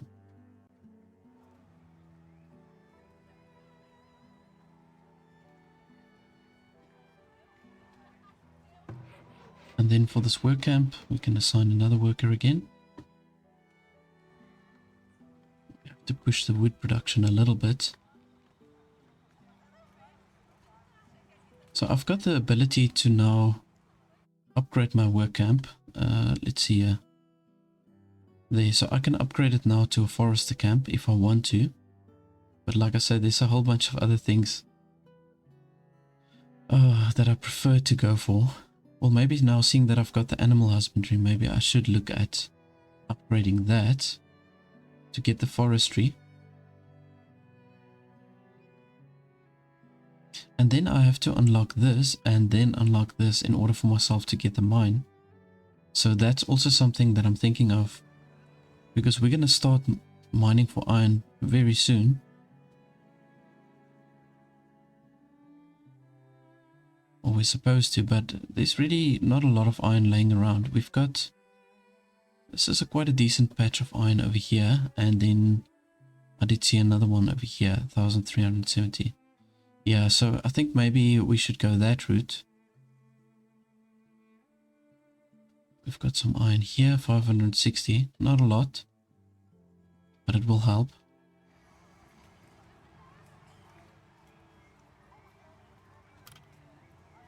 No, there's nothing else that I can build at the moment that will give us additional knowledge. None of these buildings, you can see none of them gives us any additional knowledge. There is a possibility if we build one of the monuments that it's going to give us a whole bunch of extra knowledge. I'm not sure. But I think that would be cool if they did implement that. Maybe give yourself 5 knowledge points if you build one of the monuments.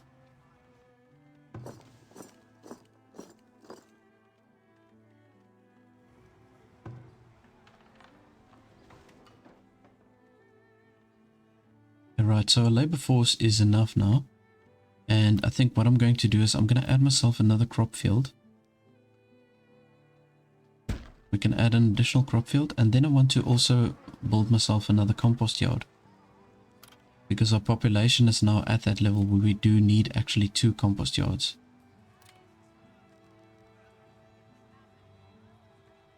And you see, these compost yards also become more effective once you've got the animal husbandries.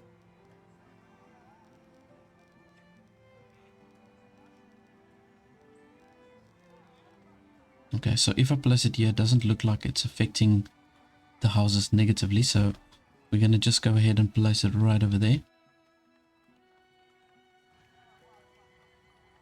And I'm just assigning the laborers to pretty much chop down any trees that they can.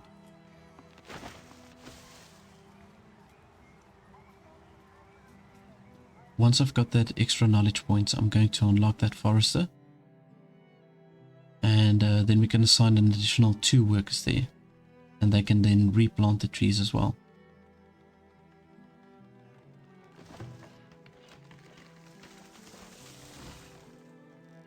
We just maybe move them a little bit further down. We've got this bear hovering over here. I'm gonna just send my troops out to take this bear out. As you command.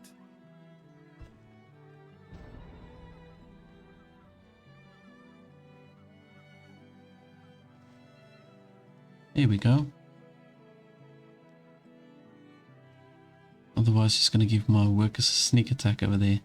Wow, look at this hazelnut. Gee whiz.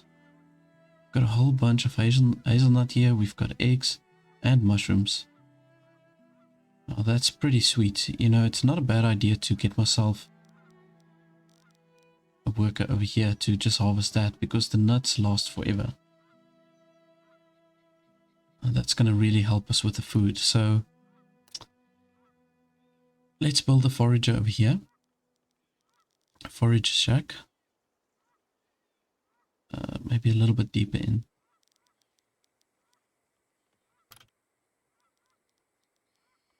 Okay, nice. Now this is really going to come in handy. We've got all of these nuts, mushrooms, eggs. There's even more nuts. Wow. And then we've got big chunks of rock over here.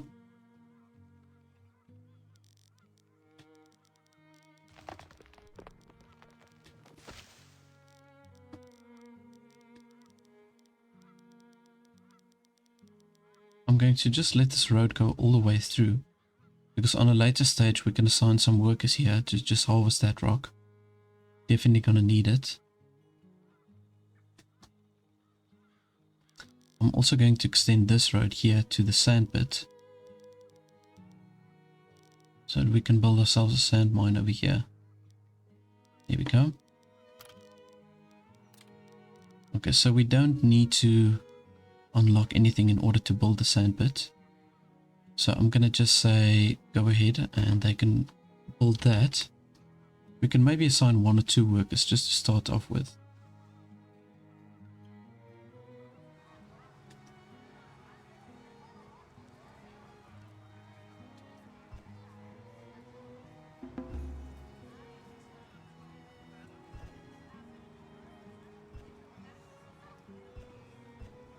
Oh, we've got plenty of children, 58. So the children and the infants, if you take them, the two combined, they make up 1/3 of the whole population. That's pretty crazy. So we're going to just have to wait for these to grow, and then, yeah, at the end of the day, we're going to get a pretty big workforce. You can see there, the people that's fit to work is only 138 of the whole population. That's pretty wild.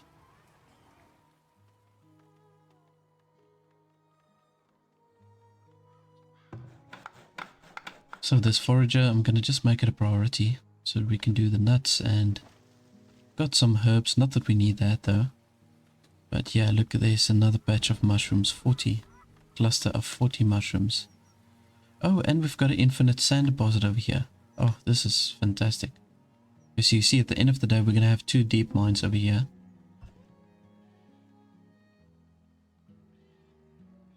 And that will definitely sustain the town.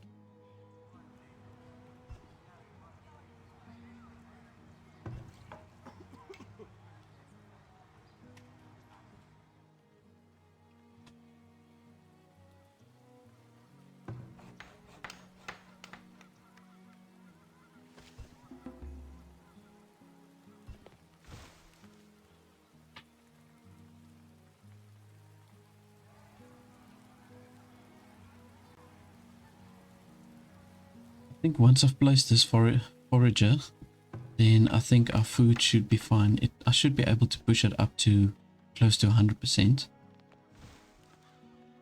with all of the goodies that we can get here.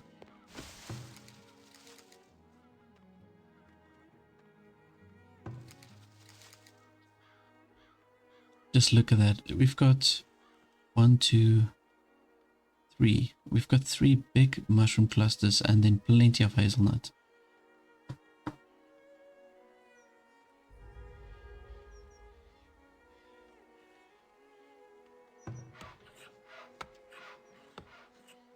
We've got a blizzard approaching. I think what I need to do is I'll have to maybe place myself a temporary shelter over here, because this forager might get caught in the storm.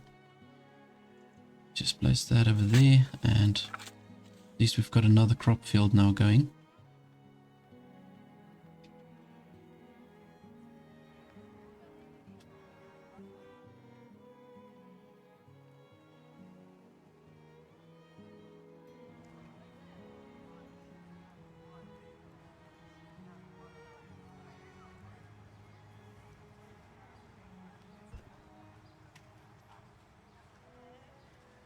Look at all those berries. That's so wild. Now, I think in order for us to make preserves, we also need to do like a specific research. Let's see it. There we go. Canning. Yeah. So we're first going to have to research the glass blowing, and then we're going to have to research the canning. So they don't contribute at all to getting towards your monuments, which kind of sucks. I think somehow these should have been interconnected in some way. I think this production or the industry tab, it could have been maybe moved next to the civic or next to the economic, one of the two.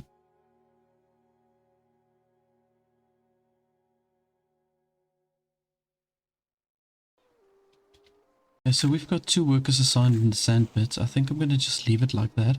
I want to start accumulating the sand so that we can basically push this back into the crop fields.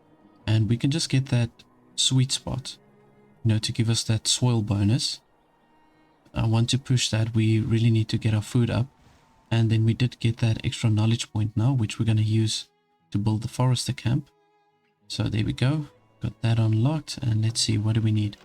So we need 15 iron, 25 wood, and 30 bricks. We've got everything. So we're going to just go ahead and upgrade that. And let's see, how much sand have we got? We've got already 3 sand. So I'll just let that accumulate a bit. And then we can push that into the crop fields. This already looks like it's in a sweet spot for these crop fields. This one we can push up a bit. Okay, we're going to have to push 30 sand in there. Only 10 there. It just gives us that extra soil benefit. I'll do maybe another 20 over there.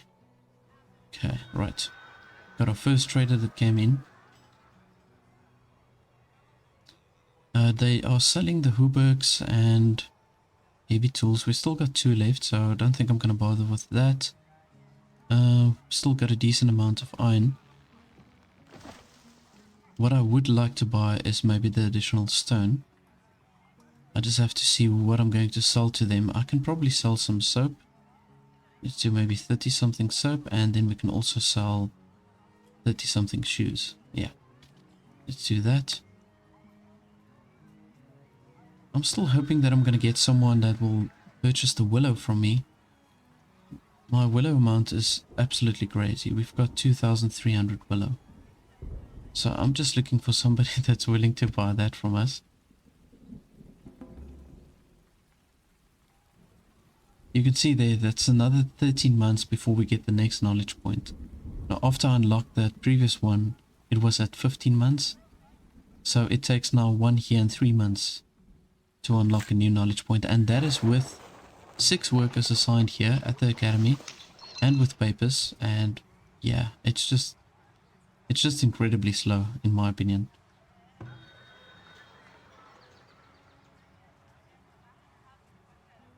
Now unfortunately they don't have any chickens, which I was really hoping for. Here comes another trader, so hopefully we can get it from that one. Okay, cool. So we've got the raiders now approaching, and they both are coming from this side, which I'm happy with. So I can just bring this battalion, I can bring towards this side, and then the 2 groups, they can fend them off together. So let's just bring them here.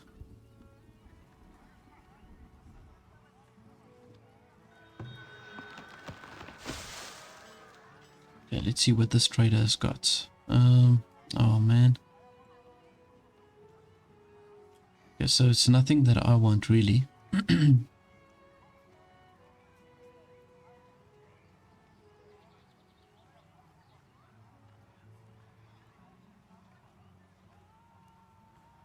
Yeah, no, I'm not going to purchase any of this. And I'm also not going to sell the pot. Okay, cool. Well, we'll just leave that then. And I don't have any livestock. No.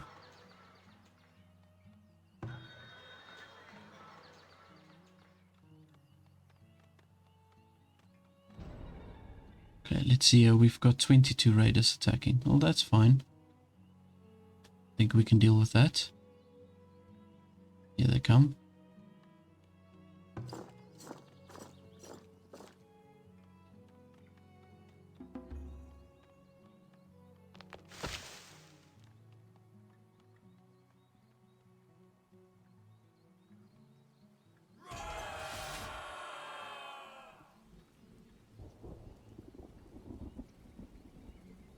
But only 2 guys that's attacking from this side. Oh my goodness. Oh, we take them out like nothing.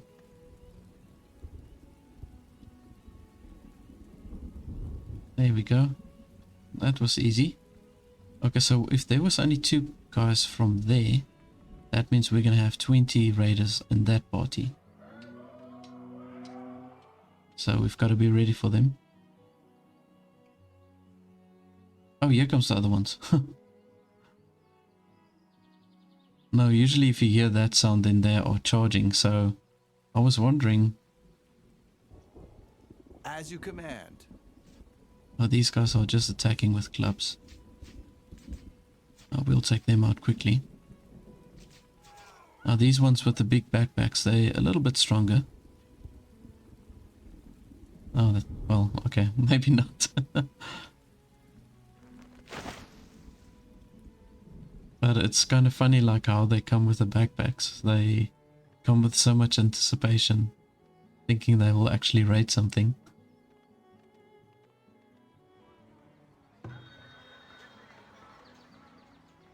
Okay, so I'm not going to purchase anything over here, so I'm going to just transfer all of this gold across to my town storage.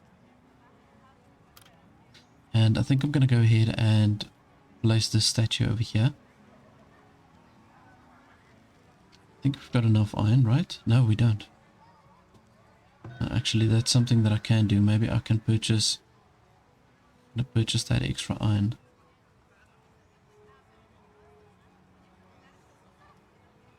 It's not too expensive.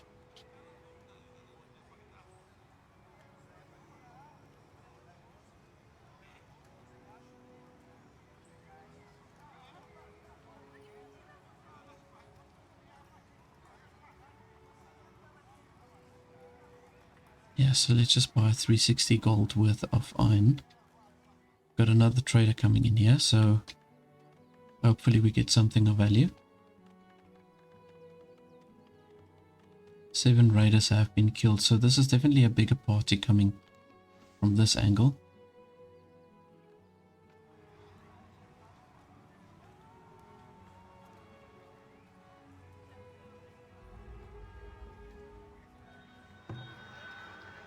Right, let's see what we've got here. Okay, so I can sell hide, shoes, and soap. I suppose I can sell a little bit of everything. And they've got horses as well. Okay.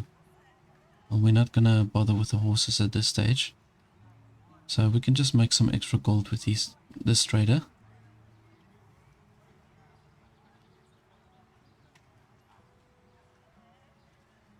There we go.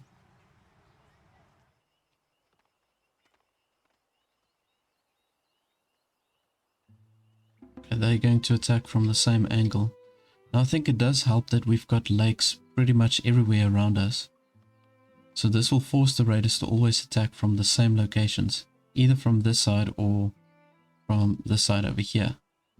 I think that's pretty much going to be the standard.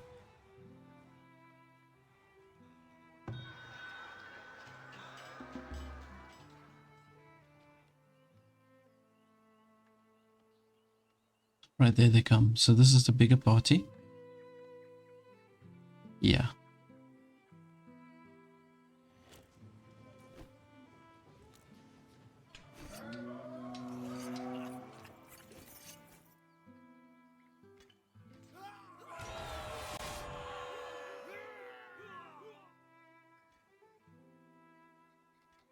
Shame they actually shot my forager.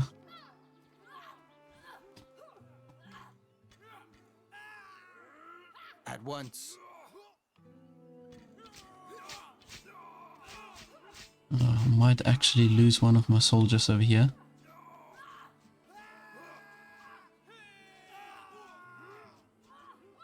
As you command. As you command.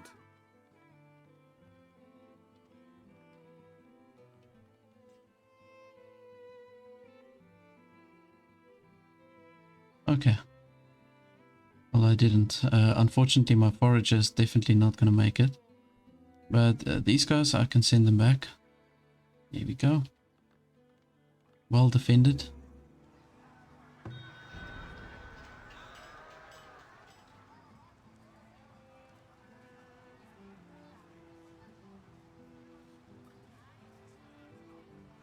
Okay, so there we got a decent amount of gold extra. And this is going to be perfect for us to build that statue.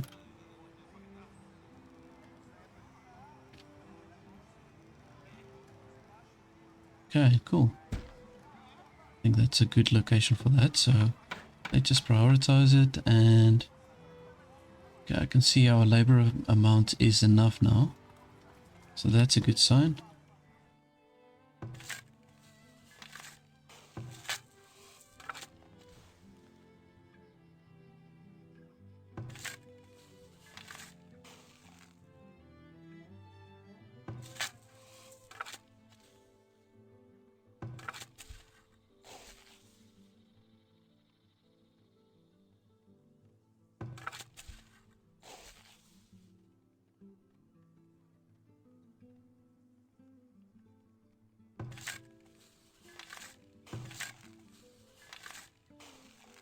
Okay, I think I'm going to leave the rest of them just like that. I'm not going to bother in adding more sand to that.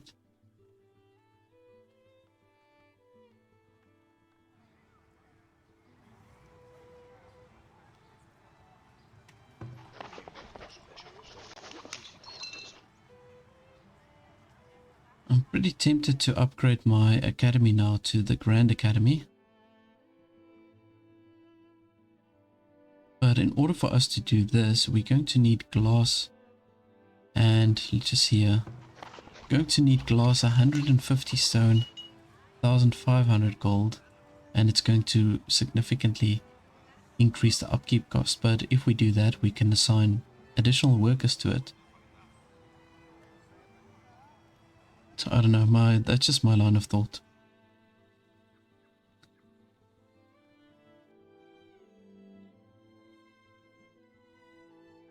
I really do think it's the best move though, because we need obviously the knowledge points to unlock everything else. And there's a lot that needs to be unlocked.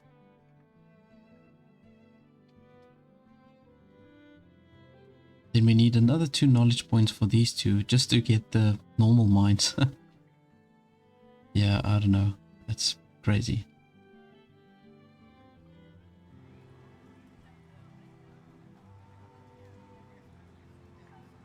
But we haven't had any big amounts of immigrants moving in at one time.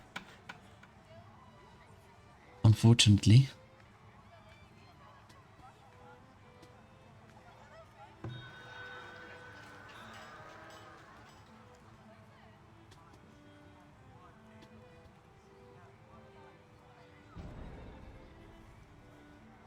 Yeah, we actually took out 21 of the 22 raiders. Only one escaped.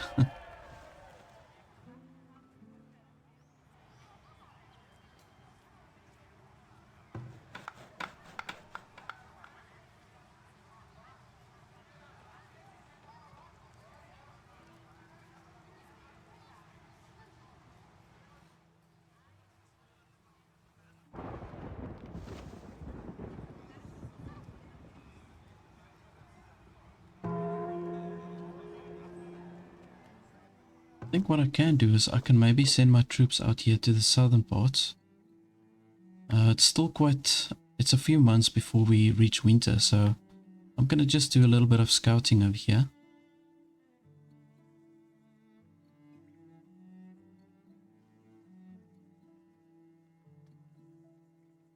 We've got another pond here, which I think will be really good for fishing. Definitely. Let's see what we've got here. It looks like a type of mountain. Ah, here we go. Alright.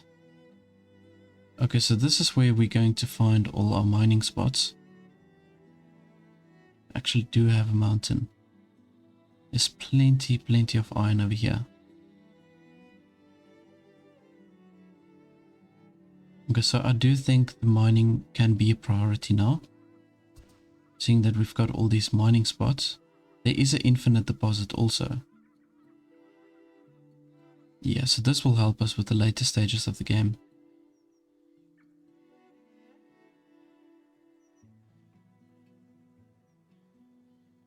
And what's nice about it, it is completely in line with where my road runs over here. So if I build a straight road all the way down, it's going to go right to the mines.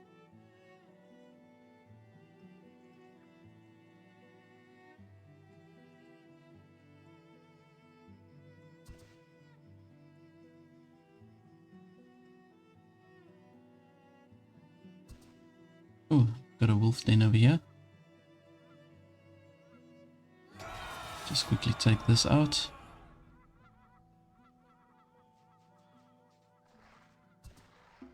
There we go. That's easy enough. Got some more iron here at the bottom.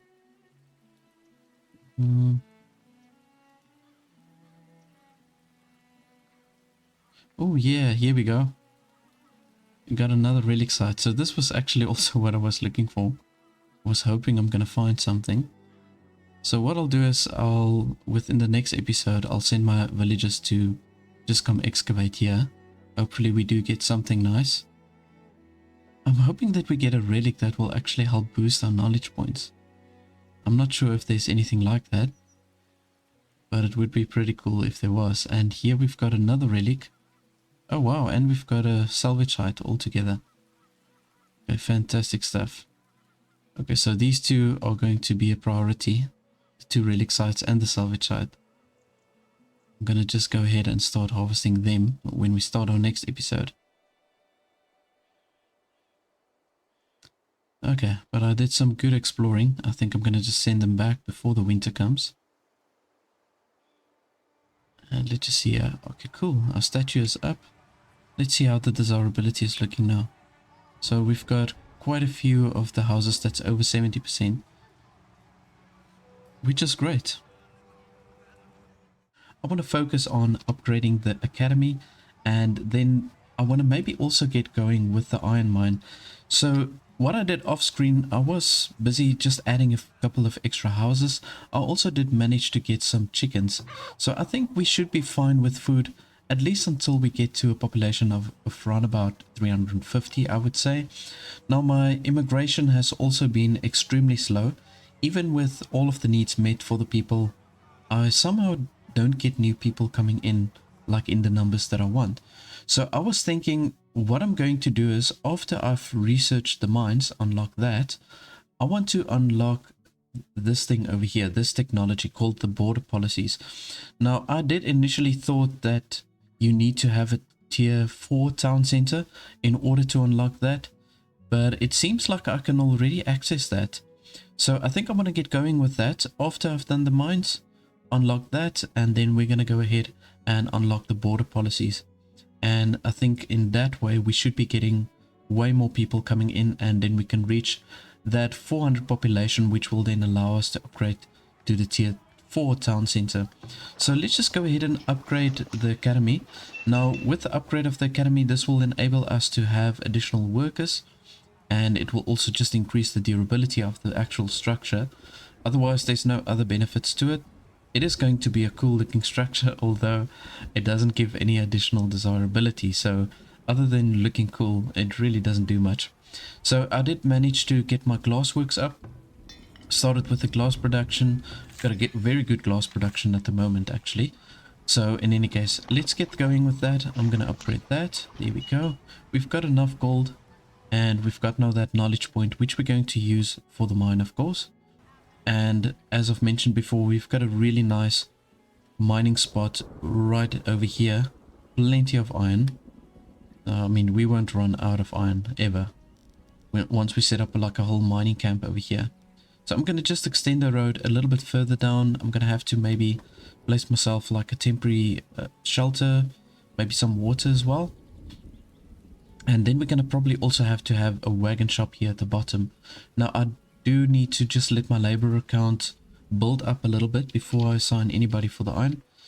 I just want to see what of these iron, what of these buildings that require iron. I want to see what we need to unlock also. So you see, now the thing is, we do need the forge. So I don't even know if starting the iron mine is going to be totally worth it until we get the forge, because now without having the forge we can't get the process iron. Well, actually, sorry, it's the foundry. We need the foundry to do the process iron, but both of these are locked, and we do need to discover that as a technology. So I just want to see where exactly that is. Oh, here it is. Forging.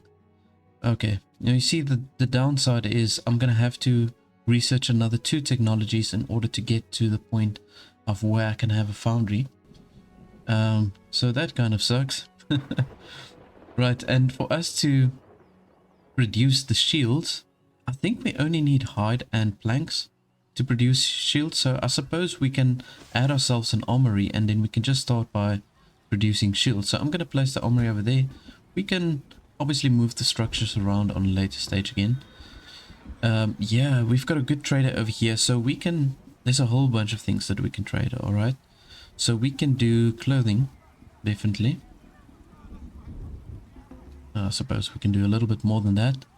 Okay, so 46 clothing, and I can sell a whole bunch of baskets. I can actually maybe sell like 120 or something. I've got a very, very good basket production at the moment, and we can sell some additional soap. So we're going to make some really good money with this trader, Atka of the Iron Clan, and then we can purchase some additional iron. I'm thinking of maybe just purchasing 1 extra heavy tool, because we're not going to be able to produce that ourselves for quite some time. And I suppose we can maybe take some stone as well. Yeah, why not? Now, just before I closed the previous episode, I sent my troops back from this location, and without me realizing, I actually opened up a raider encampment without me realizing that. So what I also want to do is, aside from upgrading the academy, I want to maybe send my villagers out to excavate these relic sites, and then at the same time I want to maybe also try and take out this raider encampment. I'm not really quite sure how big it is, but we definitely have enough troops to take out that encampment. And I've got 4 soldiers now at the barracks over here, and then I've moved my barracks because I've added the extra structures over here. And we've got, let me just see, we've got 8 soldiers over here. Yeah. Okay, so we definitely have enough military. Okay, let's just go ahead and sell all of this. Okay, you see, we're making some really good money from this trader. So I'm gonna go ahead and just purchase a whole bunch of stone, and we can purchase 1 additional heavy tool. Other than that, I suppose I can maybe sell some of my planks as well. We're getting a good price for that, and I do have plenty.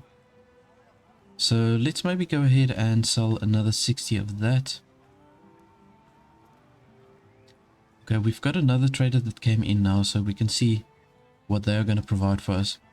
What I'm going to do is I'm going to send this company of soldiers, I'm going to send them out to this excavation site. Ooh, that's the wrong one. Yeah, sorry, those are the ones I want here. These ones I'm going to send back. Retreat. Yeah, okay, you guys can go back. I'm going to just send them out to go to this excavation site, and then I'm going to just say to my laborers to go ahead and excavate, make it a top priority, send in all the workers that I can. Ready? Just sell all of those planks. Let's see what this trader, what they want from us. Okay, so they are willing to purchase bricks for a very good price. We've got a brick production going, so I suppose we can probably sell some bricks. And then I'm thinking that we can purchase maybe some raw iron.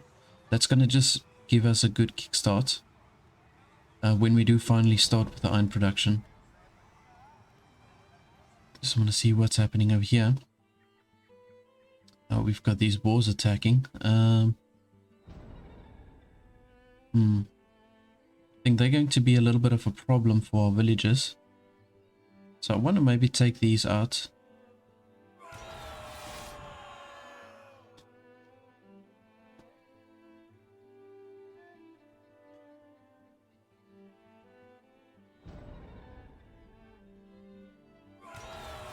Okay, that one is far away now. Let's just maybe get rid of these ones. There we go. And there's another one.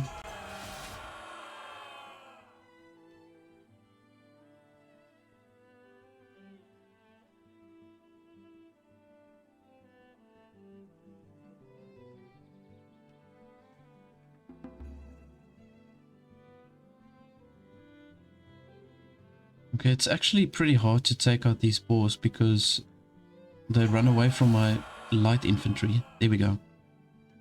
Okay, so I'm going to keep my soldiers over there, and then they can just excavate this site. It's midsummer now, so we've got plenty of time to excavate that. Alrighty. So let's maybe go ahead and sell some of the bricks. Oh, we got an additional 5 immigrants. That's good. Right, so let's maybe do 50 bricks. I don't want to sell too many. And then what else can we sell? I suppose we can sell some additional soap. We're getting a good price for that. So let's do maybe 40 soap. And what can we sell with this trader? Oh, clothing is a very good price actually. So let's sell another 30 pieces of clothing to this trader over here. Okay, I'm not going to purchase anything from them. I'm going to maybe just operate with the chicken coops for quite some time. Now we can fit another 2 in here. I know we've got like this space over here, but it's okay. I kind of like the whole layout here. So I'm going to just leave it like that. We're going to add another 2 on a later stage. So let's just see here. We've got 38 laborers at the moment, and we need at least 32 to let everything function normally. So now I'm thinking I'm going to maybe add another 2 light infantry over here. We've got a really good income. So I suppose we could add another 2 soldiers.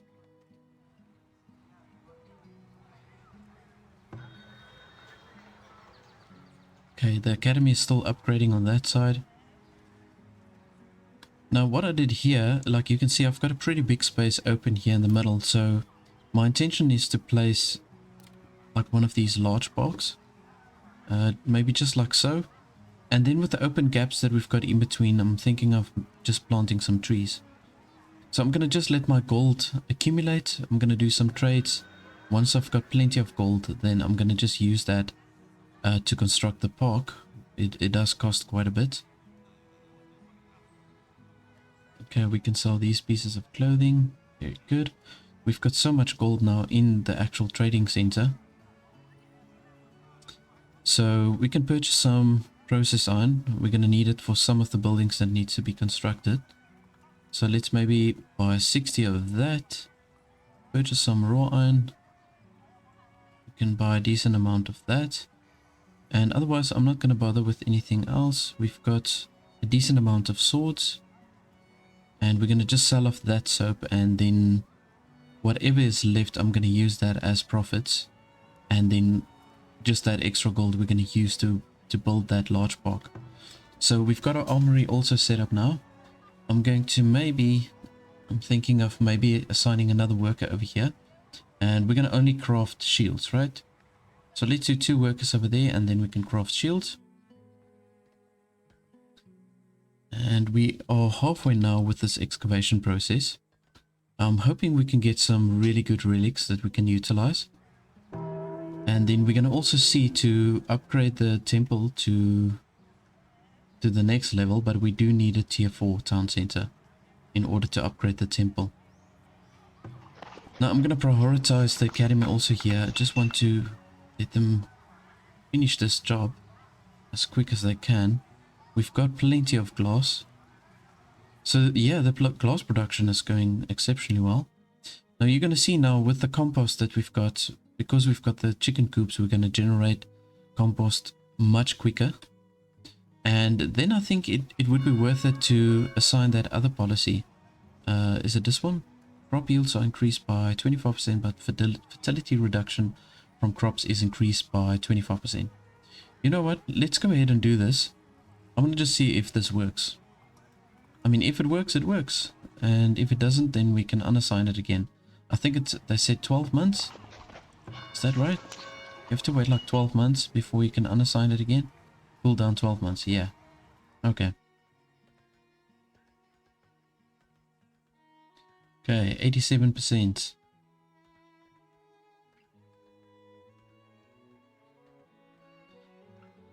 We can maybe do a second excavation. I'm going to send my military units up to this point over here.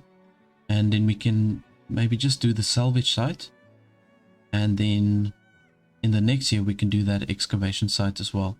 And then we can maybe take that raider camp out within the next year. Our population is now just under 300. And of course we do need 400 in order to go to the tier 4. You can see we've got quite a few houses that's upgrading to large houses. I did get myself a rat catcher as well. We're probably going to need another one. Yeah, I think so. So what we're going to do is I'm going to let the rat catcher just cover this area over here. And let's just build ourselves another rat catcher house. Ooh, what is this? Soldier upkeep costs reduced by 20%. That's nice. That's really nice. Okay, so we actually unlocked an achievement here, upgrading the academy. Okay, let's just see. Early autumn. Okay, good. It's still early enough to get that salvage. Let's just see, where is that? Here we go. Salvage.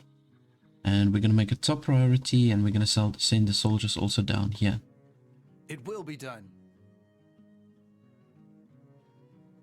Now we've got a boar, whatever you call it, a boar nest. Not sure if that's the right word, but we're going to just take that out before the villagers come. But yeah, I want to just see here, look how cool this academy looks. That's a very, very cool looking structure. Almost looks like a old school university. Okay, so we've got another 6 slots for workers. That is pretty awesome.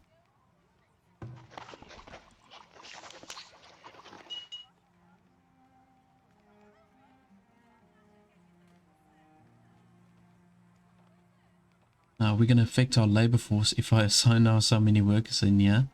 You know what? I'm going to just go for it. Wow. Okay. Now you see that makes a huge difference. So now it went from, I think, 15 months that it was going to take for the next knowledge point. It went down to 7. So when you upgrade the academy, it actually makes a massive difference. And that is also if you've got all the workers assigned there. So you need 12 villagers to work at the academy, unfortunately. But then that will increase the speed of the knowledge that accumulates significantly. Alright, so let's just see here. We're going to take out this nest.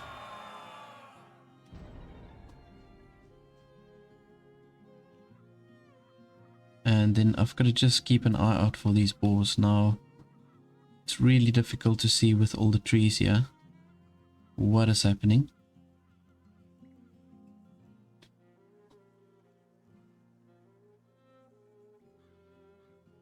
Well, there's one. I'll just take that one out maybe.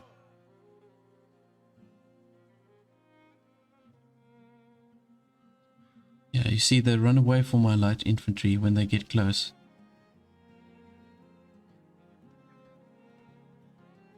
We've got a wolf den here as well, so we're going to just take that out.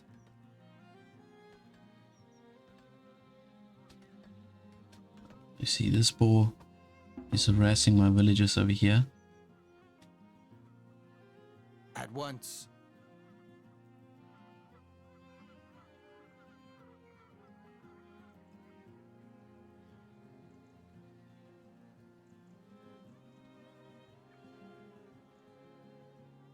Okay, let's just leave the boars for now. I'm going to take out this den.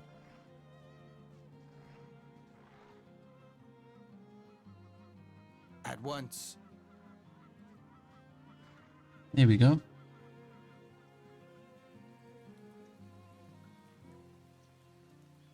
Okay, so they 83% done with the salvage. We should be able to get some weapons, I think. Usually with the salvage sites you get some sort of weapon. Or weapons and armor. Okay, so our labor force doesn't look too bad. It's 5 less than what we need. I don't think that's too bad, actually. Now I'm going to just wait until we get that next knowledge point. So once we've got the next one, I'm going to unlock this border policies. Okay, so then we can get quite a few people extra that can come on a yearly basis. Then the next thing that we can research after, I think, We've done the production management and the forging. I want to then follow it up with this one over here, the scientific discovery. So this is going to increase the research speed with another 15%.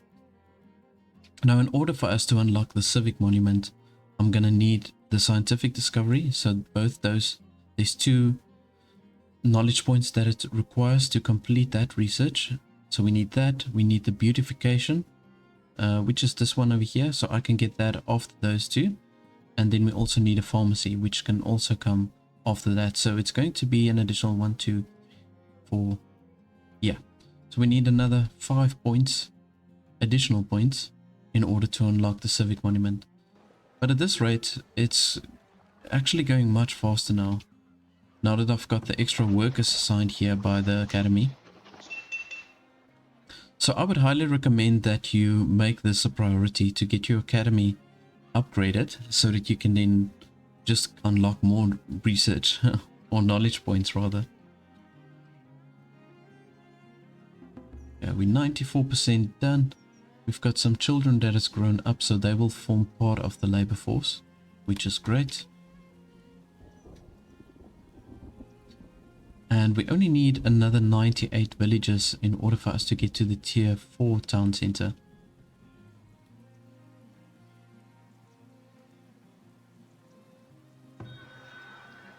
I actually forgot to do the trade with the shoes and the soap, but it's okay. We've got enough gold over here.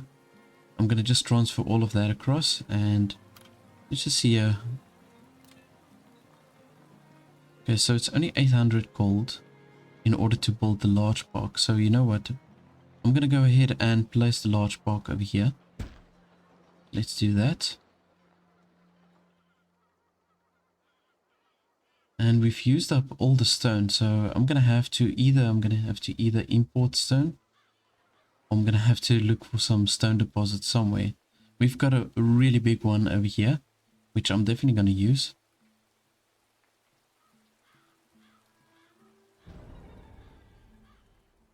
Oh, this is the boars attacking now again. Yeah.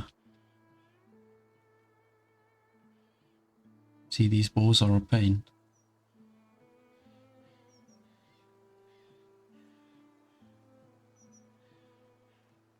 I'm just hoping, oh, there we go. Yeah, I want to say, I'm just hoping they finish the salvage before it gets to winter.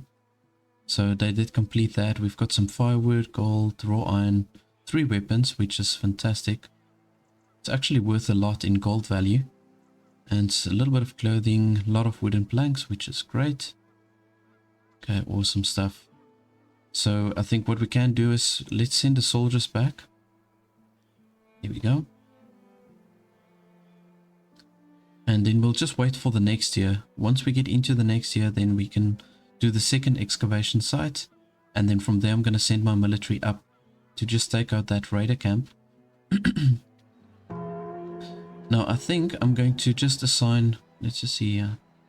We're still lacking the laborers, but I'm going to assign another worker over here. And then we can place the Gilda's coin purse we can place in the temple over here. And that's going to just help us to get some extra coin, really. Because our soldiers are going to cost a lot less.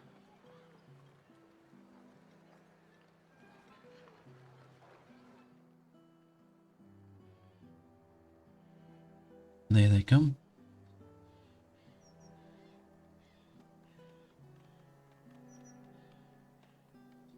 Yeah, so food doesn't seem to be a problem anymore. I think we're going to be really fine. I think maybe up until about 350 population, then I've got to probably add a few more different types of food production. But we've got plenty of veggies, fruit, a whole lot of nuts. I think this is the most nuts that I've collected in a single playthrough. Yeah, there's just so many hazelnut bushes everywhere with a massive yield. Now you see, obviously before this 1.0 playtest, we didn't have this wood law thing. This technology over here, which causes every deposit, or whatever you call it, every patch to have way more of a specific resource. So there's already a lot of hazelnut, but now because of that wood law research, now it's even more. So yeah, so we've got a decent amount of mushrooms, beans, greens, a lot of smoked meat, bread. I think I've got 4 bakers assigned now in my bakery. Yeah.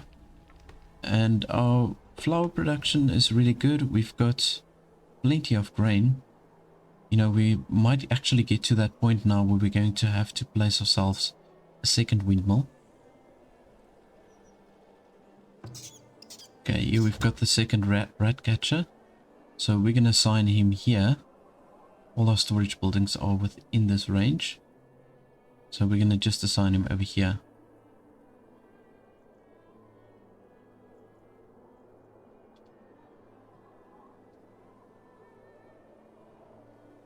So I'm thinking of just extending this road maybe a little bit further down.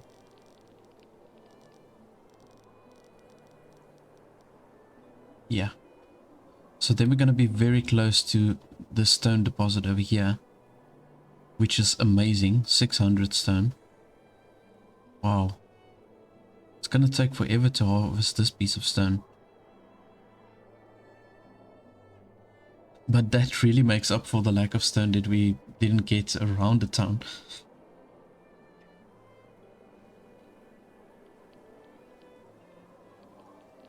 So let's just see, we want to add a few trees here. This is also going to give us some extra desirability if we've got the trees around here.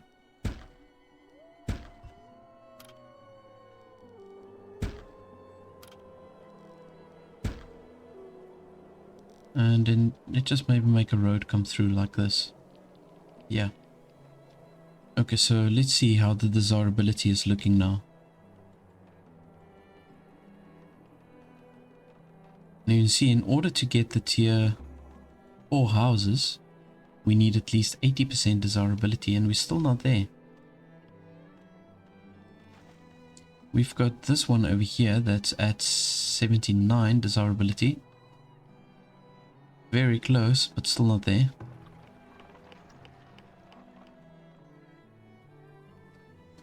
But I'm not going to worry too much about getting to the 80% desirability now. We have to first get our population like very close to 400 before I start thinking of that. Okay, right, so we're going to send out the villagers now to just go to this excavation site. And let's just send 10 of them, prioritize. And then we can bring our military units we can also bring down. Hello. Villagers stricken with dehydration.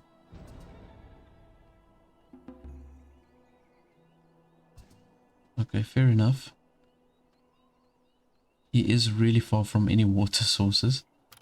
So that's maybe something that we can look at also getting. Maybe just build like a random well here somewhere. Yeah, let's just put it there. Why not?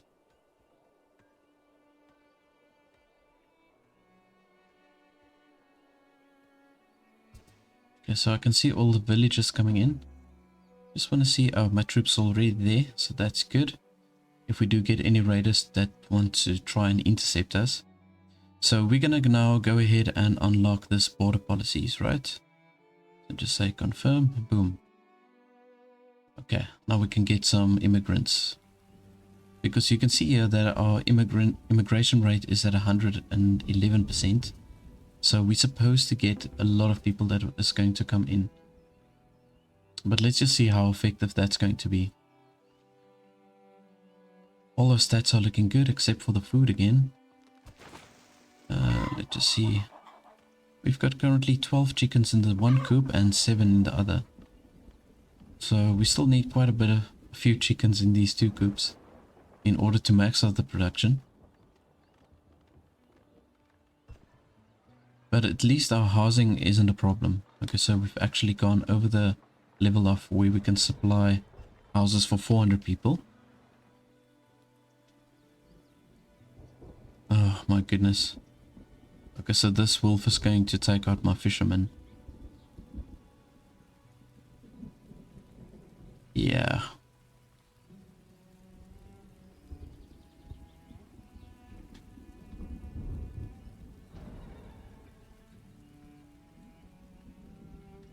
Where is that wolf now?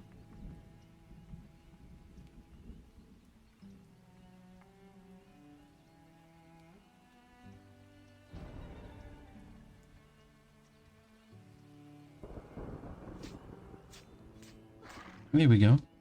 I don't know why the villagers didn't attack the wolf in the first place. But by the time I got there, he already lost too much health, so then it's not going to really make an impact.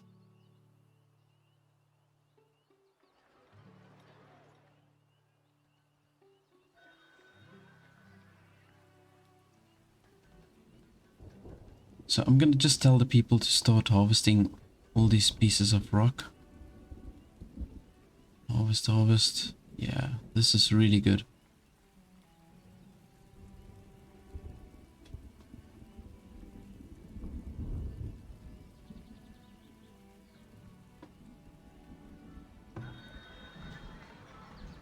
Alrighty, we can trade some glass. We've got so much at the moment, so I'm gonna just sell a whole bunch of glass. And then the heavy weapons, oh, they are buying the heavy weapons. Okay, that's fine. We're not gonna worry about that. Sand, I suppose we can purchase maybe some. Nah, we've still got plenty. Not gonna worry about the sand. Okay, so the only thing I'm going to trade with this person is actually the glass, and then we can maybe purchase some extra weapons. Villagers get hungry 15% slower. Oh, yes. Teeth of Jonia, the ascetic. Ascetic, is that the right word? Jonia of it. Jonia the ascetic. Okay, cool. Well, you know what? I think this thing is going to be way more valuable than the bloodied stone of Idric the Innocent. Know that this thing did help me now with the wolf attack, but it happens so infrequently. I might as well just replace it with this one. There we go. And that should solve our food problem, I'm pretty sure.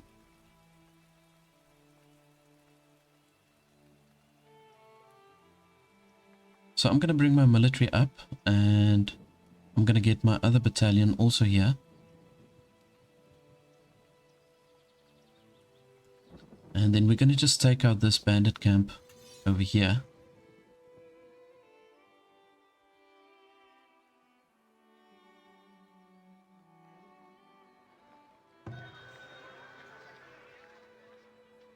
Okay, there's a decent amount of gold we got from that trader. I was hoping they were selling some stone. Doesn't look like it. I'll just maybe go ahead and purchase 2 weapons.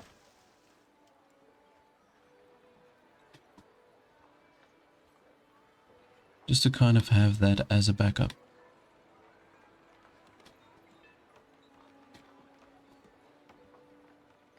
Here comes another trader.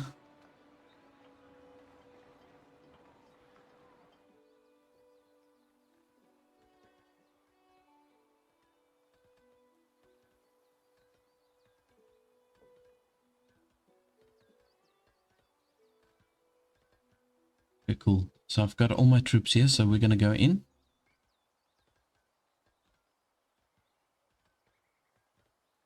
I've got 14 troops, so that is definitely more than enough to do the job.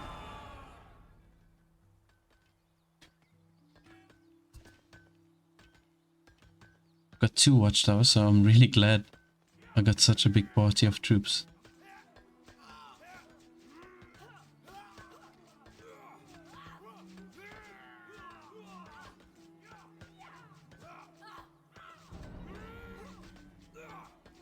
Yeah, it's going well so far. At once.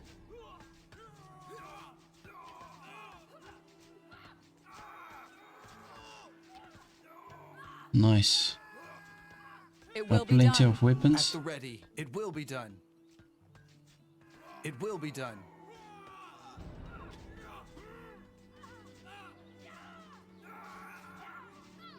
There we go. Okay, that is done. And so I can just send all these troops back. There we go. Perfect.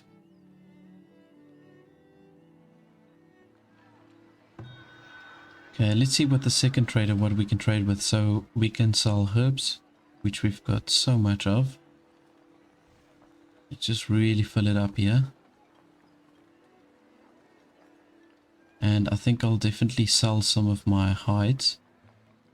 Oh, sorry, I would buy some of my hides actually. I'm going to sell my honey. That I also want to do.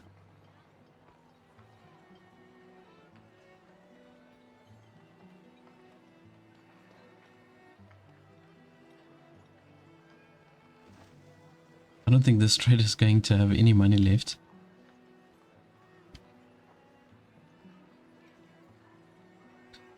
I can actually look for another location of where I can place a hunter. We're using so many of the hides now between everything that we're doing. Between the shields and the hide coats, and I don't know what else requires the hides. Oh, and then of course the shoes. Let's just see, we've got our hunters over here. Okay, that's fine. And we've got these hunters. So I'm gonna just move them more towards this side.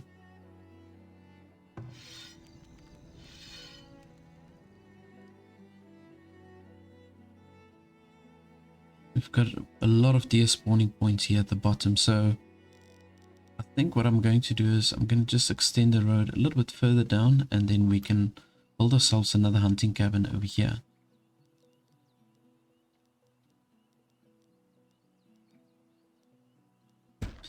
So at this stage, this is now where I've got to consider like getting myself the goat barn and the normal barn. Because the wildlife just doesn't produce enough to sustain a big population like we've got now.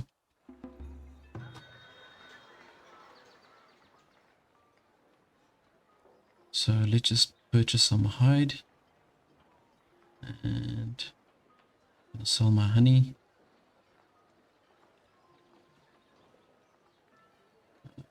Okay, let's maybe purchase another 2 or 3 weapons. And I'll do some more hide.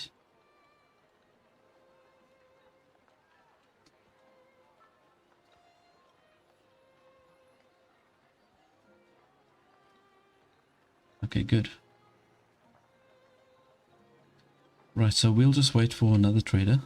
See if we can get anything of value. Here they come.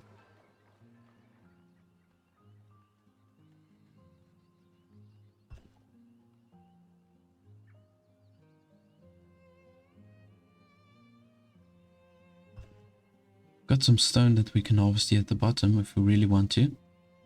And then also here's a nice deposit of stone. Trader number 3. Alright, so we can sell those shoes that we didn't sell before. And also the soap. I'm gonna just go ahead and sell some of my coal. Because this is just building up at the moment. And then I'm going to purchase a whole bunch of stone. Okay, we need plenty of that. I just maybe do it like so, because I also want to purchase some of the iron. And then I also want to purchase some tools. Here we go. Just do 10 tools maybe.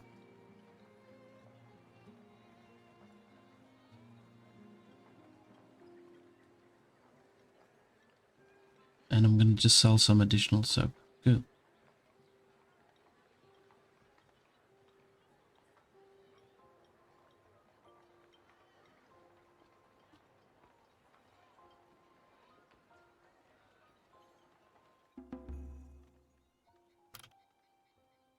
So let's see what we can build additionally here that doesn't require research. Nothing really, except maybe for the pub, but I don't have any desire to have a pub. They just cause problems. We could build ourselves an arborist so that we can get some orchards in. I think that's not a bad idea. We have to get going with that.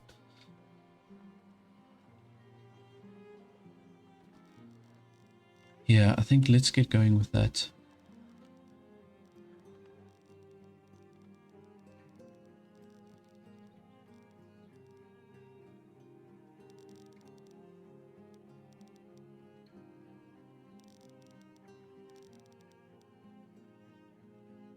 So I think this would be a good location for the arborist. just over here, we've got really good fertility.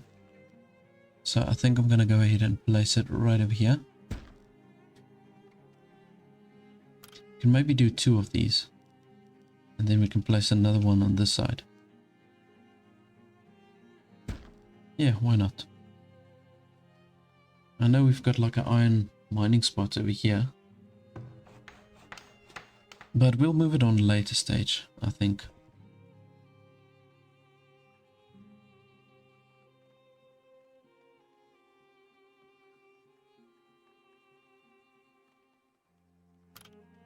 Because you want to take in consideration the actual fertility. So you can see it's very fertile in this spot. This spot over here, this is going to actually form part of the city because I'm doing like a U shape. So here's the one leg of the U. And here's the base. And here comes the other leg. It's going to go up here.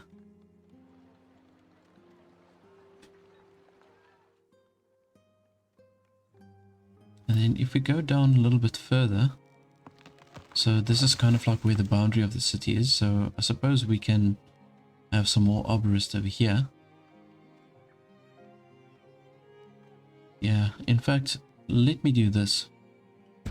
I'm going to take this one away. Let's just destroy this building.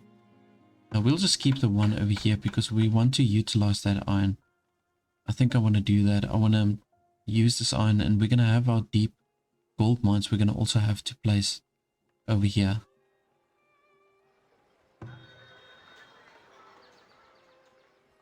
Okay, we've sold all that soap, the coal, and that's it. I think I'm not going to sell anything else.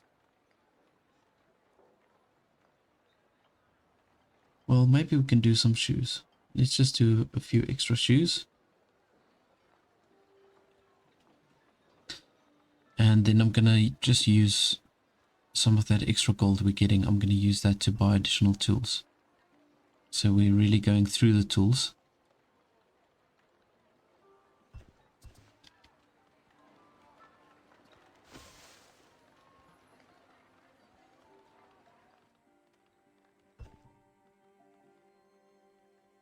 So our population is currently at 312, so it is systematically growing. We're getting ever closer to that 400.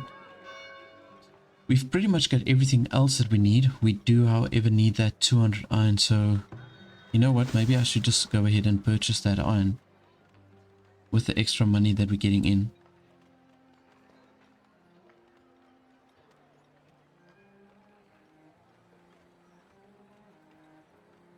I'm gonna go ahead and just purchase all of it. 233 iron. Okay, that's good. Okay, so at least we've got that covered if we do decide to upgrade our town center. And then the rest of the gold, I suppose we can transfer over. There we go.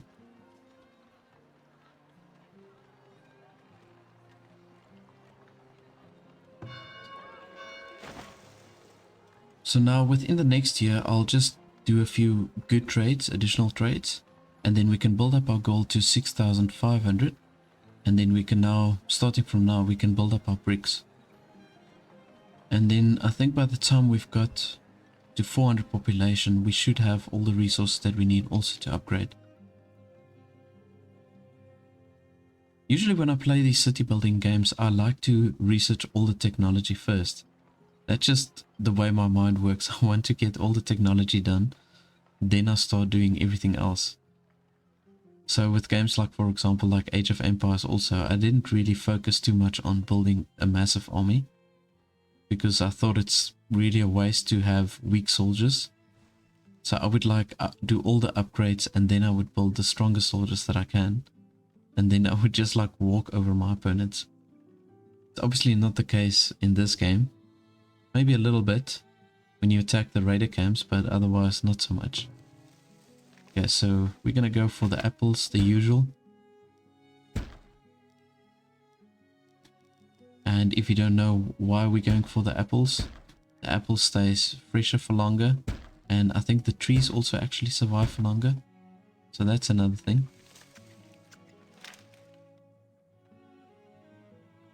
Yeah, we're pretty much going to cover all of this spot. Or this location.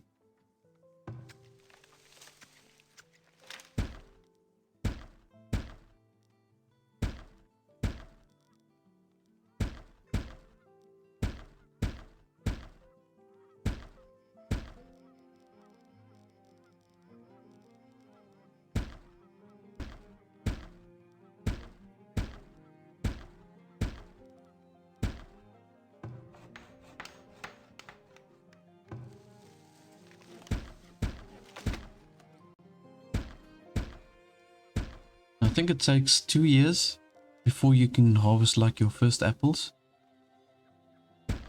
Let's just do one more row.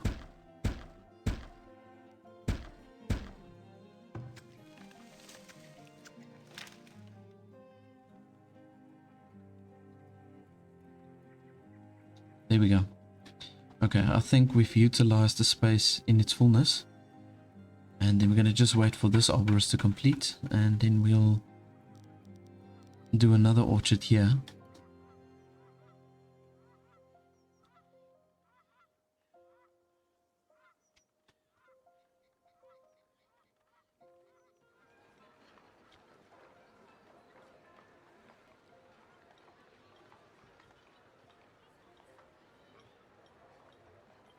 I'm thinking of what other decorations I can place here in the middle. Just to increase the desirability of these houses, I need to get it over 80%.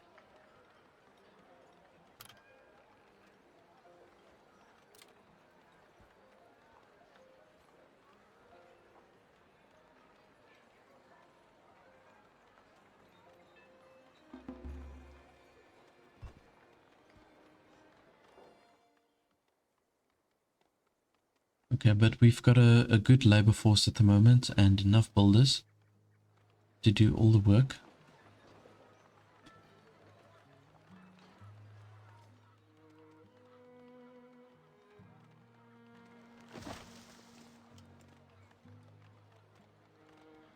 Let's see how many chickens we've got now. So there's 16 chickens in the one coop and 10 in the other. Okay, good.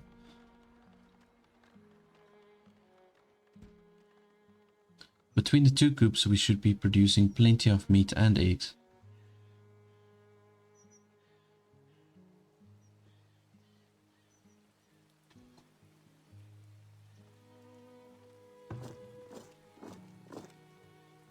As you command. I'm going to just use this company of soldiers. I want to take out this wolf den.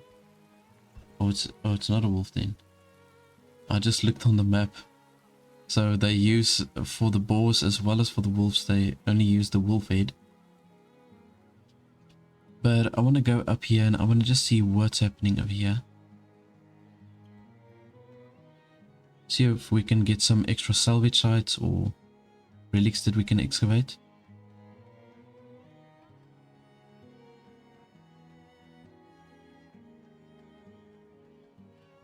I'm not really that concerned about the boars. I mean, they don't really bother anybody at the moment.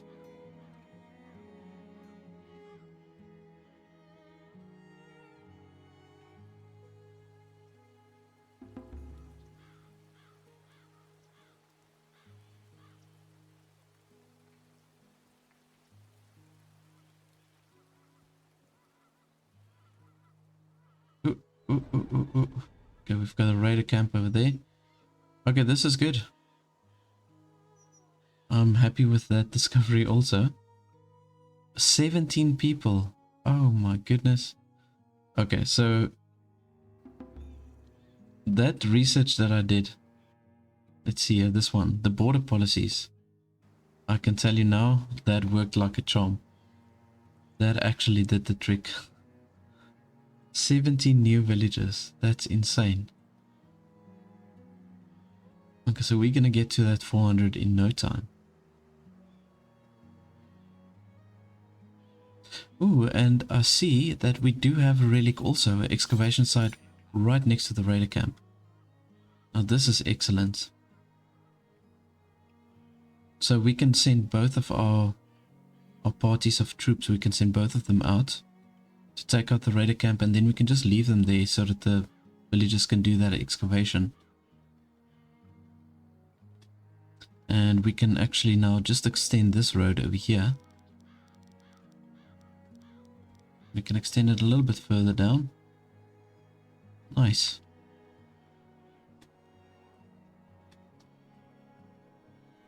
Okay, so we've got 1 more month for this new knowledge to unlock. And then we're going to have to... I'm just thinking if I really want to do this. Yeah, we do want to do this. Okay, because we need that iron. We're going to do the production management, which will increase the production speed of... I think it's for glassworks, for the sawmill, and then also for the windmill. They all use heavy tools. So it will increase the production of all of them with 10%, which is great. And then after that, we can unlock the forging. And then any of the additional technology that we, or knowledge that we get, I'm going to use that for the scientific discovery. And yeah, I think I'm going to just go ahead and unlock everything up to the point where we can build the civic monument. I'm really curious to see how this building look. And you see also when we do get the civic monument, we're going to unlock these extra decorations. So like the extravagant small plaza, the extravagant garden trail, and everything is extravagant. And then we've got these flower urns, ornamental tree, the extravagant large park. So yeah, I would like to unlock these. I think they're going to look really nice. We have that extra knowledge point now, so I'm going to go ahead and just assign it over here by the production management. Well, it's either this or I can do this one first, and then that will just increase the speed of how we're going to generate the knowledge.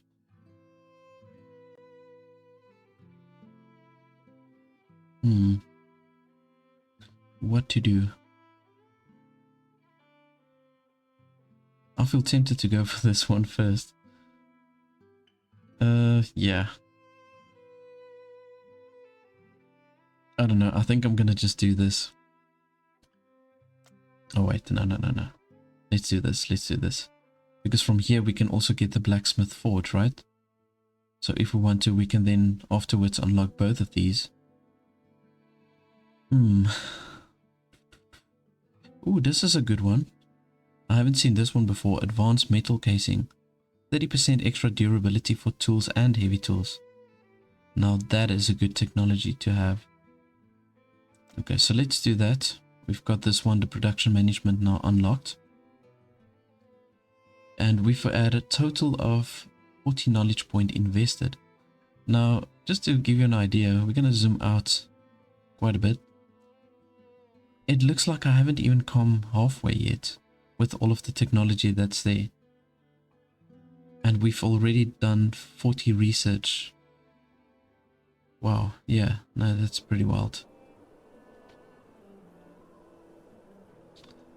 Okay, so let's see. Oh no, you can see the food is definitely doing better. Because we've got that one relic now also assigned here. The teeth of Jonia the ascetic. So this is really making a difference. What a cool relic to have. I actually forgot about that one.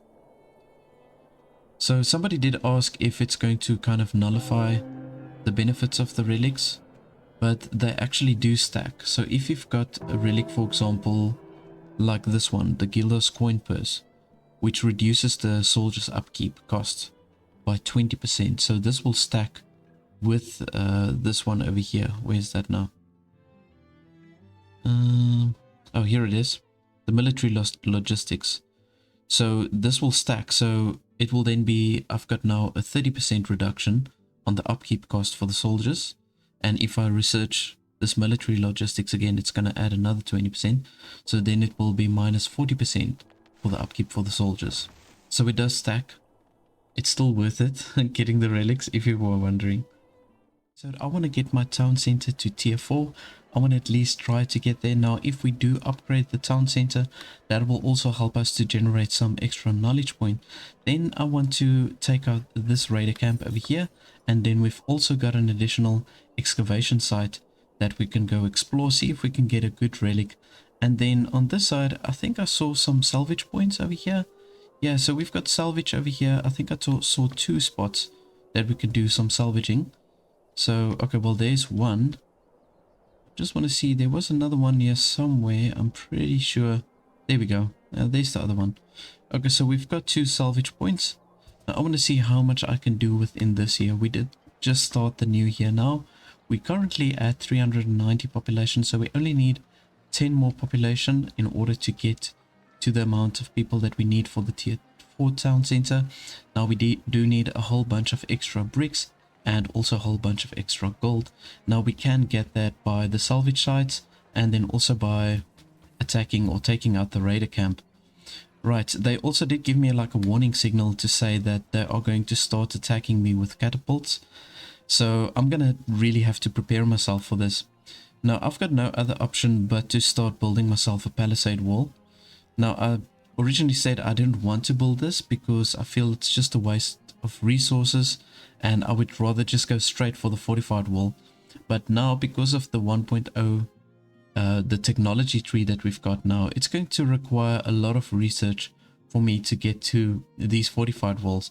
As you can see, it's going to take me 1, 2, 3, 4 knowledge points, which is at this stage of the game, it's really a lot and it's going to take forever to get there. So I'm going to just go ahead and build the palisades and then we'll get the stone walls when we get the stone walls, but it's going to take a long time. Now, in order for us to also unlock the civic monument, it's not as clean cut as I thought it would be. So I thought originally if I unlock this technology over here, then it will open up the, how can I say, the tech towards these 2 sides. Now I do still think I will be able to open up these 2, the pharmacy and the beautifications. I think if I've got my tier 4 town center, if I'm not, I think I've got it right here. So when the tier 4 town center is built, it will automatically allow me to access those 2. If not, I'm gonna have to take the long route, which is basically unlocking this one, then the masonry, and then the beautifications, and then from here I've got to lock everything up to the point of where I've got the pharmacy. Because as you can see, it says here the prerequisites of having the civic monument, you need the pharmacy unlocked, the scientific discovery, as well as the beautifications. So it's these 3 basically. But now they don't allow me to jump from here over to these 2, so I might have to research all of this technology going up in order to get to the point where we can get the civic monument. Alright, so let's just let the knowledge points accumulate. I know I've got 1 available there, but I want to see if I can maybe first unlock the tier 4 town center, and then we can see if my theory is correct, where basically it will open up once I've got the tier 4 town center, it will open up the legs of the technology over here. If not, we're going to take the long route.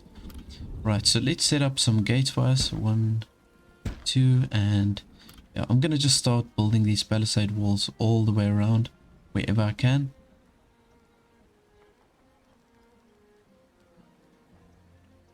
So I'm going to just let my workers focus on these palisade walls that I'm building now. I'm not going to build anything additionally. Once it's finished building, then we can carry on maybe extending the walls down towards this side. I think it's good to maybe have the walls first on this side. You know, as the raiders basically, they attack most of the time, they either attack from here or from here, so it would be good to have the palisade wall.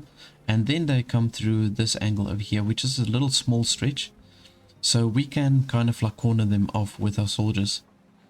Okay, so as they are building that palisade walls, I'm going to go ahead and get all my troops together. Hopefully we don't get a raider attack this year.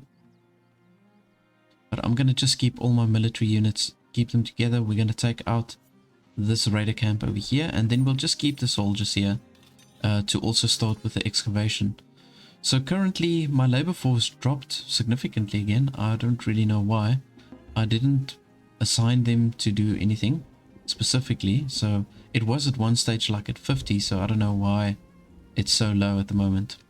So I'm hoping and praying that we're going to get a trader that will be willing to sell bricks to us, and then we've got to also make some really good trades in order to get 6,500 gold.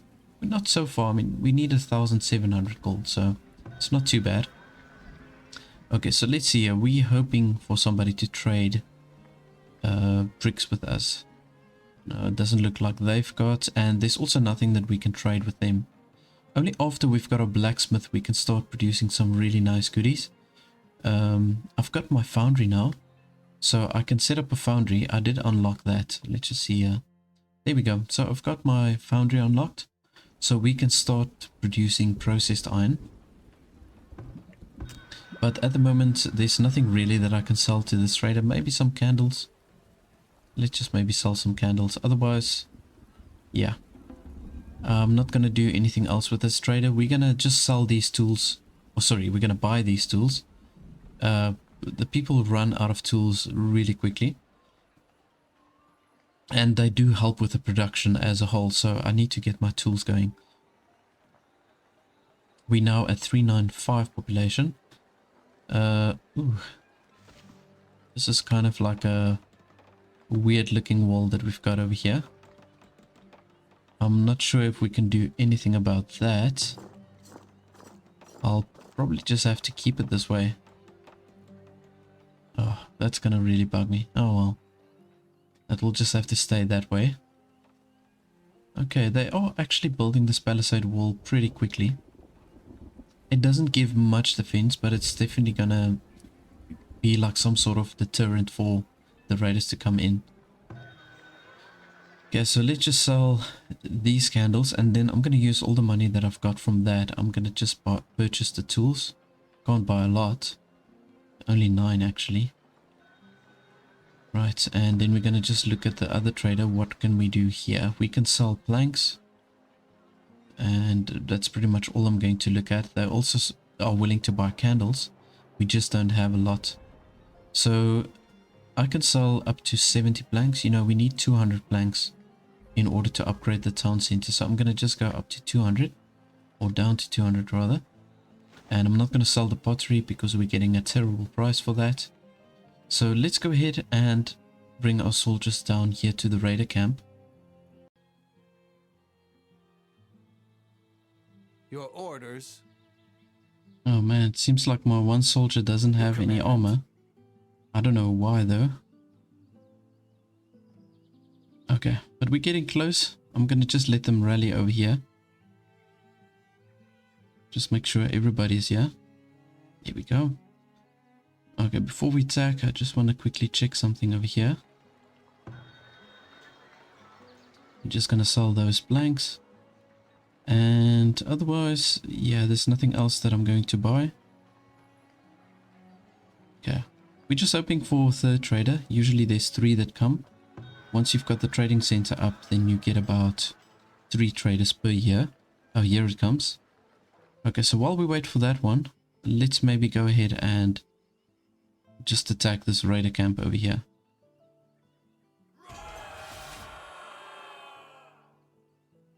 Here we go. We can take the tower out quickly with our range units. That's actually a small raider camp.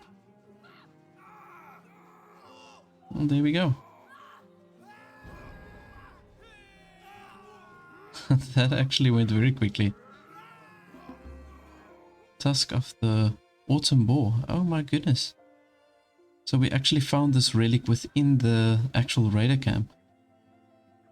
Oh, that's a nice one to have also. And I think for now, for the time being, that's definitely going to be the third relic that I'm going to place within the temple. Let's just keep our troops here. And I'm going to also tell my workers to just excavate this. It's still early in the year, so we can prioritize this. And they should be able to salvage this pretty quickly. We do have a pretty good labor force at the moment. We need some extra builders. Okay, and we now over 400 population. So now I'm praying that this trader has got some good things for us. Unfortunately, we cannot we cannot sell the bricks. Or sorry, we cannot buy the bricks, but we can sell them. Oh, that's a bummer. Okay, well, you know, at least we can now maybe just build up our money, and then within the next year we should have everything ready. So let's just sell a whole bunch of the pottery. just to build up the gold. And I'm not going to bother with anything else really, so we'll just sell those pots and leave it at that. Okay. So I suppose what we can do, probably, because the brick production is really slow, we can build ourselves another brickyard. So I think I'm going to go ahead and do that. We've got plenty of clay and charcoal. So let's set up another brickyard. And we don't have to let it run all the time. We can maybe just let it run now until we've got enough bricks in order for us to get to that level where we can upgrade the town center. And I'm going to upgrade this wall. We've got 13 additional people coming to the village. Okay, that is a very good sign. So we're going to have to then also step up our food production. Oh, no. Don't want to trade with you. Here we go. Okay, so there we've got an extra 1,000 gold. That's going to bring us very close to our target. Just under 6,000. That's really good. Okay, and let's just see how the excavation is going here. Got our first workers coming in. Plenty of workers. Something that I also did off screen is I built myself a goat barn. And I managed to purchase a few goats. Now this is pretty important, as I say, with the current population that we've got. We need to step up our food production somehow. So with the goats, it helps to get that extra milk. We're getting some compost, or waste rather, that we can use for the compost yard. And this will just boost the fertility of all our crop fields that we've got here, basically. So you can see it's looking really good. We've got very little weeds. And it's going, altogether, overall, it's going very well. So I just want to check something over here. We did activate a policy, right? We activated this policy. The overseeding. But it looks like, I don't know. I thought I did activate this. Well, there it is activated now. Cooldown 12 months. Okay, so I think it only runs for a little while, if I'm not mistaken, and then you can let it run again. And I'm not really quite sure how long it runs. Okay, I've got to just keep an eye on that, because obviously the time is limited. We actually got a 4th trader in now. So now I'm thinking, oh no. I was hoping they were going to sell us the bricks that we needed, but it doesn't look like it. However, we can sell herbs, and we can then get all the gold that we need in order for us to level up the town center. So let's maybe go ahead and, how much we're getting? 4 coin or 4 gold per herb. And how much gold does this trader got? 1,200. So I suppose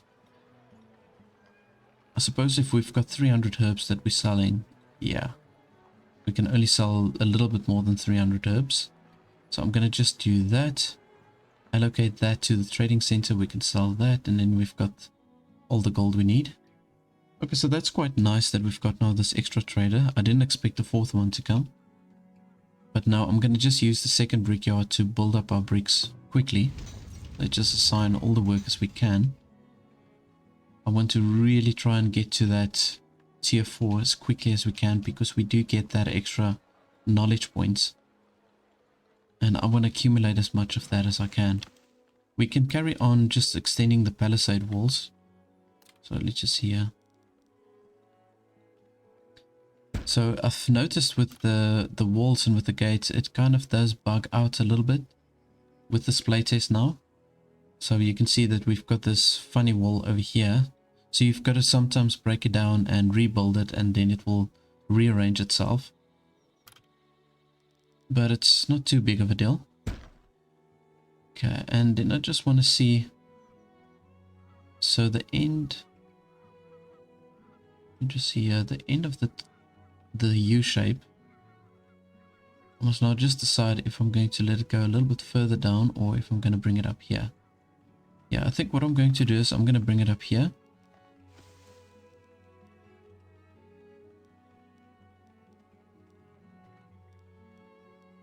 Let's just extend it up towards this side.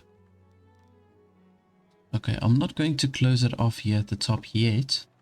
I'm going to rearrange a few structures maybe off screen. But what we can do is we can maybe place the wall on this side. Just start extending it downwards. And I suppose we can build some gates over here. We've already jumped to 420 population. That's pretty crazy that it's grown that fast in such a short while. I think it's now since I've had that border policies, this one. Since I've got this unlocked, the people have really been flocking in. And I'm also meeting all the needs of the people, so you can see overall everything's doing good. It's just the food that's a little bit on the low side, but not too bad. Okay, and we've got a full population now here for the chicken coops. So I think it is a good time to maybe add a third chicken coop. And I'm going to go ahead and build the fourth one as well. We're going to only assign workers at the one, but then at least they both are set up if we do need to expand to a fourth chicken coop.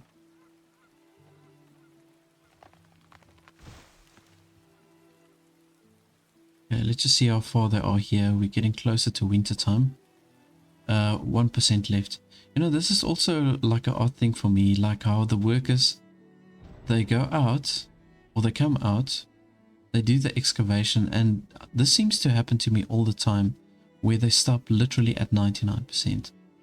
It's quite frustrating, but here comes the last worker, so they can just complete the job, and then I can send my soldiers back. So we've got now a total of, let's just see, 10, 18. We've got 18 soldiers in total defending the town, and I do think it might be a good idea to add some more soldiers. Right, so let's maybe add another 2 light infantry over here. We are pretty high in the positive with our balance. 52 monthly income. So I think it's pretty good. And we've got our foragers operating here. They're only getting the logs and replanting the trees, and they're doing a pretty good job with it. And I'm gonna, this is the Ark of the Vengeful Dead. Okay, that's the least useful relic that you can have. It's pretty crazy to think that some people actually like that. So I'm definitely more for the city building experience rather than the raid attacking experience. So I'm going to just let my laborers cut down all of those trees. We are lacking wood a bit, seeing that we're now building these palisade walls. Okay, so we're going to send these soldiers back. Okay, no need for them anymore. And then we're going to just wait for the winter to pass. Once the winter has passed, we're going to send them out to go to these salvage sites, the workers. The 2 salvage sites, yeah, there we go. And we should be getting some nice goodies from that as well.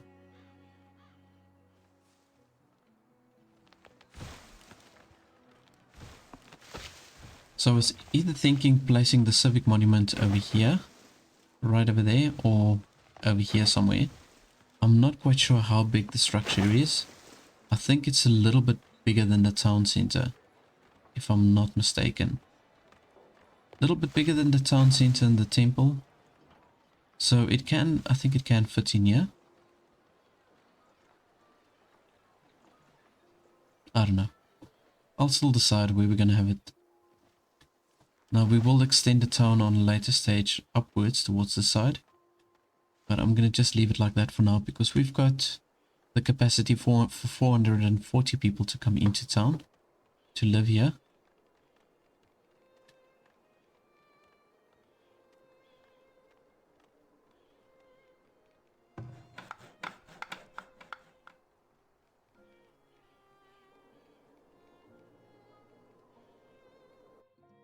So I just want to now see, we've got 1 knowledge point, so we can use that. I'm just not sure if I want to use it yet. I want to maybe first unlock my town center to the tier 4, because I might open up the lakes here, which will then grant me much quicker access to the civic monument.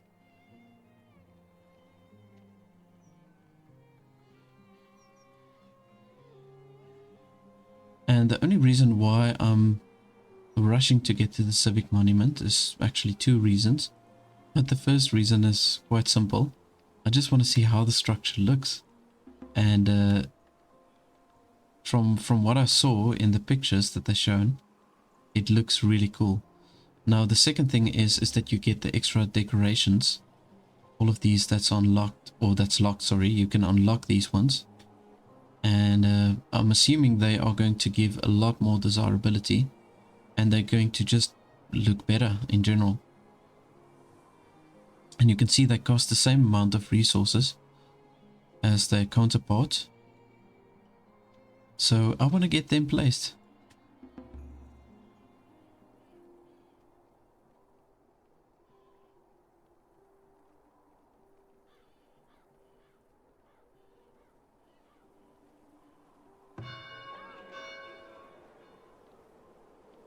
We just want to see, we're getting really close. We're definitely going to have the resources that we need when we get into the new year. We're going to have enough gold. We're going to have enough of everything. I actually forgot to sell the herbs. Oh, man. But that's fine. That's really okay. See, I get so preoccupied with the other things happening here.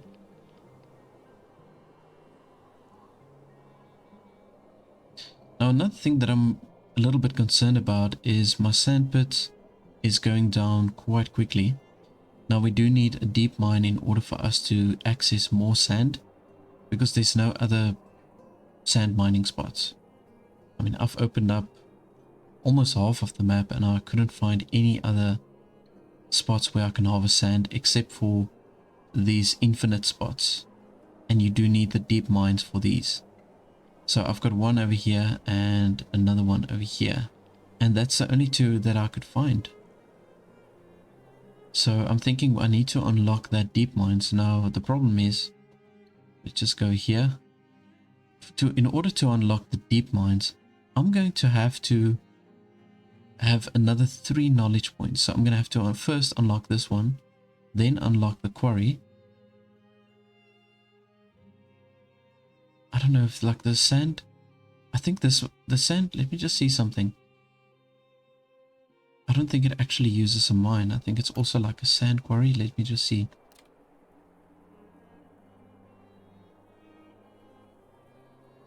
For the sand. Oh no, it is actually a deep mine. So the quarry is only used for the infinite stone supply. So yeah, that is what I was concerned about. So once I go here to the tech tree, I'm going to have to unlock 1, 2, another 3 technology points. I'm only going to unlock the deep mine there. So that is also a concern. But you know what, we're going to probably have enough items that we can trade and we can make a decent amount of gold. Then we'll probably just have to import the sand. It doesn't cost a lot to import the sand, so... But we'll have to import that so that we can keep our glass production going.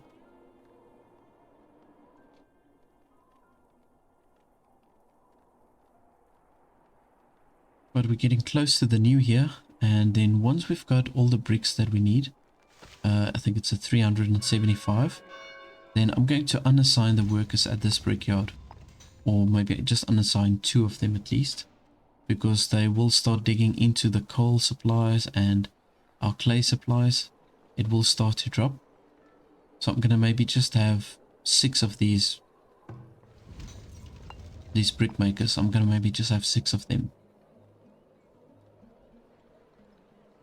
Okay, I'm seeing I'm getting an exclamation mark here saying that I need to use my knowledge points, but I'm not gonna do that. We're gonna first get that tier 4 town center.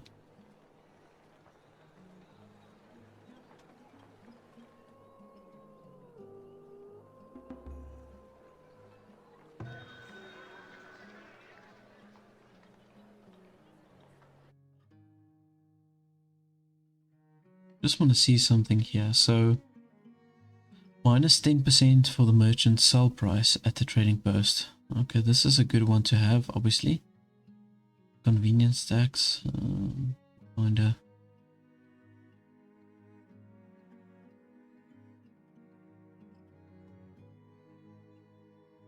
Just want to see this policy, commerce negotiations. Commerce negotiations. What is this about?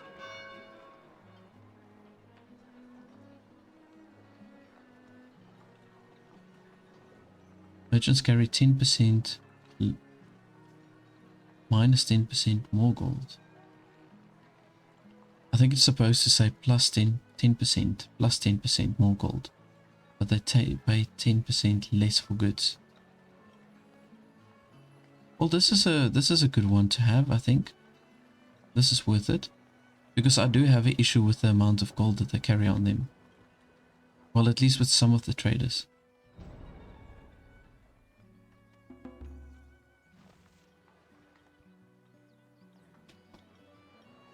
I'm gonna go ahead and just add some extra palisade walls over here.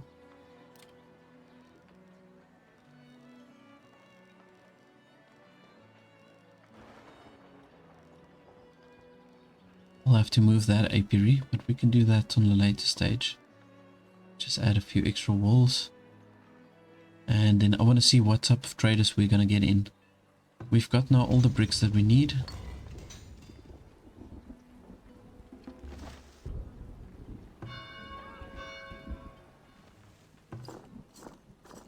We are slowly starting to run out of planks, I've noticed. Let me just take that worker away. So I'm going to assign another worker over here, and then let's just see here, select the number of livestock to be transferred. Okay, so we're going to transfer a couple, maybe like 6. I'm going to transfer to this one, and then we can also take maybe 6 from this side. And then we can also, yeah, we're going to transfer it also to this one. There we go. That's it. Okay, then we've got 3 operating chicken coops.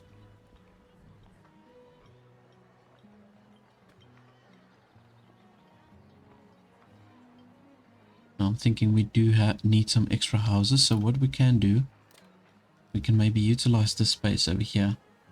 Just taking the road away, and I'm going to just place another 2 houses in here.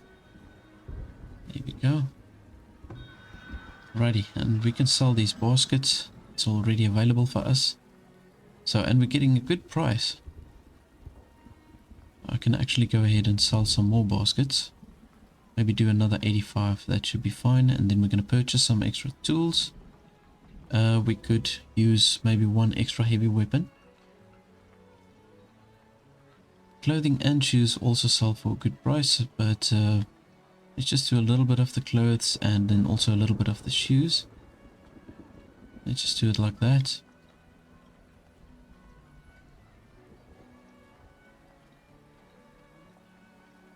Purchase 1 heavy tool. And then we can have a whole bunch of the normal tools. Maybe let's just do like 10.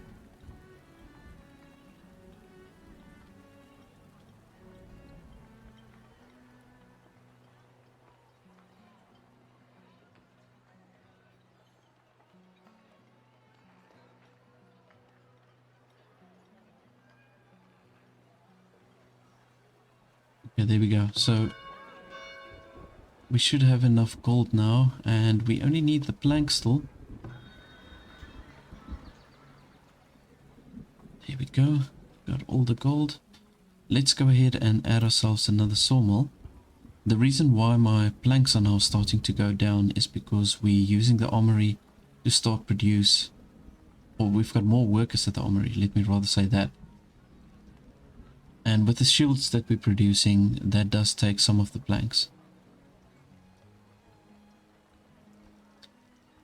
I'm not really sure where I want to place the sawmill yet.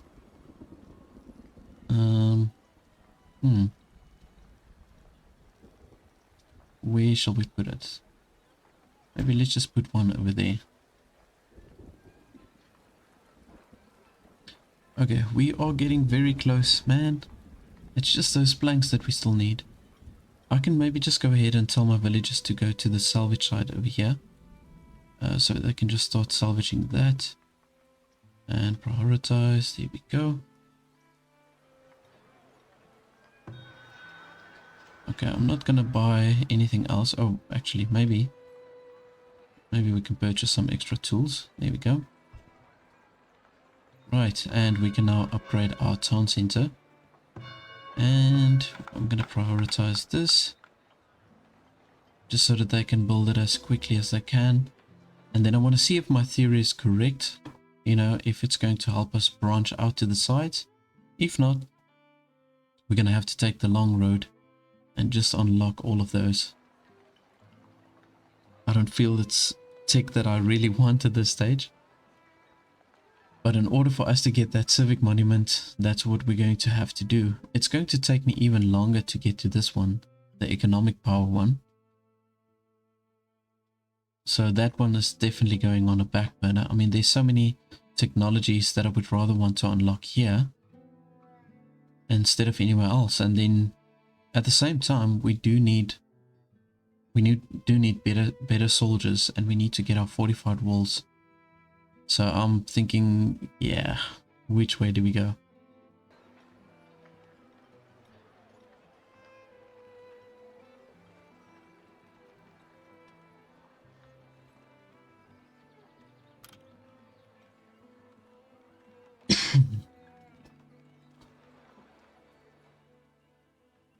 I think it might not be a bad idea to get another one of these forester camps.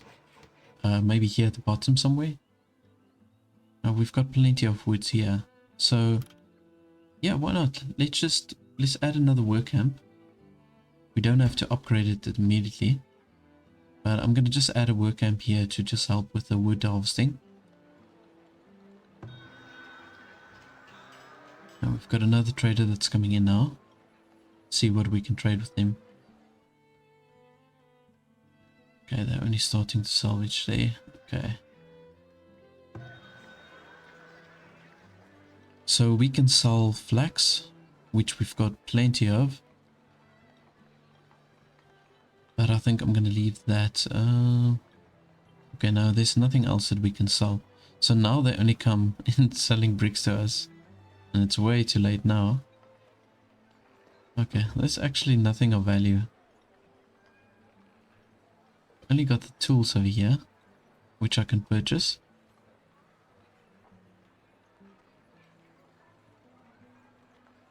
But we'll just leave that for now. You see what I mean? So there they stop at 97% again, and now all the workers are going back. It's like, really?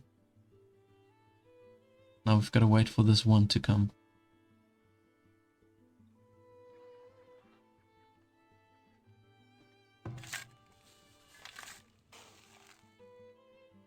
So you can see my fertility is going up pretty much with all of the crop fields. Now I want to see with this policy that we've got going, where's this? Okay, so you can see that is still running. Cool down 1 month. Okay, so I suppose it runs every 12 months. And then you can let it run again if you want to.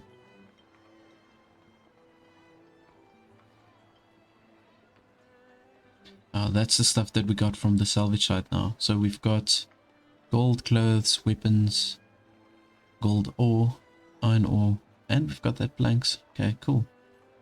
Because we use a lot of that now.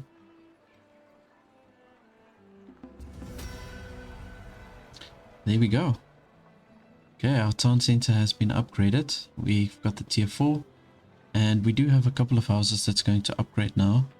I think I've got 3 or 4 houses that's over 80% in desirability, and that will allow them to then upgrade. So let's just see here. Okay, so my theory was wrong. We're gonna have to go the long way. I just thought it was worth a try. Masonry. Okay, cool. Oh, you gotta be kidding me. So that's going to cost another 3 points to get the beautification completely unlocked, because you need to have all 3 levels in order for this one to open up. You need to have the beautifications up to the 3rd level. Oh man. Oh well.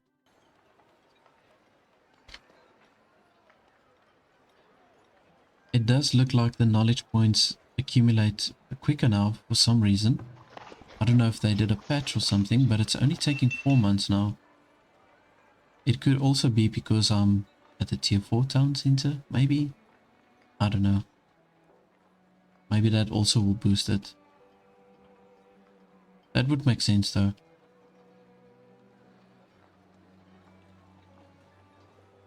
So at least I can say that much. It is going a lot quicker with the knowledge points. Okay, so let's see what we can trade here. Okay, well, it's actually nothing that I want. I can maybe sell some candles. So let's do that. Okay, but there we can see we've got now some of the houses that's upgrading. And I'm gonna wait for that 1 knowledge point. And then I want to see what a difference it makes if we unlock this. You can see there that we've got 8% additional desirability for parks and for shrines. So that's good because we've got a park over there and a shrine there. Another park over here. Now when they say shrines, I don't know if it includes the actual temple. But I don't think so.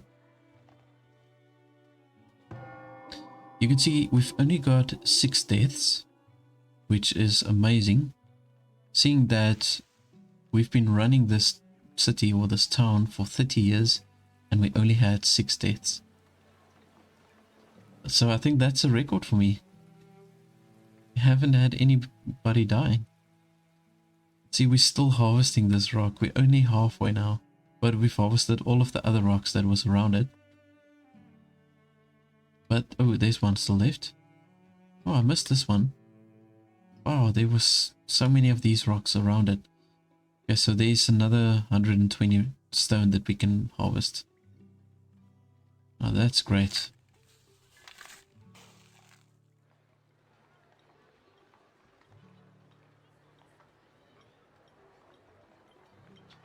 Okay, so we also now at the point where we can upgrade the bakery, which is kind of cool. Because the bakery will then turn into a pastry shop and that will give us extra desirability. It will also give some food that the people need here. You can see the luxury food type here. So we're going to be able to supply that for them. And this is going to help upgrade them to mansions. Which will then also in return give us much more space for people to move into. Now I've got everything that I need. I'm thinking maybe I should just do it. Maybe I should just let it upgrade. Why not? Let's upgrade the bakery. We can add more workers to the bakery. And then we can start doing some pastries as well. Let's just sell these candles quickly. Ooh.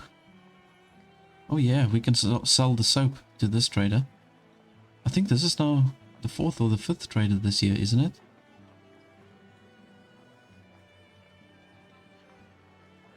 So that's quite nice. And then we can purchase a whole bunch of tools. We really need that. I'm going to go ahead and also sell a whole bunch of the glass.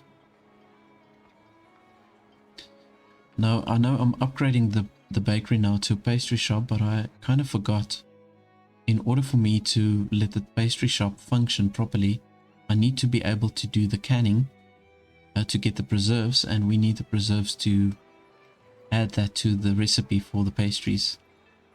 But we only need 1 technology point for that, so that's not too bad.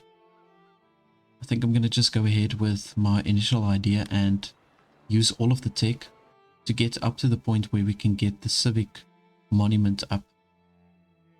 And I've got a theory that you are going to get a whole bunch of extra knowledge points once the civic monument is built. I could be wrong, but I think that is what will happen.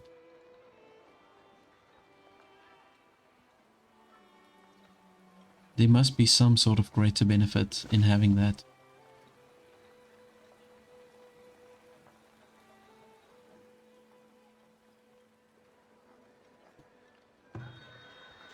Okay, so let's just sell that whole bunch of soap.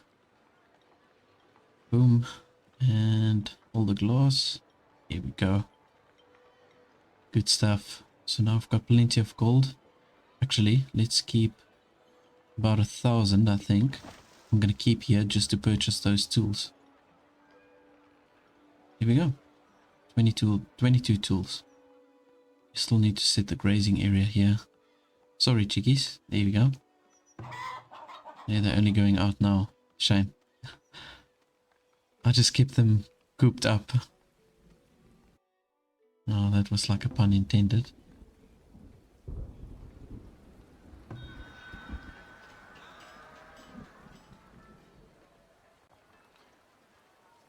Seven new immigrants, and our population is now standing at 447.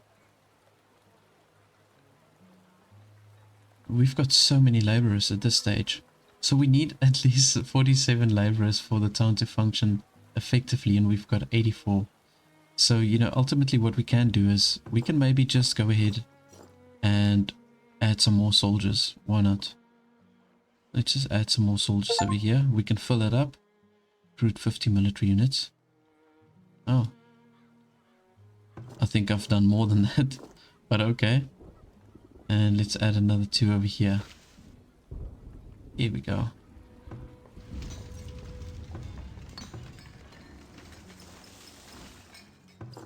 Just want to see where else I can add workers. Let's add another one over here. And with the advanced production, we can definitely add some more weavers. We've got so much flax. Aye. Gonna add another tanner. Okay, I've been busy quite a bit off screen because I want to get up to that point where we can build that civic monument. Now, in order for me to get closer to that point, I had to play quite some time, seeing that it takes forever to get the knowledge point. So just to show you what is happening here currently, so I had to unlock a second knowledge point over here with the alcohol sterilization. I had to unlock the pharmacy, and then we had 3 points that we had to unlock with the beautification. So that's all done.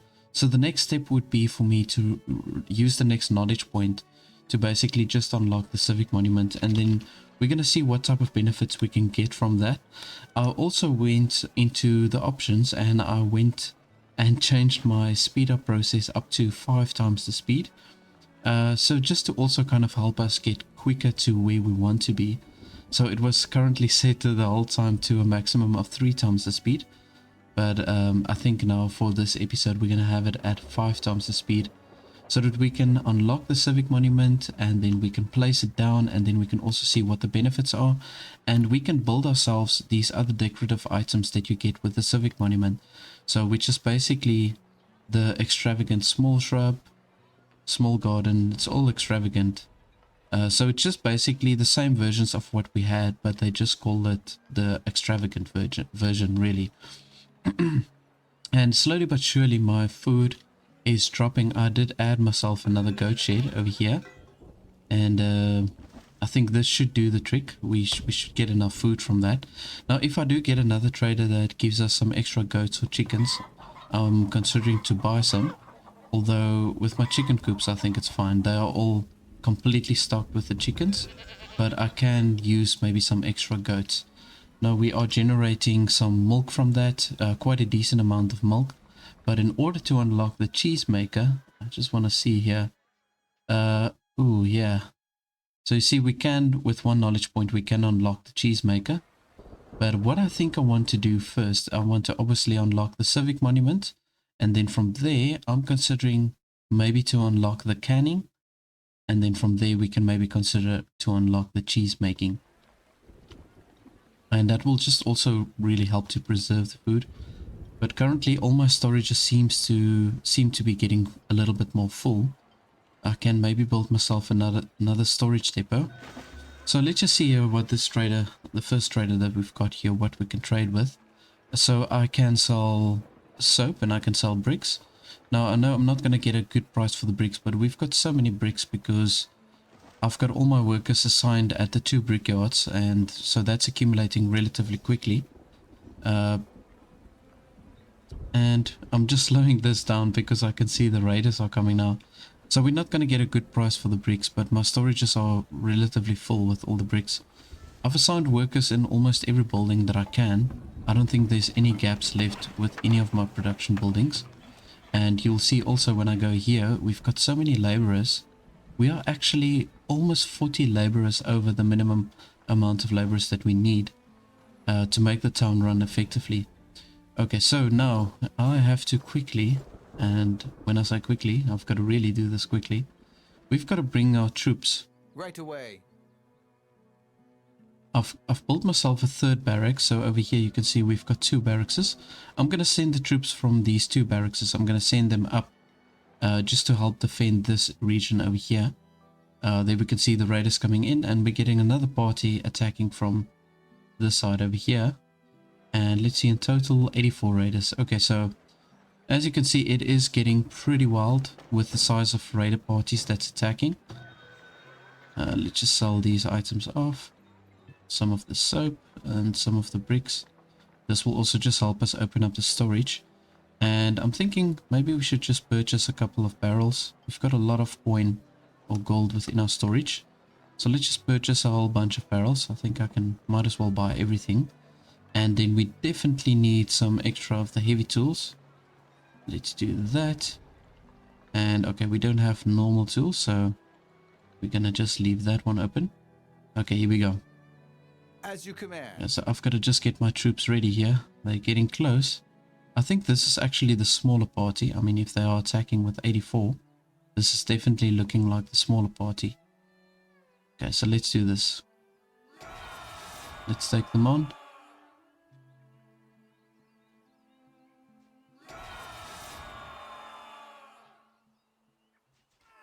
Oh, they might actually take out this villager.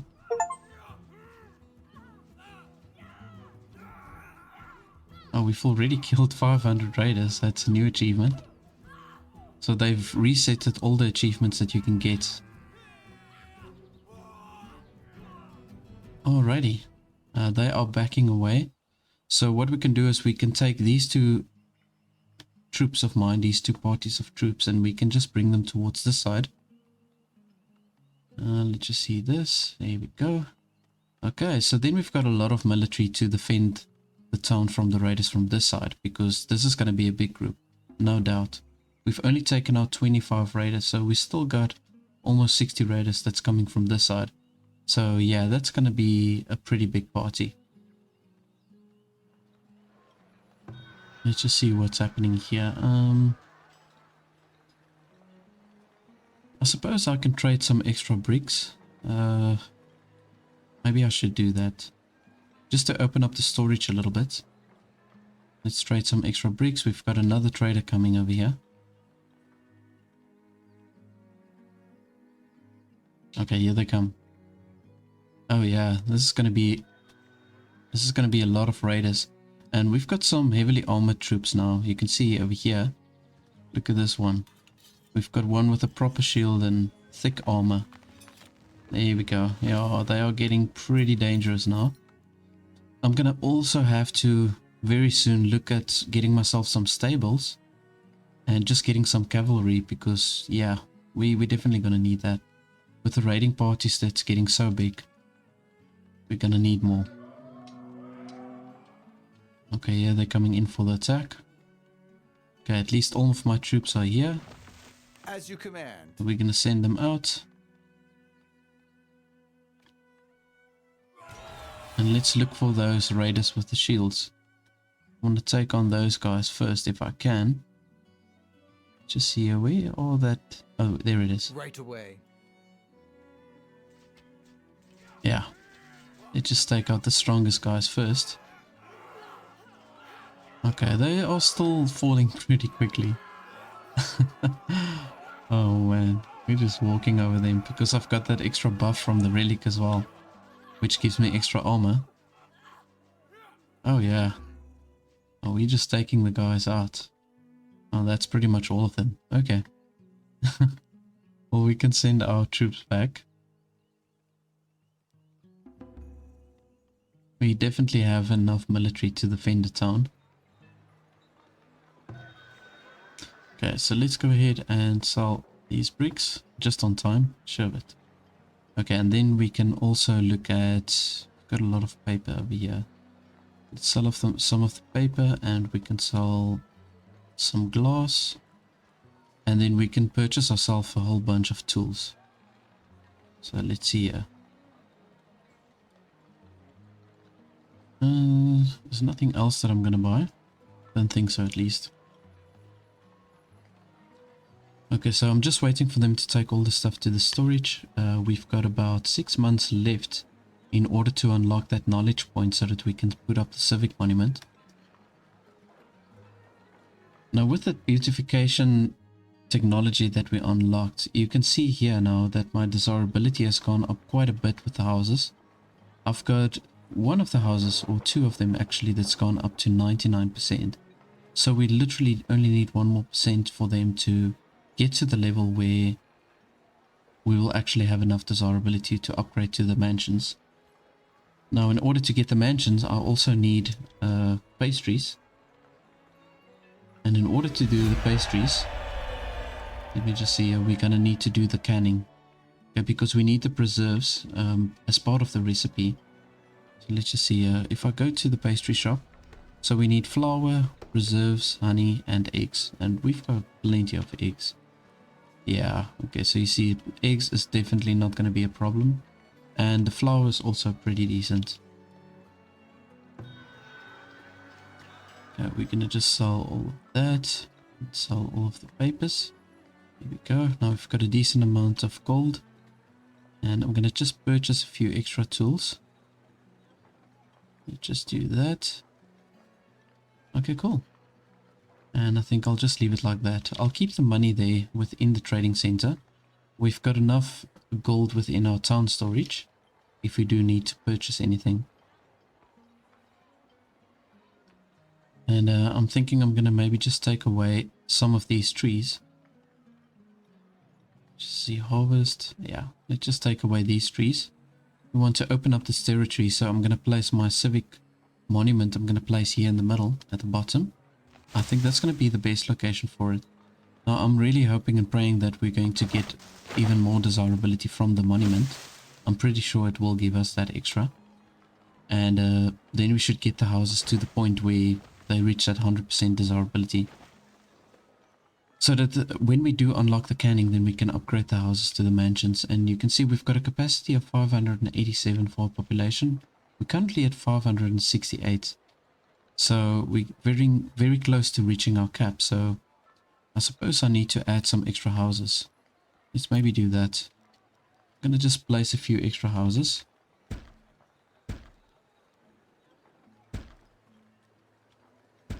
Yeah, I'm going to do it just like this.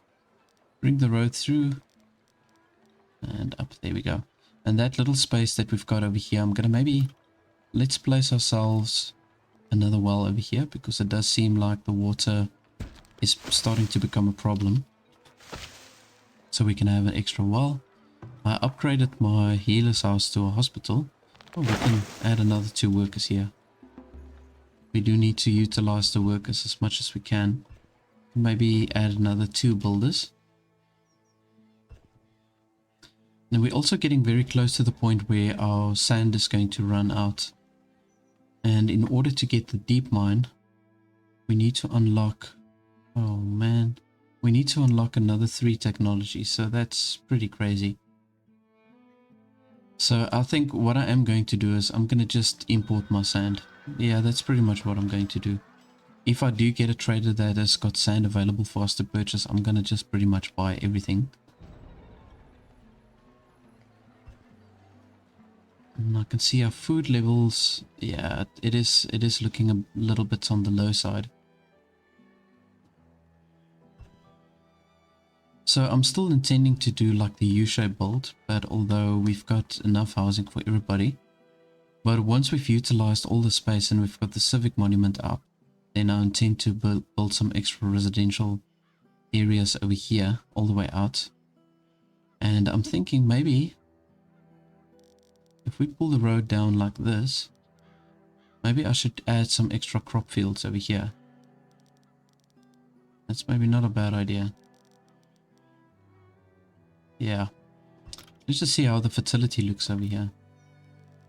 Oh, okay. It's actually not good at all. But what we can do is we can maybe send the laborers to just basically take out all of these trees and rocks and whatever. And we're going to have to set up some encampments. Or some fencing rather for the crop fields. So you can see here now, because we've got the extra goat barns, we are generating a lot of compost. And you can see our fertility is like very, very good. So we've completely capped it. And that reminds me, I must activate that one policy again. Oh, it is activated. Okay, perfect. Okay, that's fine. So you can see here our crop yields are increased by 25% and the fertility reduction is 25% as well. But because we've got so much compost, it's been running perfectly. Village consume 50% less food. Let's do this. It's going to reduce our happiness. It's going to reduce the happiness, but I think it will be fine. We've got so many things for them going in the town. And our immigration rate, you can see, is now down to 81%. Which I think is perfectly fine. At this stage, we don't need anybody else really to come to the city. So let's just upgrade this wall. And I want to see this forester camp. We just have to move it to this side again. There we go.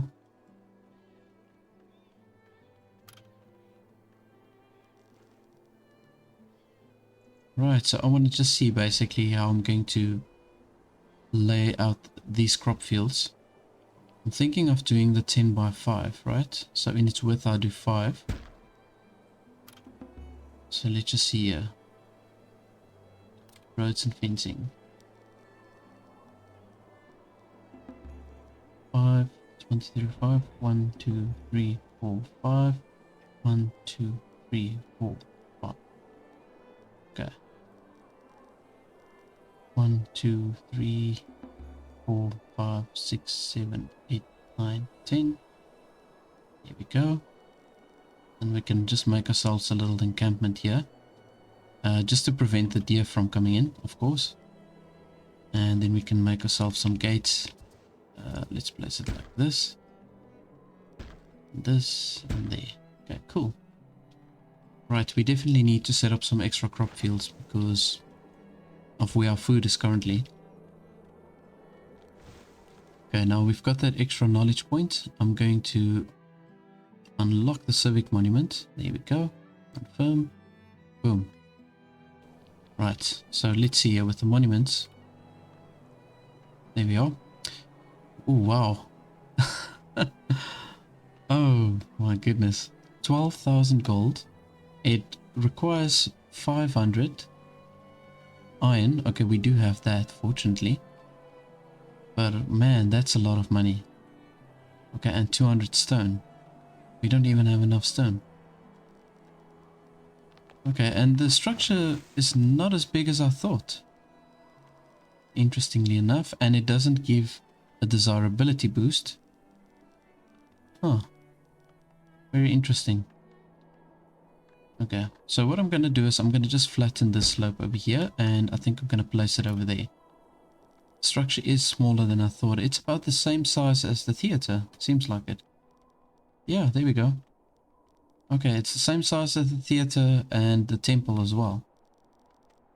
It's just ridiculously cheap, expensive, not cheap. It's ridiculously expensive. Or what I can do, maybe, oh.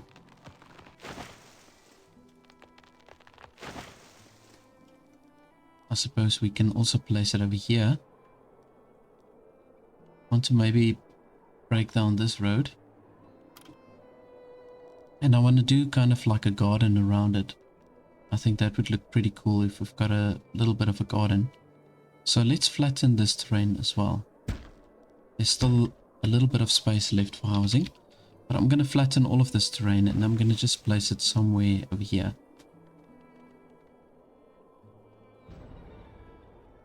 And we've got only 600 gold in our town storage. Okay, there we go, up to 4,000. So we need another... Oof. We need another 8,000 gold.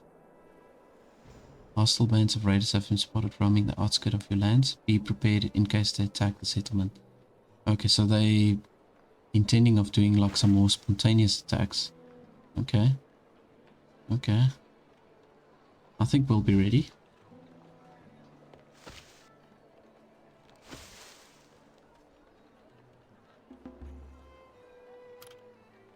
Alrighty. Now I've got to make it even more flat. Let's do that. Okay. So I need to look for some extra pieces of rock that we can find.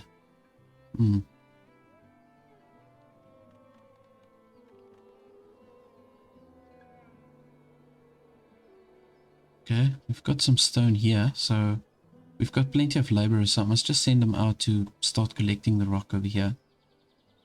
We need now any stone that we can find.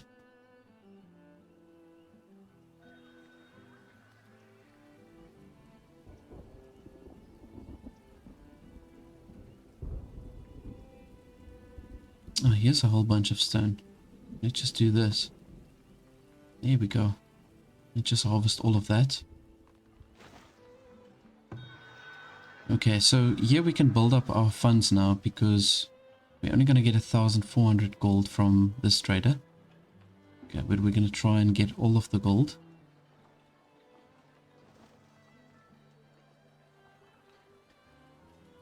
Oh, and we can purchase stone. Perfect. Beautiful. Okay, so we do need to purchase that stone.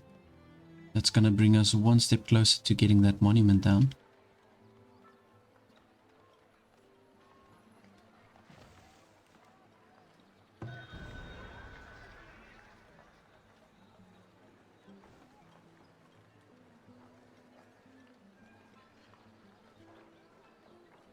Let's just purchase ourselves a whole bunch of stone. Gonna just maybe go for 100. Here we go. And then we want to make sure that we try and take all of the gold we can from this trader.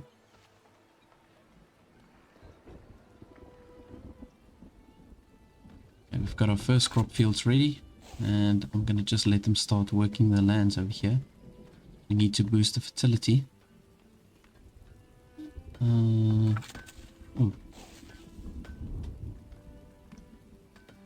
Okay, let's just build ourselves another one.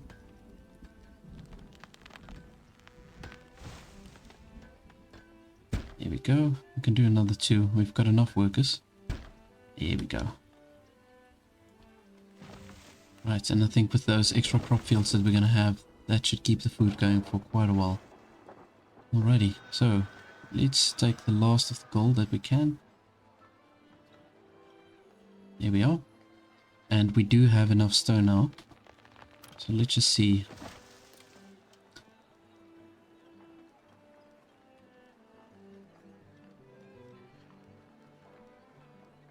Yeah, I think let's just maybe... Let's go ahead and place it over there. We can always move it on a later stage if we really want to. But I think that's a good spot for it. So I'm going to also just pull the road through like that. And we still need to flatten it a little bit more. Okay.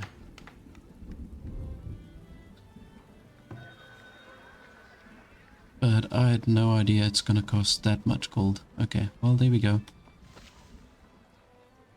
We've got almost half the amount of gold that we need for it, so... We're just waiting for the other traders now. We're going to get another 2 or 3 maybe. And when we get the exotics trader, they sometimes have 4,000 or 5,000 gold on them. So let's see if we can maybe trade something and get all of that gold.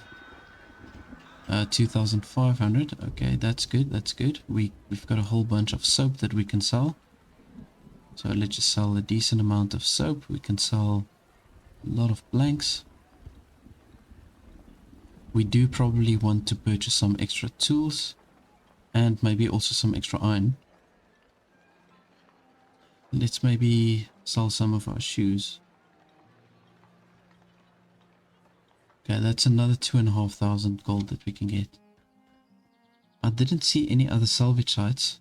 Okay. Ooh, there's another sandpit. I'd missed this one before. It's not too far from where we are actually. There I can see another sandpit sticking out, but this is an infinite one now. That one I did see before.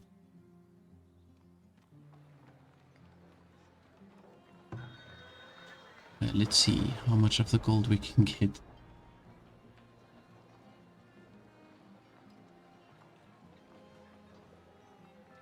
Okay, we can probably sell, trying to think, we can maybe sell some candles. We can sell some extra planks. We're generating a lot of planks at the moment, so, and let's sell some extra soap as well. Now, I know there's only, the trader's only got 400 gold left, but I want to purchase some of the tools so that we don't struggle with the tools for quite some time. So, and we're getting it at a good price, so let's just purchase maybe 30 tools. And then with what's left, we can maybe purchase some additional iron.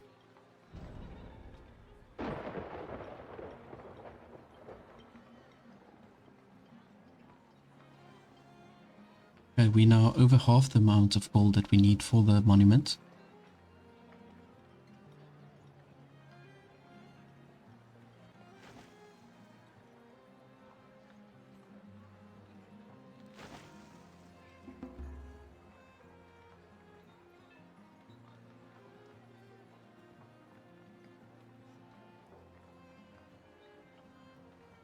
Okay, you know what? I think I'm gonna actually just use all of this gold for the actual monument. So let's sell a few extra pieces of plank.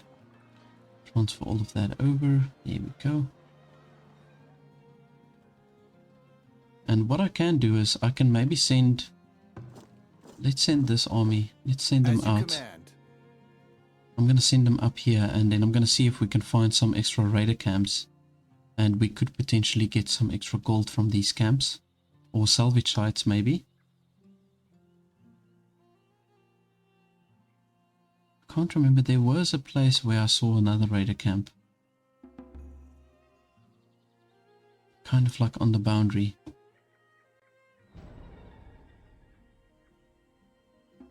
We're getting a lot of people that's starting to die of old age. That's how old our village is now. 39 years old, yeah. So many of the people that was initially 30-40 years when they entered the town, they're now starting to pass away.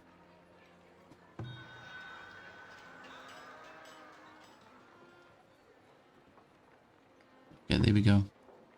So we've got most of the gold we've got from this trader. We're still waiting for that exotic trader to come.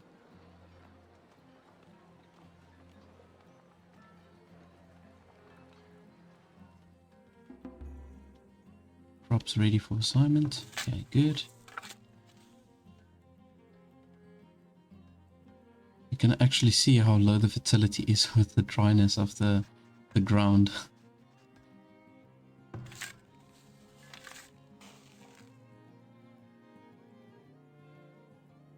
Okay, so we've got another 6 months before we can unlock some more knowledge, and that knowledge points I'm going to use to get the canning.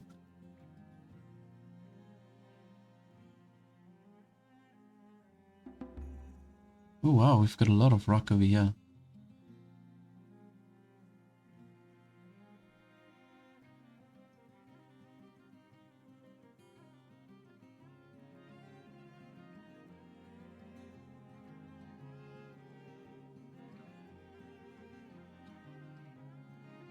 If I find another raider camp, I'm going to just use the 12 soldiers that I've got currently. Even if I maybe lose one, I'm not going to be too worried about it because we've got plenty of villagers that we can use to replace them. Let's see, 104 laborers, and we only need 61 for the town to function.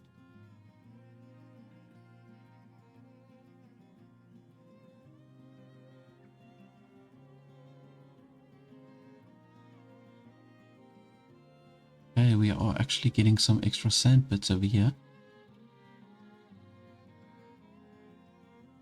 Oh, there's some raiders walking over here. Where did they come from? Ah. Ooh, this looks like a big raider camp.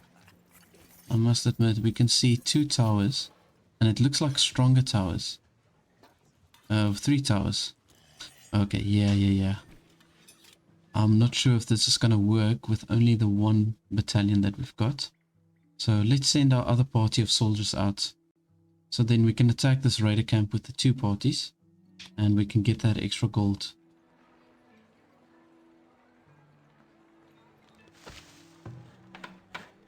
I'm gonna just prioritize this monument so that they can build a little bit faster.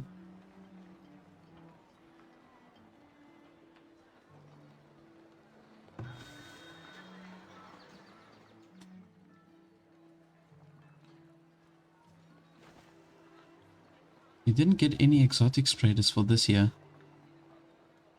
Or not yet, at least.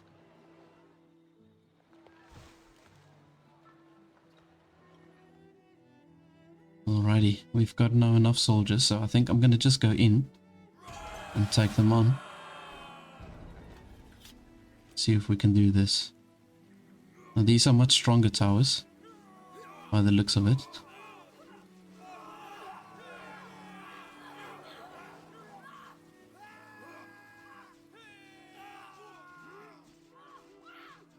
Oh, I might actually lose a soldier or two here.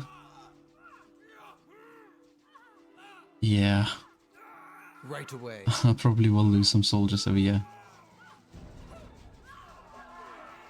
Here we go. At once. It will be done.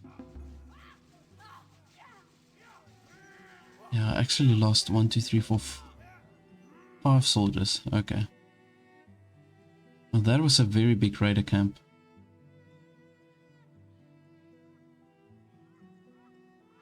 Alrighty, but we did get almost 800 gold from that.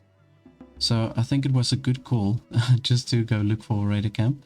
And then we've also got a salvage site now over here. Now before I go to the salvage site, I think I'll wait for winter to pass because it's quite far away from where our town is. And then we've got a relic excavation site here also. So let's just send all the soldiers back. I need to just replace my troops. So let's see, which ones did we lose? We lost 3 of our archers. So let's add ourselves another 3 archers. And on this side, also 3 archers. Okay. That's fine.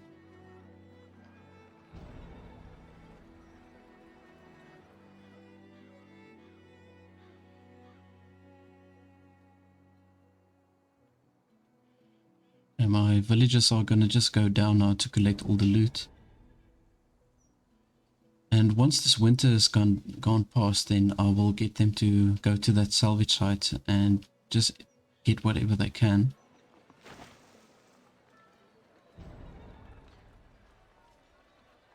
Oh, we've got these wild boars attacking now.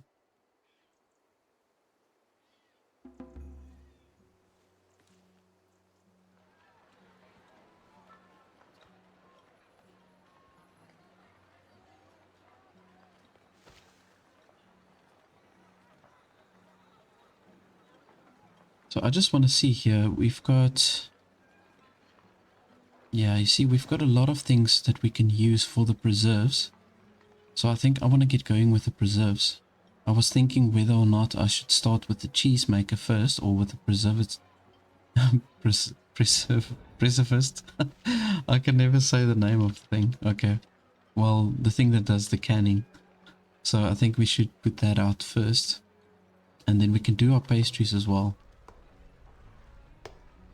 And then what's going to happen is we're definitely going to get some of the houses that's going to upgrade to mansions. Well, actually not. Not yet. We've got these 2 houses at 99% desirability, so they have to be at 100% to upgrade. So we're not quite there yet. But at least then we've got everything in place if we do want to upgrade them. Okay, so here we go. Let's place the canning. Confirm. Okay, good. Alrighty, so we're going to go to the food production. Here we are. Right, and this doesn't have a negative effect on the actual houses, so we can maybe move it a little bit closer. I'm going to place it over here. I think it's a good location for it. And we can prioritize this. Get as many builders as we can, just to help build that. We've had quite a few people now that died in this episode that I'm doing alone. And in total, we've lost 33 people. Let's just see here. In 39 years, so yeah, it's still pretty good. Out of a town of 585, I don't think it's too bad.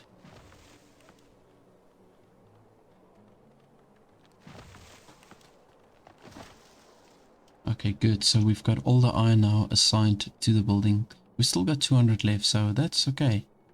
Don't think I have to worry about buying any extra iron. And then it's just the gold that we're waiting for now. Okay, so obviously we've utilized everything. There's still 3,750 short. Okay, we'll just wait for the new year. Wait for the winter to pass, then we can get to the salvage site over here. Get some extra gold there.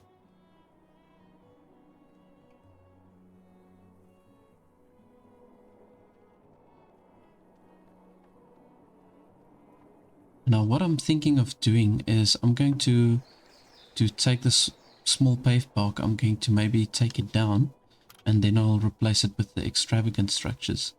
So for example, where's that small park? Extravagant small park. Alright, so we'll replace it with the extravagant small park. I'm not sure if it's going to give more desirability, but I'm assuming. I mean, otherwise it would be pretty much of a waste. As an empty rotation. Empty rotation. Oh. We haven't assigned anything over here. Okay, cool. Just do this quickly.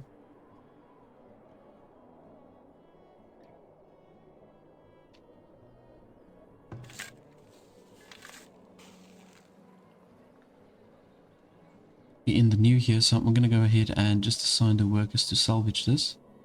And assign 10 workers.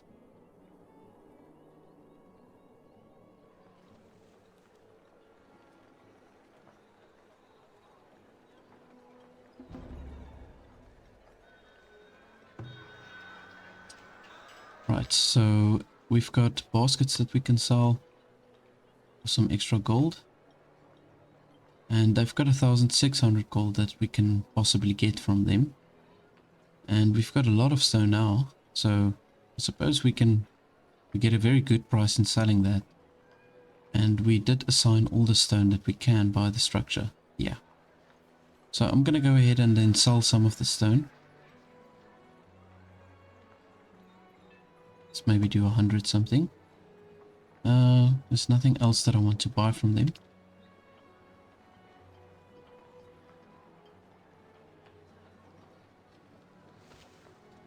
Then we only need one more trader to get that amount of gold that we need to in order to build that monument to complete it.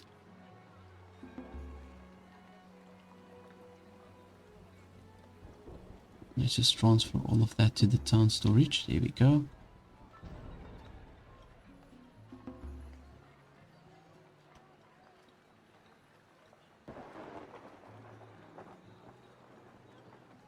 Here we are. Let's just wait for another trader to come in.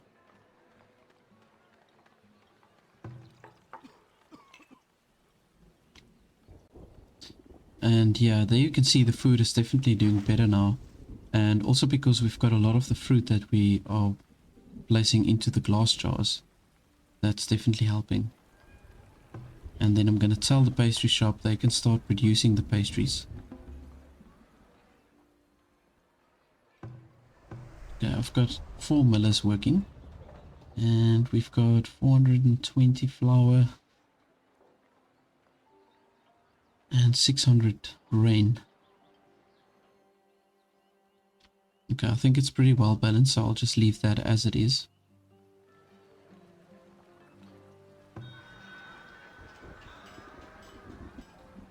Let's see what this trader brings for us. 2,389. Oh yeah, okay, so now we can actually complete that structure with this trader. So we're going to sell a whole bunch of pottery and a whole bunch of clothes. And then we're going to get the money that we need now to fulfill that. And let's maybe sell some extra soap as well. Because I'm definitely going to purchase some additional tools. And okay, well, nothing else really.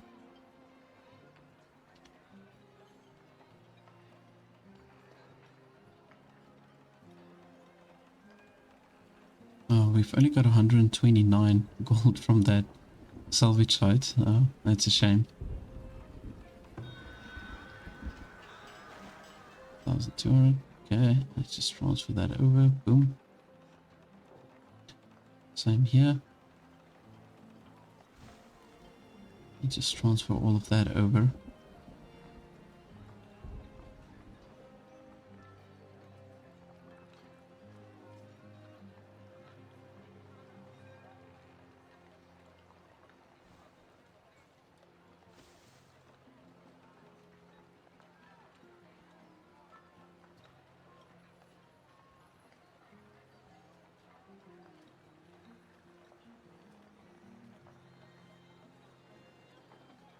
Just want to see if I've still got heavy tools left. Yeah, I still do.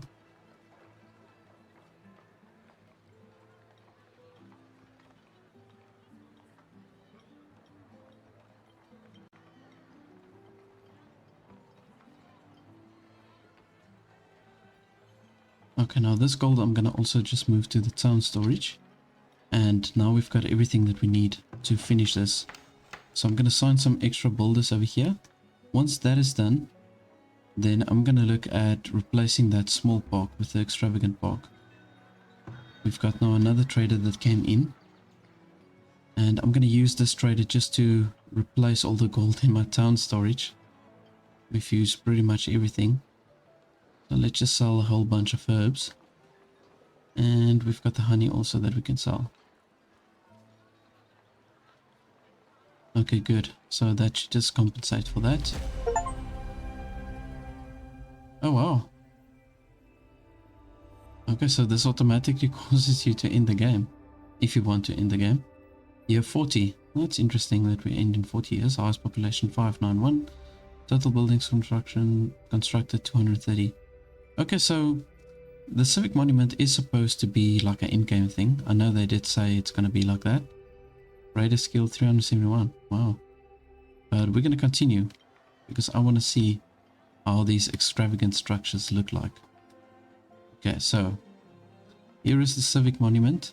It pretty much looks like a giant greenhouse, to be honest. Like a Victorian style greenhouse. So let's see if we add our decorations. Extravagant small park, right? So I want to replace this one. Boom, take it down. And I know a lot of the houses are going to get upset now, but it will only be temporarily. Here we go. And I'm just going to transfer a whole bunch of the gold.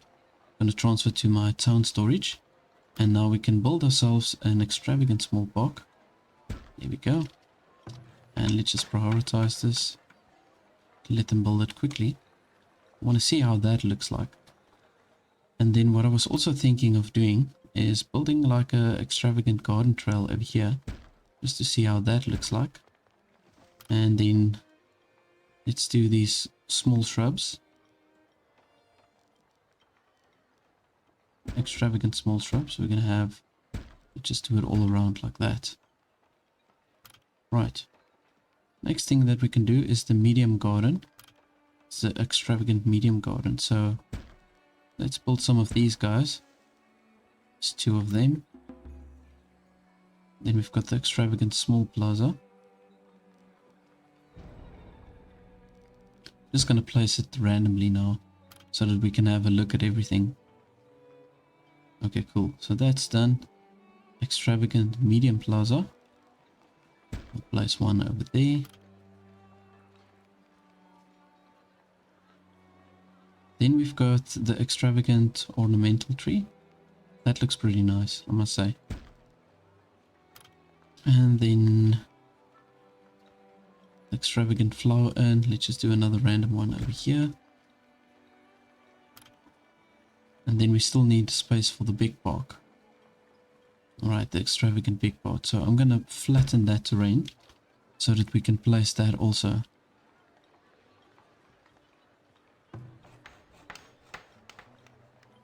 We're almost done with the extravagant small park. It's nearly done. And I'm going to check it out now. Let's just sell some of this extra honey. There we go. Sell that.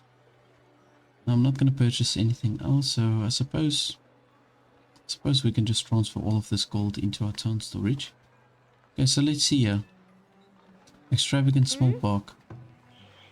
Okay, it really doesn't look like much, so you have to upgrade it in order for it to look really nice. So let's upgrade it and see how it will look like. Because now, with the extravagant small park, without it being upgraded, it looks very similar to the other one, really.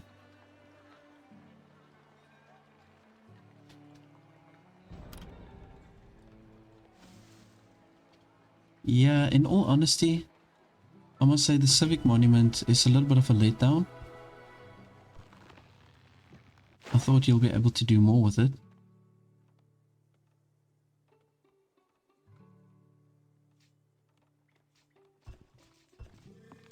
Here we go. Just want to take out that bear. So let's just see what it says here. A monument commemorating your settlement's civic achievements and success in the untamed frontier. Masterwork Accord. An expanded selection of decorations available for construction. Okay. Calloused precision. Construction and relocation now requires 80% less build time. Okay, well that's pretty nice. I mean, that can always come in handy, but it's really not that great as what I thought.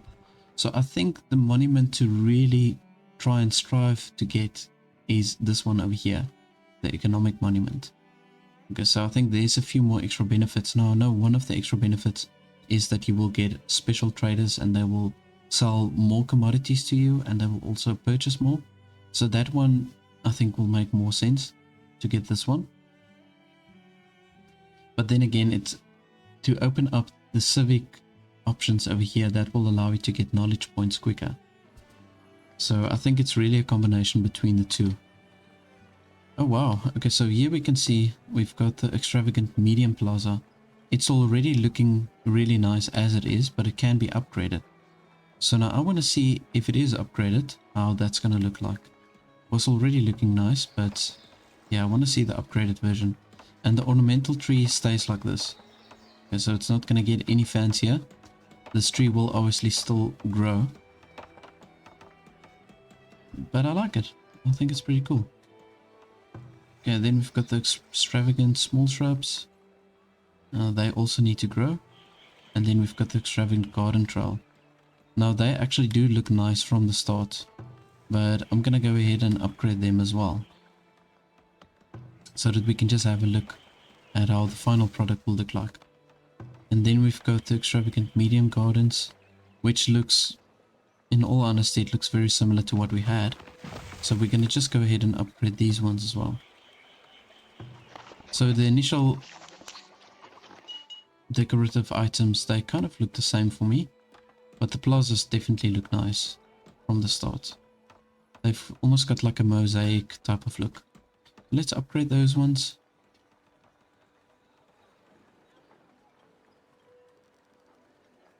We've still got this open space that we can utilize for the large garden. Or what I can do,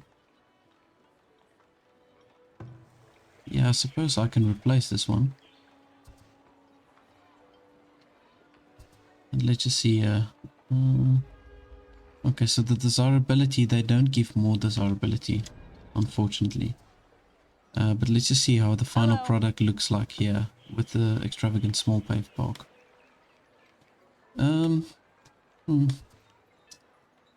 Funny enough, it doesn't look that much more great to me, in all honesty. Yeah, that's a little bit of a letdown. I'm not gonna lie. Let's just check the other ones out. Oh yeah. This looks really cool. Now this I like. Now this works for me completely. I can imagine placing this all over in the city. Like wherever you can find open spaces, having strips of these mosaic tiles. It will look so nice. Now that I really like. And here we've got the extravagant flower urn. It does look better, but yeah, not that great also.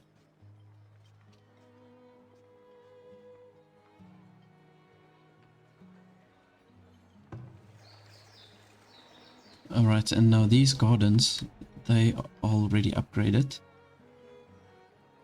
Also not much different from what we used to get, by the looks of it. Nothing different there really.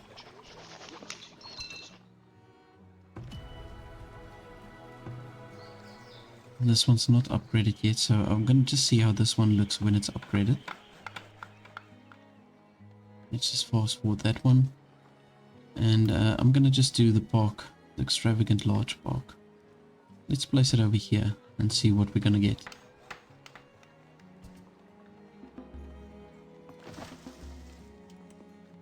Okay, so here's the extravagant garden path. Yeah, this is kind of nice. I mean, I kind of like the little fountain or something that they've got here in the middle. That works for me. I really do feel strongly that they should add desirability for the civic monuments. I mean, there's not much benefit for this actual structure as it is. So I think the least they could do is just add some desirability. That would make sense though. And now they're saying low desirability is making the villagers want to leave. So that means that my desirability that I'm getting from the small paved park is actually less than the original. Or so it appears.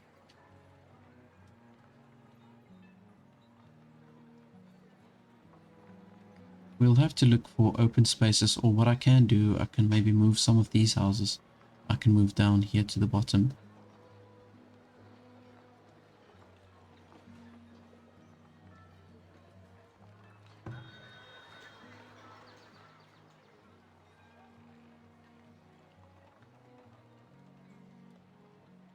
But this is pretty much the last thing that I want to check out. It's just this large extravagant park.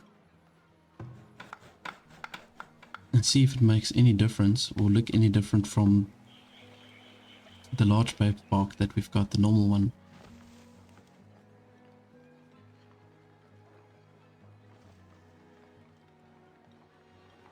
I'm gonna just assign a whole bunch of workers here to do the canning, and let's just see.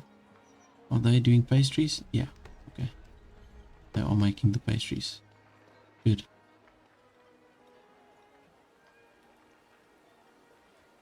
Okay, nice. Yeah, we've got a decent amount of pastries actually.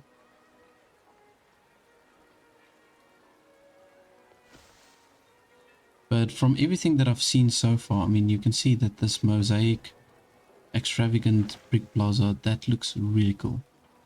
I'm very chuffed with that. And then now here's the extravagant large park. Yeah, I don't know. It looks different, obviously, but it doesn't look that much more wow. But in any case, we've pretty much done everything that we can now within the game. So when you do reach the level where you can build yourself a monument, that will be like an end game thing. And you do have the option to continue with your city if you so wish. And for me, obviously, I would now go to the point where I unlock the economic power, the economic monument, and I'll just start unlocking extra of these production buildings. I do want to get my mine also set up, and yeah, I just think the knowledge points should be accumulated a little bit faster.